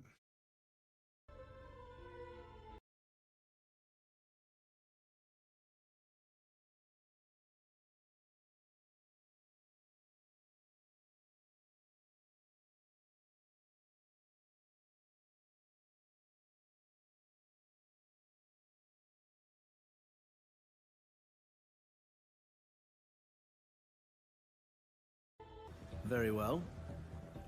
The secrets of the global elite. 5 years of work, everything we've collected. This thing makes WikiLeaks look like a gossip rag. The pen beats the sword, huh? Good evening, 47. Your destination is the Paris Fashion Show by Sanguine, one of Europe's leading couture brands. Your targets are Sanguine owner Viktor Novikov, a former oligarch turned fashion mogul, and his partner Dalia Margolis, a retired supermodel, an iconic power couple on the global fashion scene, and two of the most dangerous people in the world. Novikov and Margolis are in fact the ringleaders of Iago, an enigmatic spy ring that deals in the global elite's most valuable secrets. Unscrupulous and opportunistic, Iago has caused disastrous security leaks all over the globe. When Crimean separatists caused a deadly meltdown at the Odessa nuclear power plant, Iago gave them access to the plant's security network. And when the Delgado drug cartel shot down the plane of President Hernandez and his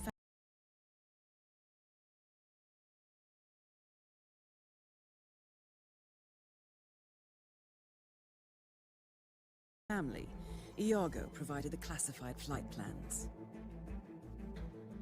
Now Novikov and Margolis have obtained a knock list of British undercover agents, which they plan to sell at a secret Iago auction during the Sanguine show. So our client, MI6, need us to stop the ringleaders before the knock list ends up in the wrong hands.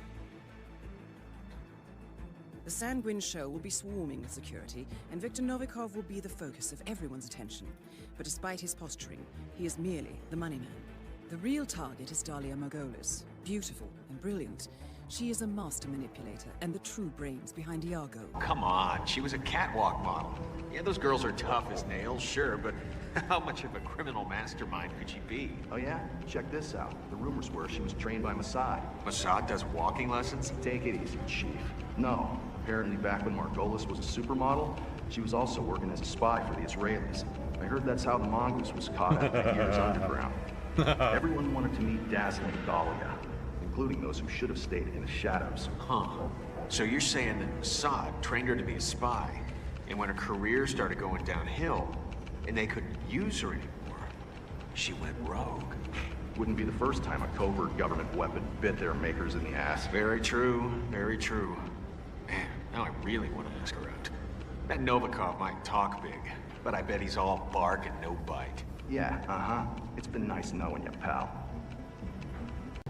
Miss Margolis. What's her story? You know, actually, I read this this book about the fashion industry through the ages. There was this whole chapter on her. I don't know, I mean, as I recall, Margolis' dad was some overzealous Israeli army general who, he did not approve of his daughter's chasing a fickle dream. She was disowned and had to fend for herself. I guess that explains her demeanor. Hey, fashion is tough, okay? I mean army tough. Her father, he should really been more approving. Anyway, she went all the way to the top, and then, just as her career was slowing down, she met Viktor Novikov, nouveau riche Russian with a bad boy reputation, looking to turn over a new leaf. So Dahlia persuaded him into buying Sanguine, and she launched her own modeling agency. With his money, of course. Yeah, say what you will, but the girl is charmed. I keep racking my brain, but I just can't figure it out. What? How they do it. Margolis and Novikov, I mean, all this stuff they're selling, state secrets and shit. I mean, where they get it from? It's gotta be hacking. I don't see it. What, mind reading? Yeah, sure, Saul. Mind reading. Wait. I got it. Margolis was a supermodel, and she owns a modeling agency, okay? She has access to a lot of beautiful people, right? Hang on, stay with me. What if she's using the models to infiltrate the power elite and spy on them? Supermodel spies. That's pretty out there, Saul. Even for you. Hey, I don't see you coming up with anything. Okay, why are you grinning like that? Usually there's a vein in your forehead the size of a garden hose. And are you sporting a tan, Oliver? Very funny. Actually, I met someone. Her name's Kara, and she's a model. No kidding. I am not. You know Dahlia Margolis, right? Well, she's the one who introduced us. Huh. Little Miss Cupid. What do you mean? You know, Dahlia was the one who hooked me up with Elise. Remember her? Also a model. Hot as hell.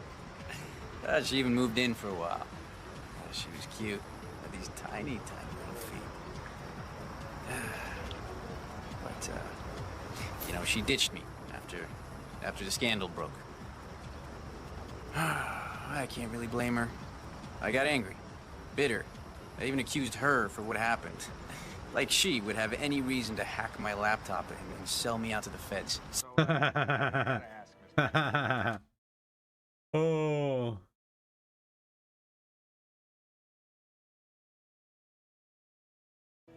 Section Chief Komarov, is that your handiwork? Look at these hands. I'm a bureaucrat, Carson. I don't go around staging perfect suicides. No, I dare say young Komarov got a taste of Viktor Novikov. Ask me, he had it coming anyway. Nobody likes an overachiever. And the file. Must be pretty important for Novikov to cop up 7 digits. What's in it? Every bit of dirty intel the FSB ever collected on him. Our friend Novikov wasn't always in fashion, Carson. But the public has a short memory span. And now he's tying up loose ends. Securing his legacy. And our retirement plans.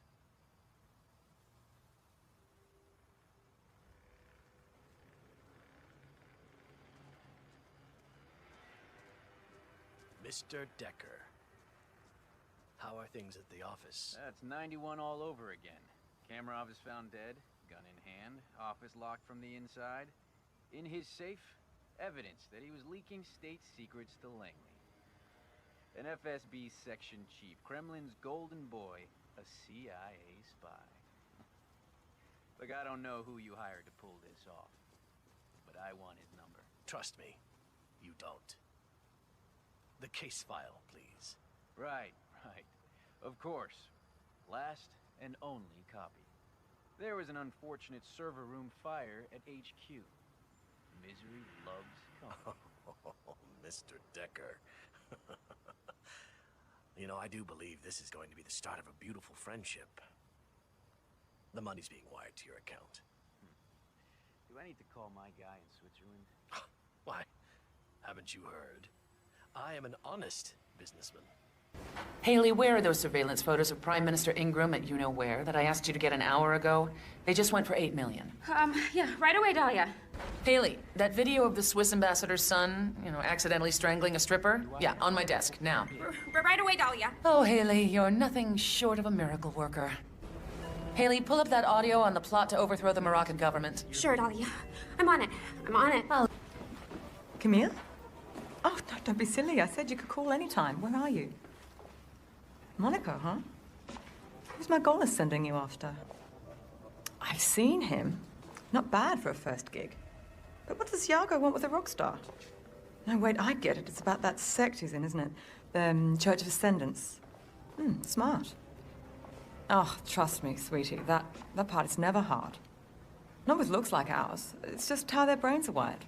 Leading man or not, you'll have him eating out of your hand in no time. Don't mention it. Keep me posted. And Camille, don't get converted now. Dahlia, Camille is in position at the fashion show. So, who's the mark? Julian Wakefield, the actor. Camille is just his type. She's got that Ada Lockheed look. Wakefield's old girlfriend. Clever. And how will you guide Wakefield into her path? Wakefield only drinks a particular brand of smoked whiskey.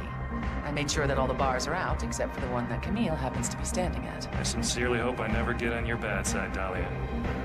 So, Wakefield is a member of that Church of Ascendants, isn't he? Is that who we're targeting? Those crypto-spiritualists? The Church of Ascendants is wealthy, powerful, and secretive to a fault. I have clients who would pay a lot of money to know what's going on inside that temple of theirs.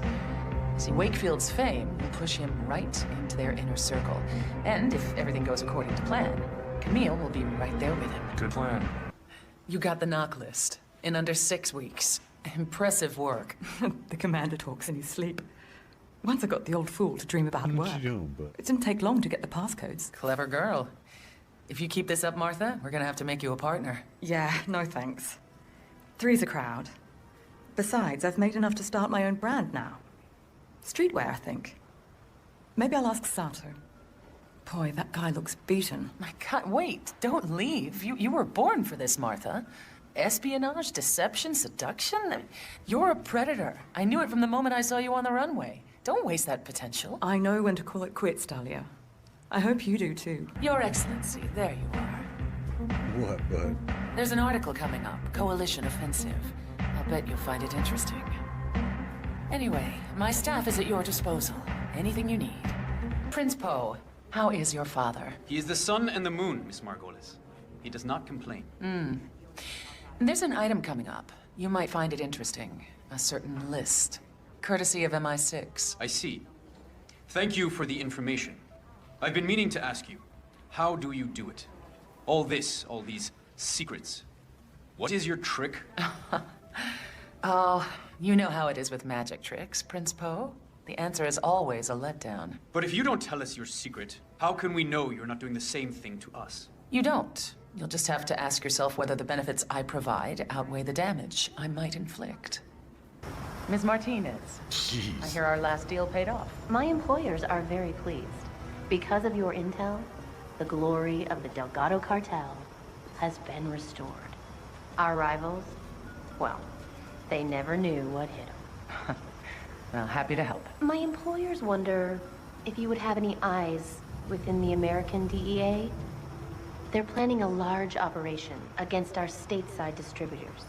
And we'd like to know locations, dates, and especially names. I can do that. I'll pass on the good news. Is Ariana still with the governor of Texas? Sure. Why? The Delgado cartel needs some intel on an upcoming DEA crackdown. I figure she's our closest link. Understood. Brother, how is the war against terror? I would say profitable. Highly profitable. Seen anything you like? Maybe. But actually, my company has something rather more specific in mind. I'm all ears. Kronland Industries, as you may know, is building a combat drone. We want those blueprints. Money is no object. Liar. But I'll see what I can do. Do we have anyone within the Swedish government? Department of Defense, preferably. I don't believe we do. What are we looking for? Blueprints. Private contractor. Find out who Kronland Industries does business with. Maybe we have someone on the buyer side. Got it. Victor. Has a lot of skeletons in his mahogany walk-in closet. And sometimes the lock won't hold. A young, ambitious FSB section chief was mounting a case against Victor for past crimes. He got close. Too close. So Victor, failing for once to bribe or threaten his way out of trouble, made a deal with an assassin. Someone with impossible skills. The price? A copy of the Iago dossier. Everything we have ever collected. No questions asked. And did Victor bother to tell me about it? No, he did not. Client's in there. Are you saying they're bidding on used goods? Victor is certain this mystery man was looking for something very specific. He won't be bribing people left and right. Still, it's the principle. Dolly. Victor is a loose cannon. And I hate to say it, but maybe he needs to be put down. You're kind of mixing metaphors, but the thought has crossed my mind. So, you accept my offer? Yes, but I get to pick and choose. I do have standards, Dahlia. Oh, naturally. As it happens, I have the perfect mark. Jessica Highmore. That Jessica Highmore? Didn't her sister fall off of a roof or something? I see you read your gossip columns. Now pay attention. I want you to go to New York, seek out Jessica, and do what you do best. The girl is bright, young, beautiful. Should be right up your alley. So, what did she do to you? Do try to connect the dots, Helmut. Jessica is just a means to an end. The real mark is her father, John Highmore. Befriend him, get his trust. Highmore Consulting are planning a merger. I want to know with whom and at what price. That before, and I heard these guys talking about an auction or something up on the second floor. What the hell is that about? It's probably some kind of charity event. You know, rich patrons bidding on dates with supermodels, that kind of thing. Of course, it could be a cabal of evil geniuses hell-bent on world domination. Huh. Yeah, I'm gonna go with that one. Look like lawyers. The 007, was it First Light or something like that? Yeah, something like that, yeah. Absolutely, dude. That's gonna be a fun thing. That's funny.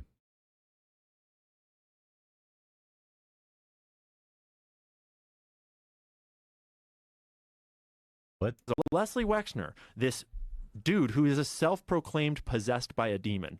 What? Yeah. Whitney has a whole chapter where she goes into this article that was done by a mainstream news source like 10, 20 years ago, where they're interviewing Leslie Wexner and asking him about how he came to power and what's his secret. It's called his D-Book, D-Y-B-U-K, and you can read about this on Wikipedia as well. And he describes in his own words that he's possessed by a D-Book, which is like a Yiddish word for a evil demon that drives him for more and more and more and more. This is in his own words. Is he being hyperbolic? Is A he little joking bit. around? Like, No. oh, I'm possessed by a demon that just wants more and more. I just want to be successful. No, I mean, I wasn't in the room, but I assume based upon the wording and how it's put, Let's it's like, find it. yeah, We'll it's like find it. I want to read that. It's like a billionaire. I mean, it's in the text. It's directly quoted in the text in One Nation Under Blackmail, actually, which is in that backpack. One Nation Under Blackmail? One Nation Under Is that Blackmail by Whitney's Whitney book? Webb. Highly recommend, but it's super dense. It's a hard read.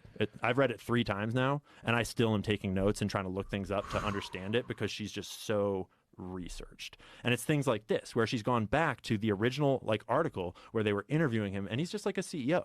So they're just asking him, what's your secret to success? And he's like, I'm possessed by I have a drive for more. And he chose the word D-Book, which is a Yiddish word. So this is from New York Magazine interview. That's exactly the source.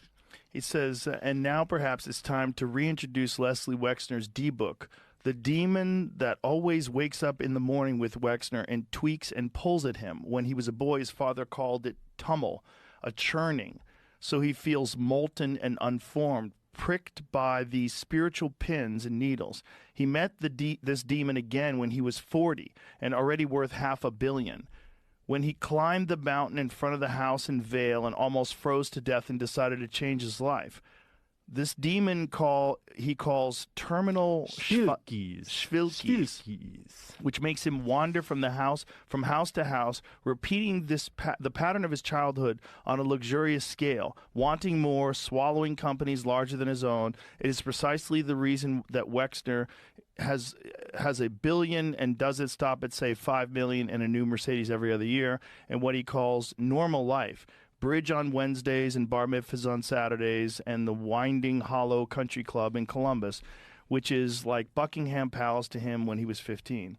Yeah, so that's just to point out that, like, he's a fucking weird dude. He's a sketchy dude. He's running 2 sex trafficking rings out of his companies that he doesn't know anything about, and simultaneously he founded, the Wexner Foundations and the Leslie Wexner Heritage Foundation.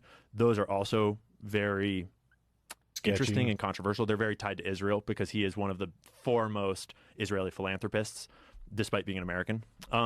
But he founded what was called the Mega Group, which is essentially it was not disclosed for a long time. It was secret.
I'll be done.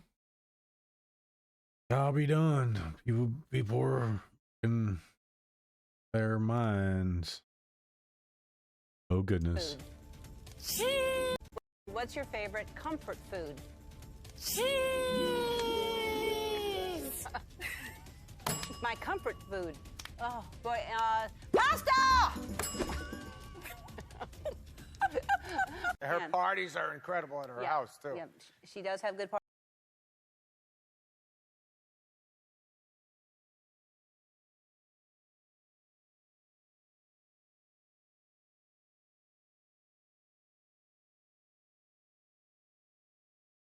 Just saw that, didn't hit that. There's like not a Free Speech Friday tonight, and that is because I have been cooking with the boys in Web, making it perfect all day long. And we're still troubleshooting, but I wanted to tell you something secret and important. See, we're getting ready to like start bringing more people in to test this thing out, and the way it's been working is there's just a secret passcode to get you into the website, and we've just been giving a secret passcode to the beta testers. And I was thinking it'd be a lot of fun to like do little treasure hunts for the secret passcode. I could tell it to you. It's not that hard. So at the end of this reel, I'll tell you how to know the secret passcode. And I think there's still like 300 more spaces to get in today or something like that. But I do just want to say that, remember, Web is still very much in the beta phase. So today we had a bunch of downtime on the algorithm because we were updating it to be better. And it's way better. It's getting cooler and cooler every moment. But if you're in the beta and you're in there testing Web out, just remember that things might be changing around a little bit. We'll be adding features. We'll be changing features because we want it to be awesome and we want it to be perfect. That being said, I'll be back doing more live streams this weekend and all next week. And we're going to get Web cooking and ready. And we're going to be bringing hundreds and hundreds and then thousands of more people in. And throughout the week, we're probably going to basically like open it wide up. But here is the secret code. The app exists at app.theweb.io. So you would go to app.theweb.io, and it will ask you for a secret passcode. And here's the thing about the secret passcode at the present moment. I'd be willing to bet that every single one of you has said the secret passcode at some point in the last year. It's related to Epstein, and I'm sure you've said it. Maybe just take away the spaces and get up in there, type it in, and hit enter, and you probably get in as long as you're within like the first 300 to 500 people that figure that out.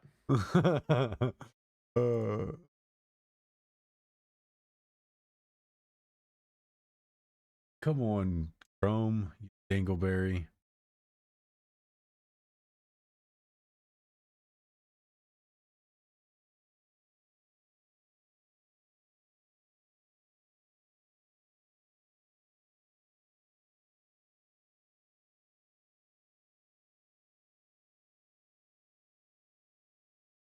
Oh.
Thought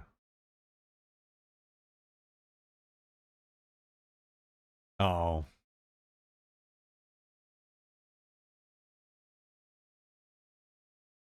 I wonder if, because I wasn't using the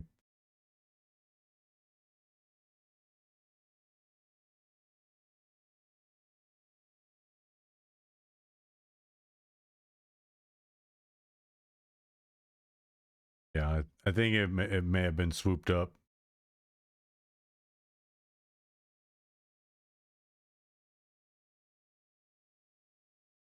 Yep, it was already swooped up.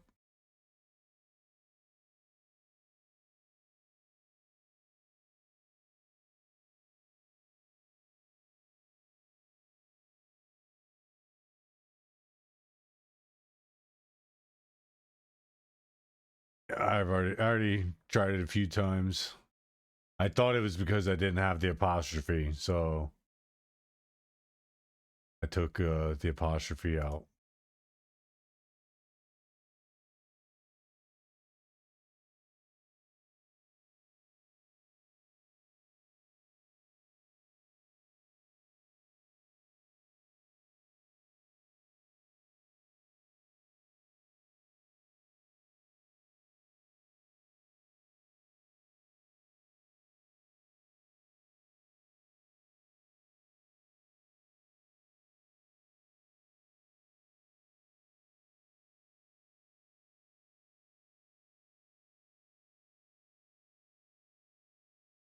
Unfortunately, didn't get in fast enough. That was an hour ago, and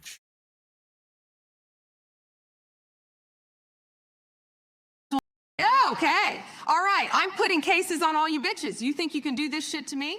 You motherfuckers will be playing basketball in Pelican Bay when I get finished with you. Shoe program, nigga, 23-hour lockdown. I'm the man up in this bitch. You will never see the light of day. Who the fuck you think you're fucking with? I'm the police. I run shit here. You just live here. Yeah, that's right. You better walk away. Go on and walk away, because I'm going to burn this motherfucker down. King Kong ain't got shit on me. what the fuck? Oh.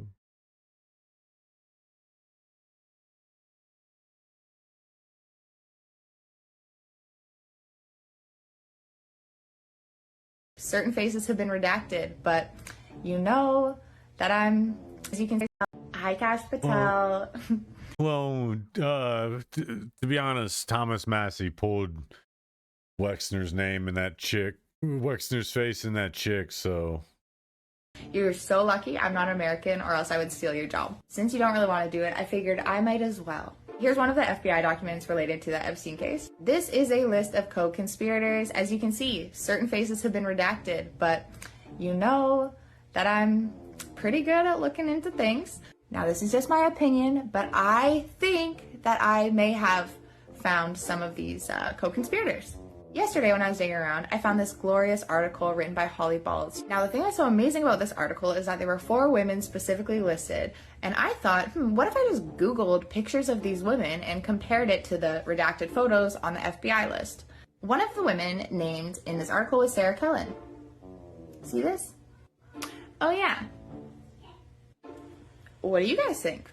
Yeah. Adriana Ross was another woman named in the article written by Holly. Now, I might be crazy, but I think I've seen this same jacket collared shirt combo before. I think I actually saw it on the FBI document. Obviously, we have Nadia, one of the pilots that Jeffrey used. Here's her IMDb picture. If you look at the same photo with less of the background cropped, you can see the black shirt, the white from the floor of the plane, the arch, the glow, and the red exit sign. And here's the redacted photo on the FBI document. Now we have the black at the bottom, white, we have the same arch from the plane, the red. This would be the perfect time for Cash Patel to chime in. I'm not even a journalist. Yeah. The FBI is just really bad at their job. So I make fun of them every chance I get. Really bad at their job.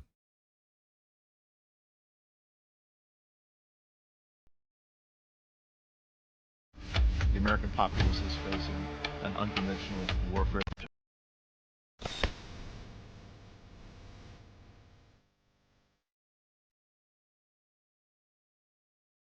People should not be afraid of their governments. Governments should be afraid of their people. The American populace is facing an unconventional warfare scenario. This is information warfare.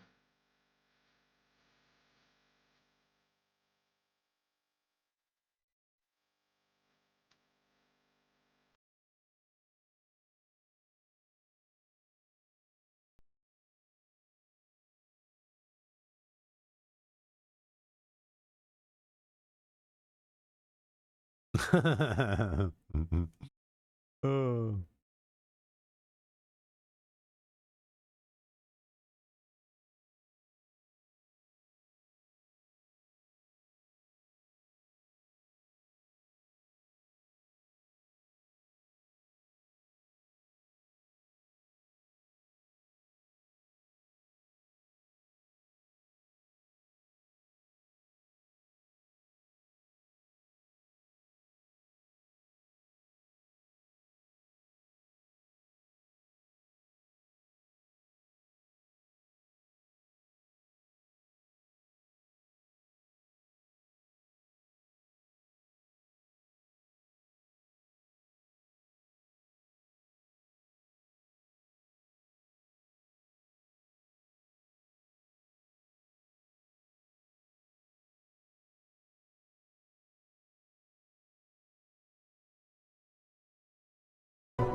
Percentage of coming down.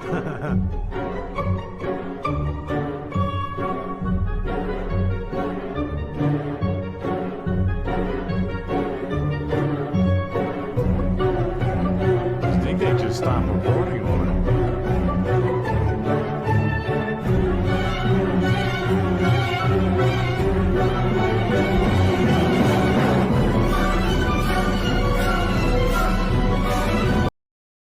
Well, I'm probably gonna get struck for the song, but you think that after some time they just like, you know what, we're just gonna stop giving out numbers of that. That's just making us look bad now.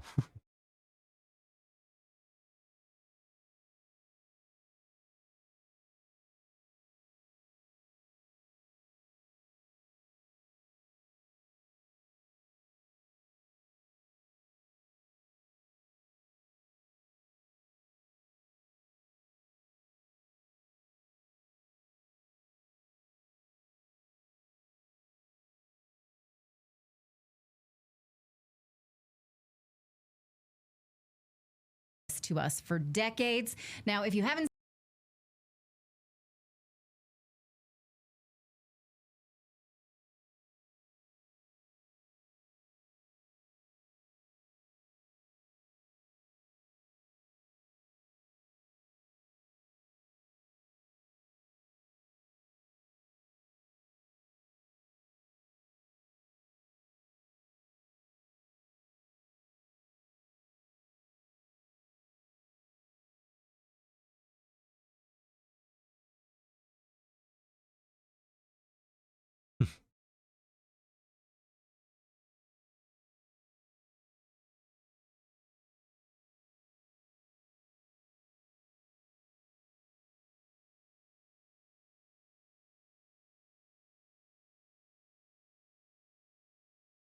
I've been through this.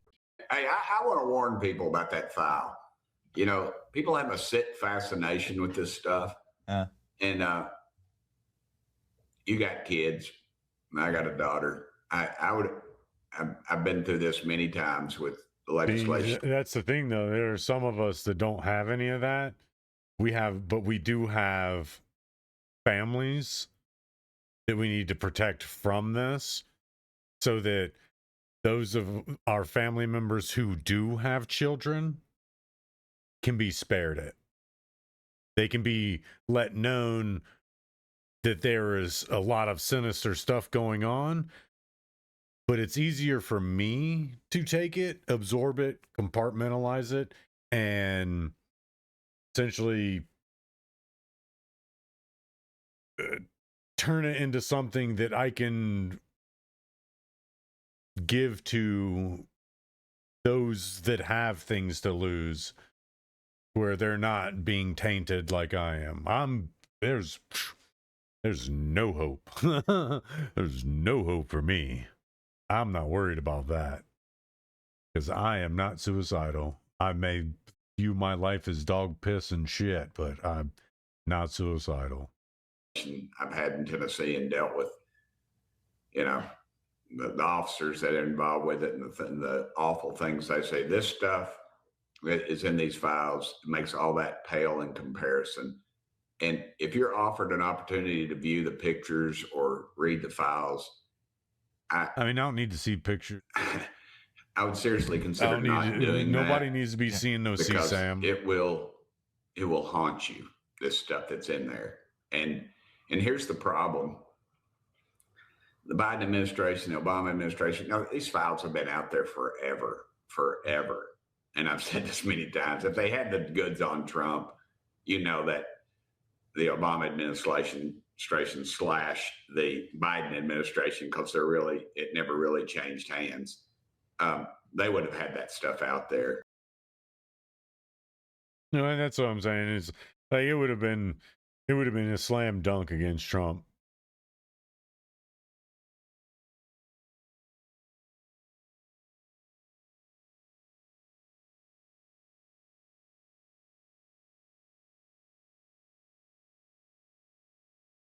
Chewing on, bud.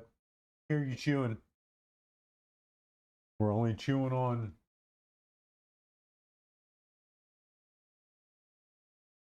shoes. One of the okay pieces.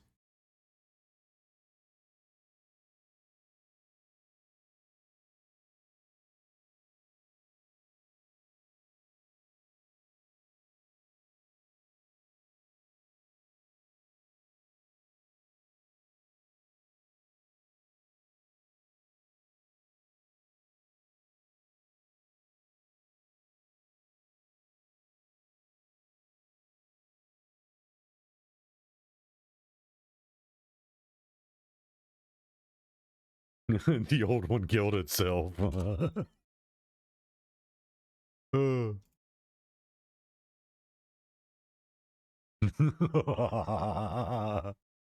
we get a new passcode? The old one killed itself. Oh,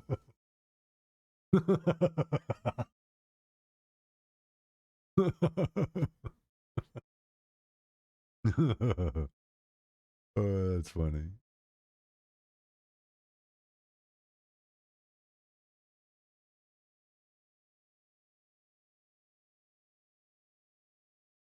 Yeah, Pretty much. You anti-Semitic.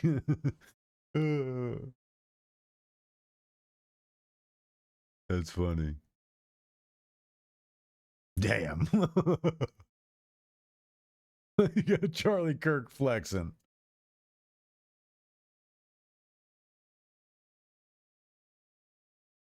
Remove the criminals. Left and what's wrong with you, dude?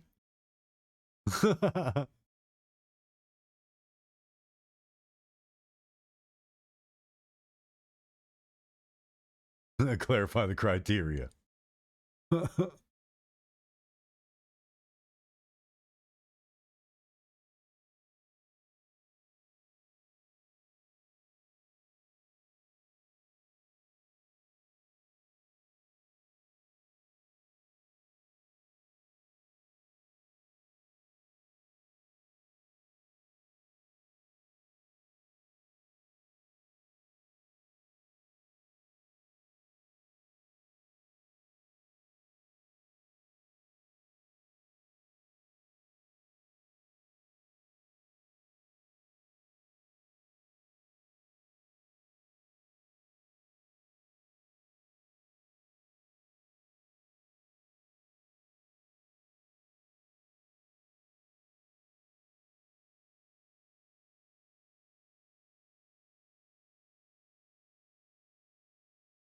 Why did it take Charlie Kirk's jacket off? Why did it take Charlie Kirk's jacket off and not Elon Musk's jacket? Oh,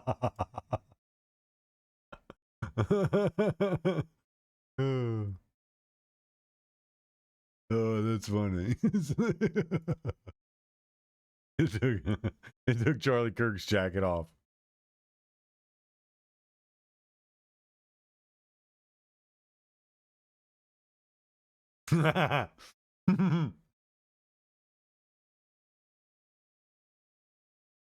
It is now officially okay to indict pedophiles. Because the Dow sucks now. The Dow sucks. Let's start prosecuting pedophiles. The Dow's over 50K. No, it isn't. Back to prosecuting people.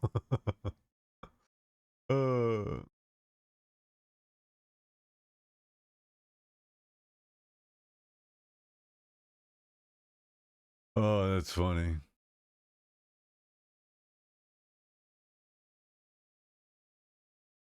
The old one killed itself.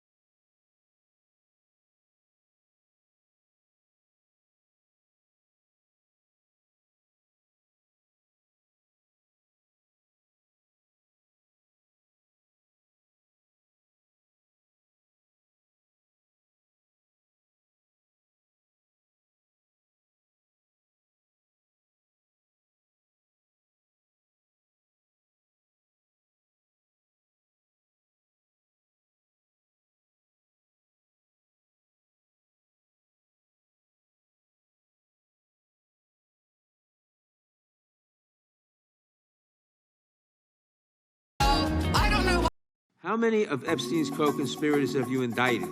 How many perpetrators are you even? The Dow right now is over 50 thou. I don't know why you're laughing.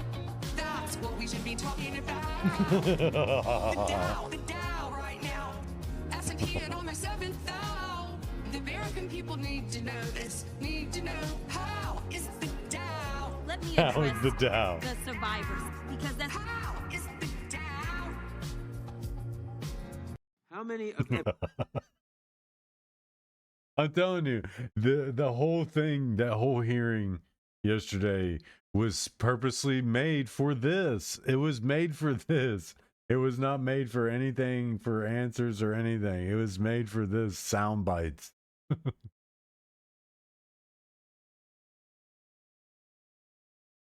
Children. Although, let me say that although pedophilia, which says child And look, audio's not matching up with the mouth. Means the audio could be generated or the video could be generated.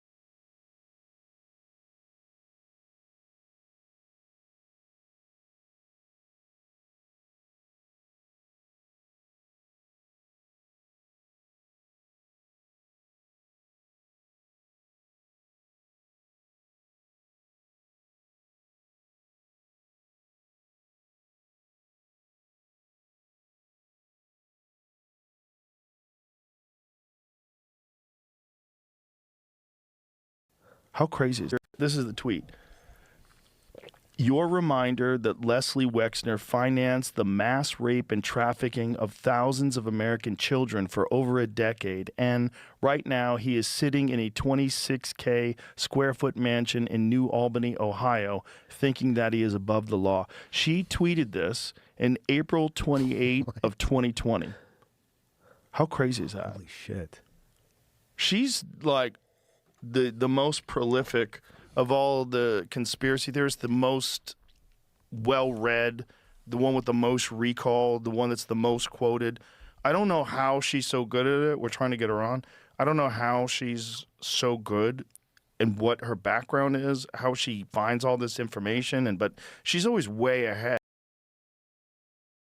You already know, Rogan. You already know. It's really about following the money. It's not really hard to follow money. Money is like the loudest fucking thing on earth. It screams, yells, it has people killing each other for it. Money is not silent. And regardless of what these people may think, money will always be what gets them in trouble. It will always be what gets them in trouble. Because, yeah, they might do all this shit because they're sick in the head and they love it and they get off on it. But they also do it for money. Like, that's one of the main reasons they do it, because money has gotten them there into that position where they can be pushed into doing bad things.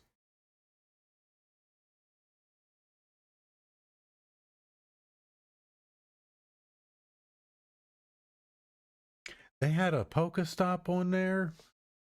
What?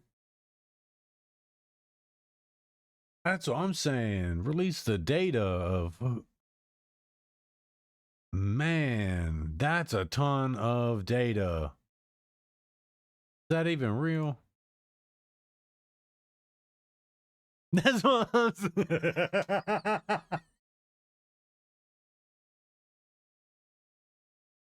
There was a Pokestop there? Like the look of concern. What Pokemon was on the island? No.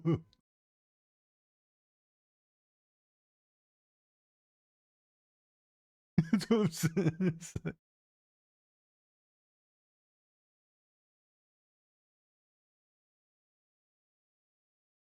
Man, that's crazy.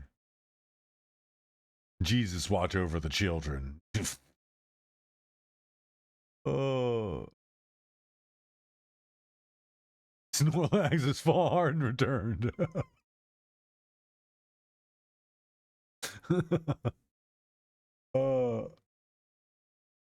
I know, that's what I'm saying. That stop's got tons of it's got tons of metadata.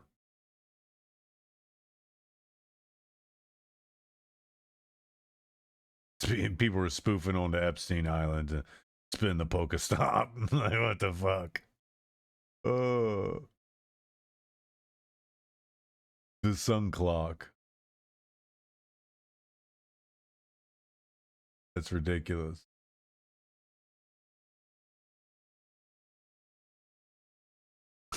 Right.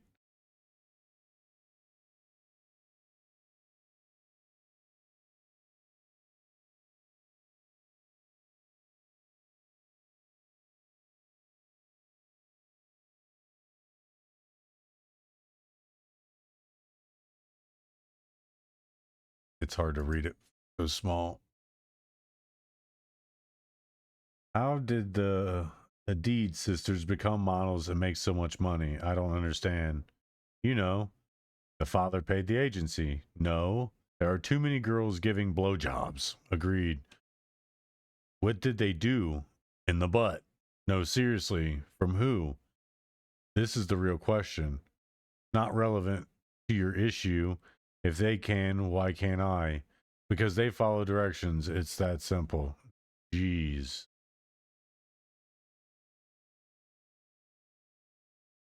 What in the hell? The responses are in a different language.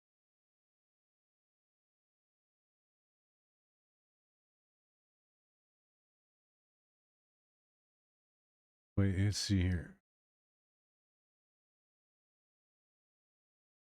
His replies are in a different language. Or his timestamp information is in a different language. Giavedi? Dicembre? That looks like Italian.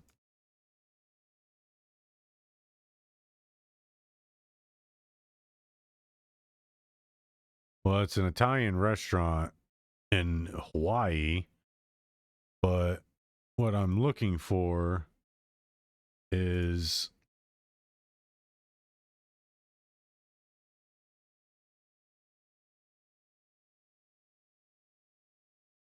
what language it is.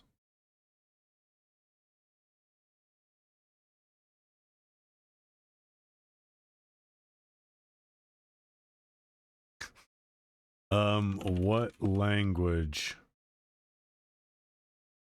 is that?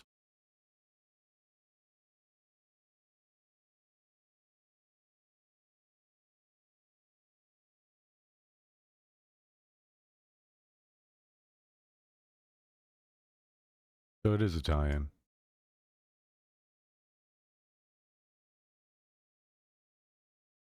Would someone need to be in Italy in order for email metadata to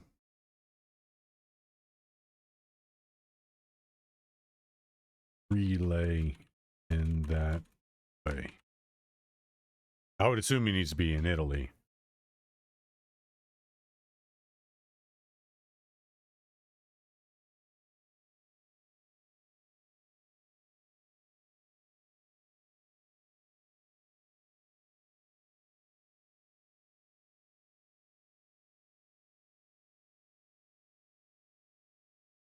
Let's do this.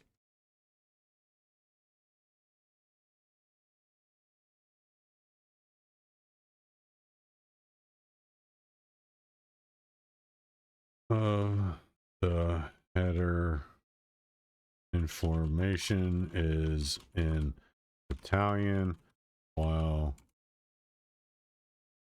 the other is in standard English.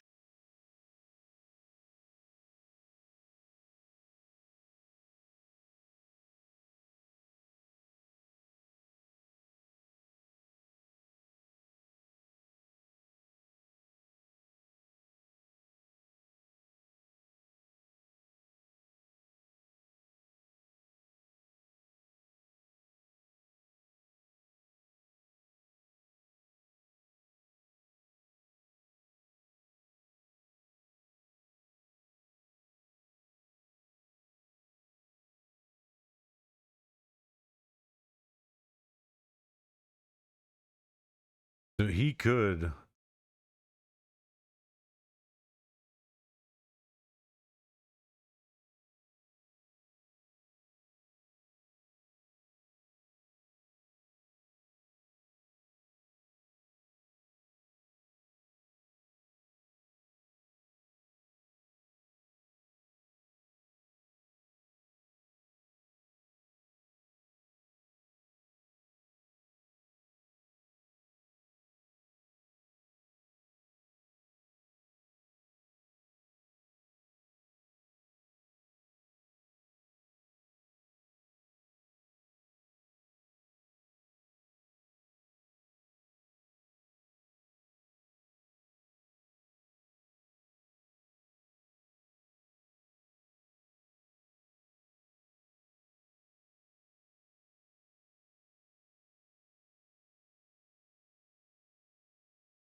I mean, you can change them manually and all that stuff, but why would Epstein?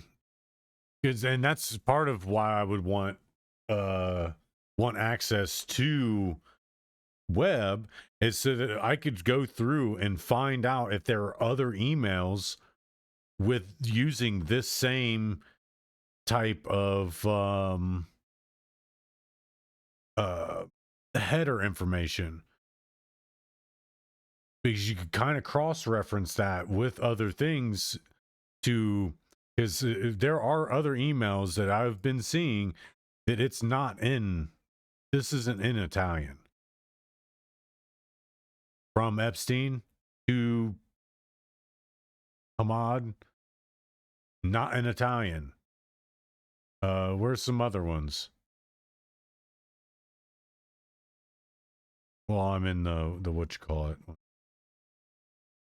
Here's one. Oh no, that's FBI report. I mean, I would open the files that I have, but I don't have any of the current files. I have to go and download them. I still have yet to do that, but I don't have any way of going through them easily. And with web coming out, it's like the perfect thing to do. Still have that up. Okay. So let's try to find another email.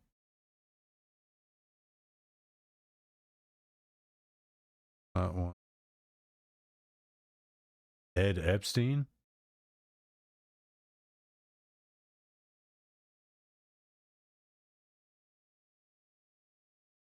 That's fake. That's got to be fake.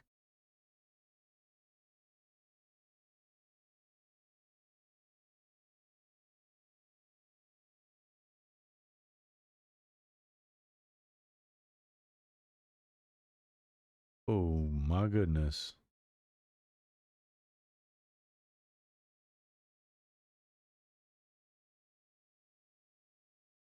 Again, this would be in Italian if his computer was set to an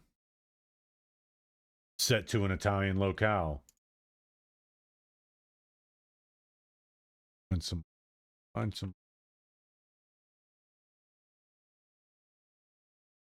Let's go back up here and do this.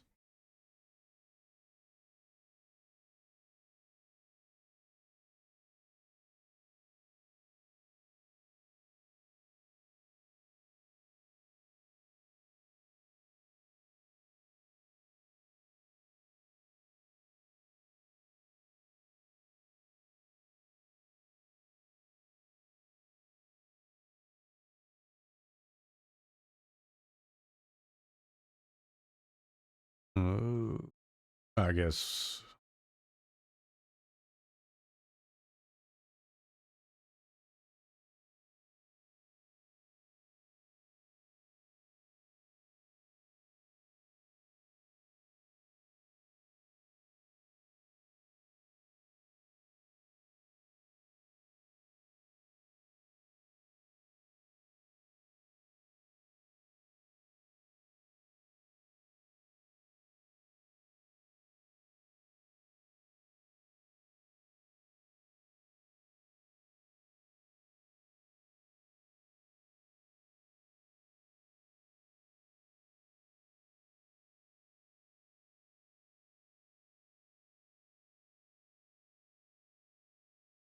I had to do this time. It was weird. I had to get to them last time.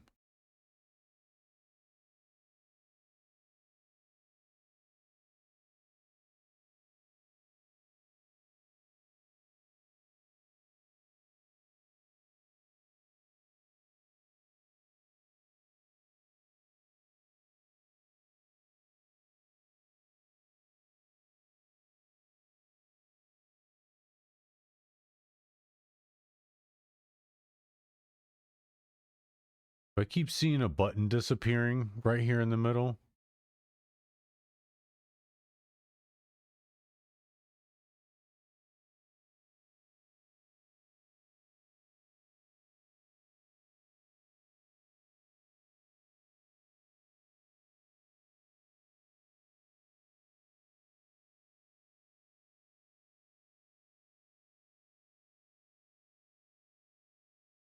Yeah, because it did this last time. It was like convoluted as hell in order to get there.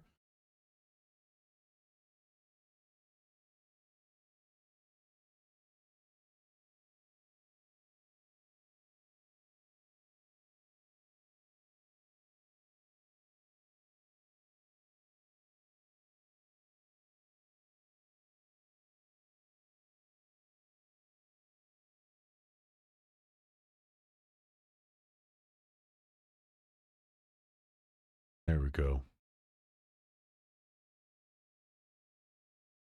I think I have all the way up to 8.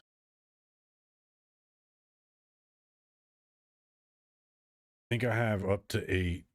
Data set 8.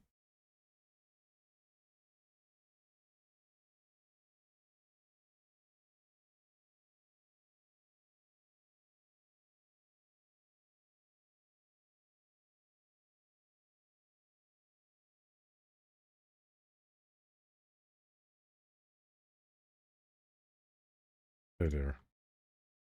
Yep, I have up to 8.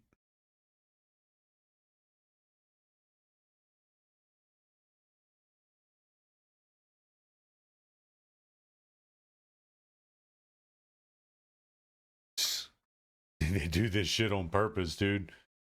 They know they do this shit on purpose. They know nobody's gonna like, no normal person's gonna sit here and download each individual file. Dear Epstein files.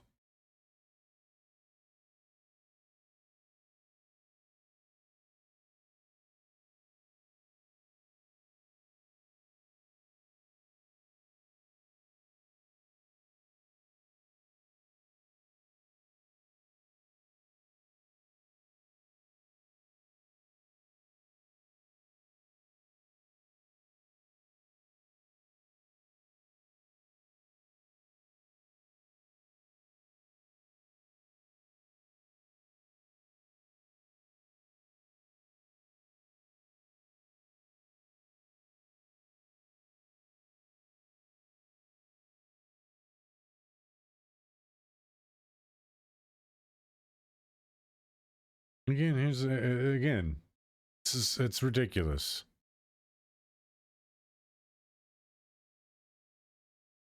That's data set 12. I don't need data set individual files.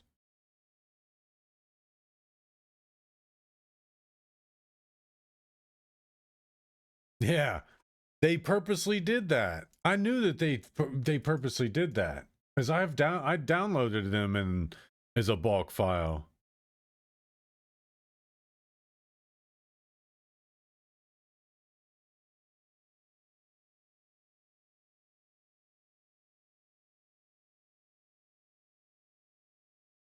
What?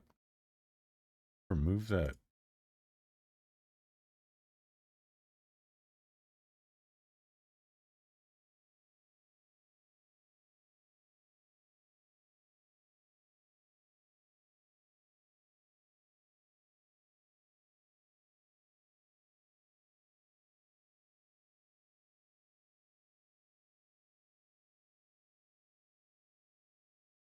I guess we're gonna have to go.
Yeah, they purposely do this shit.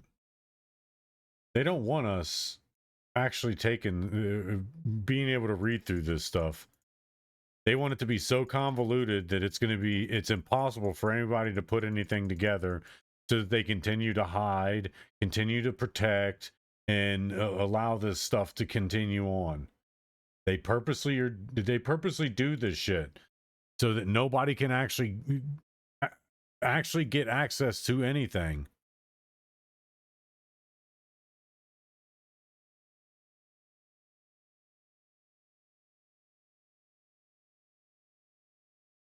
And it's really, really aggravating. And they wonder why no one has trust in them at all. Because you all do this shit. You do this.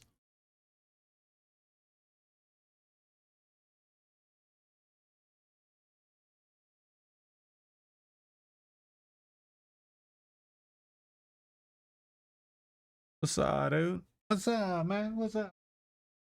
What you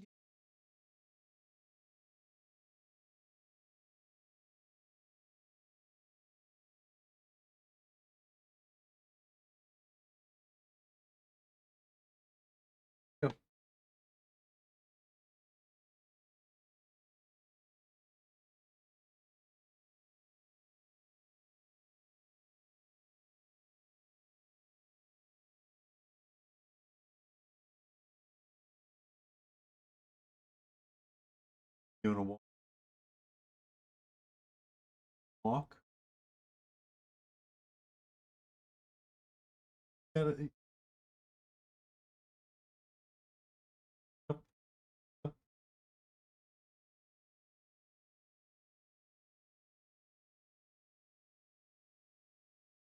Not trying to teach you to walk.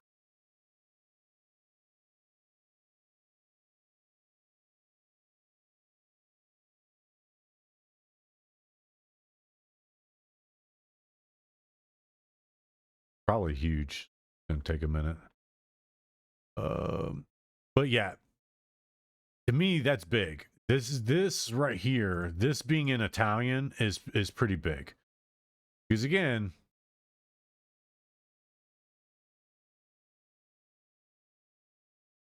this is a continued chain, but this is all in English.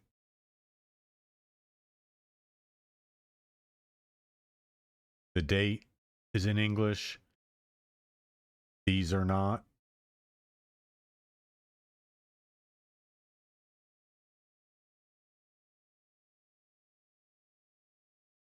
Me, I think that's something. I think this being in Italian, and then this up here is not, because this is from to. What's the re here? Is it just re? Because he gets home again. He gets home and responds from an English timestamp.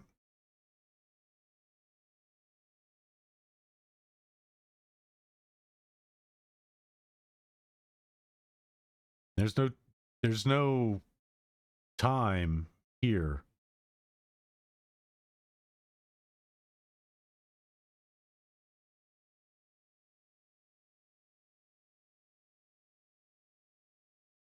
So almost like he's having multiple having conversations with multiple people.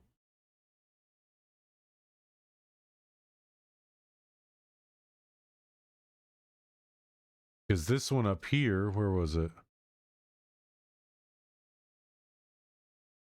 This one right here. This comes through in Italian. But then you have this one that goes back to English. And then Epstein's comes back in Italian. This one comes back in English. And then Epstein comes in at the end. Some hours later. That's a lot of hours later.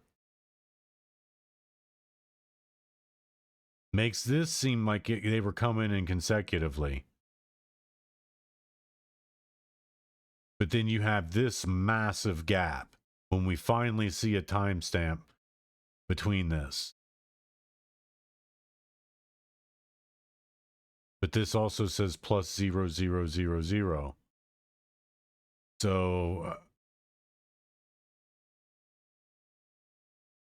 I can't remember what time zone that is.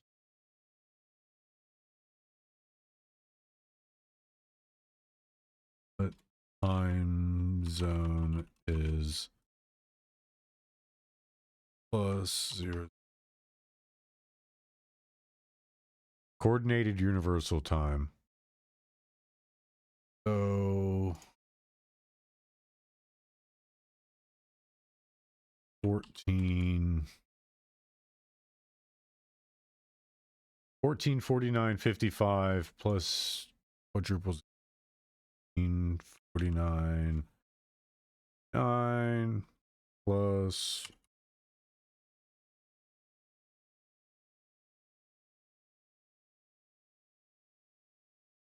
it's 2:49, almost 2:50 p.m.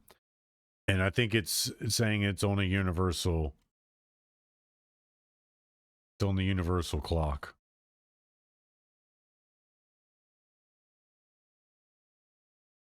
My neighbors. See, this doesn't have a time zone stamp on it.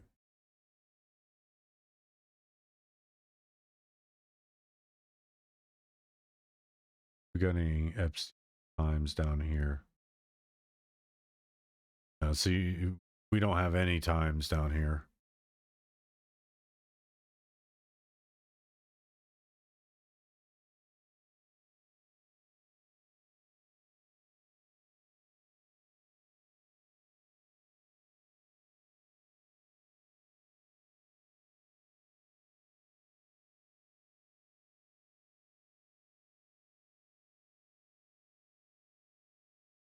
Neighbors carrying a pizza.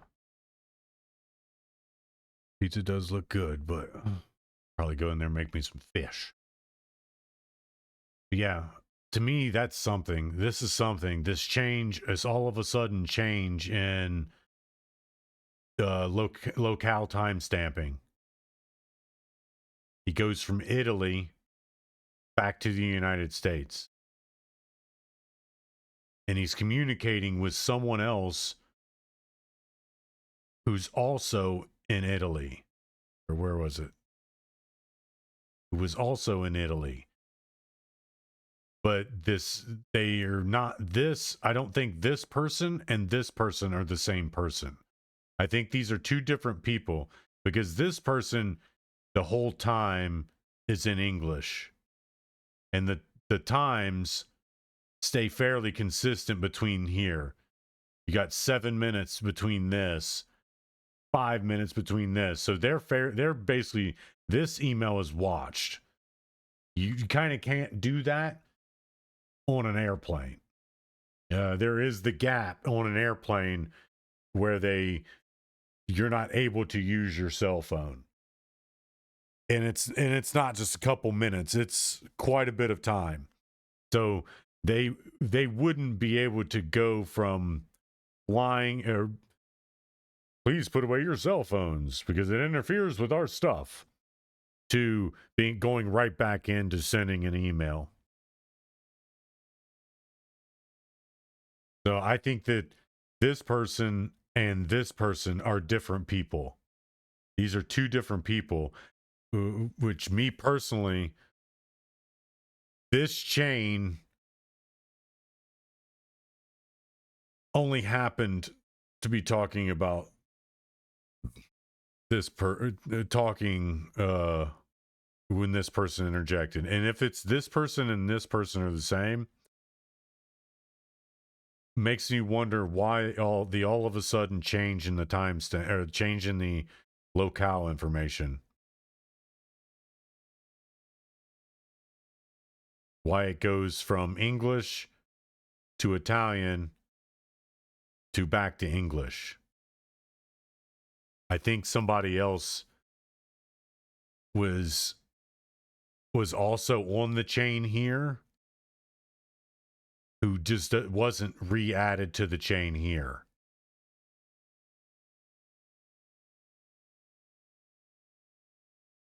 But me personally, I don't believe this person and this person are the same people. I don't believe that at all. I believe these are two separate people.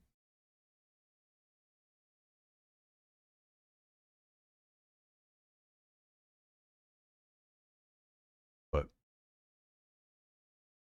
well, I'm getting hungry. I need to get me something to eat. So I'm going to call it for now. We're going to definitely be back. Hopefully I can get in on web. Get me an email with a web link soon, because I really want to dive in and see if there's any corresponding emails with the changing of the timestamps, because I think that's a good piece. Those timestamp changes are a very good piece in possibly identifying what was going on at this time. Because you could easily Google search what events were going on around the world, blah, blah, blah, yakety yak, what was going on in Italy, and kind of pinpoint why he may have been in Italy. But I want to get in and find more documents like this to see if there's more of this locale changing from in some documents. So hopefully I can get me a link to web soon. I really want a link to web. So until tomorrow, stay classy, San Diego.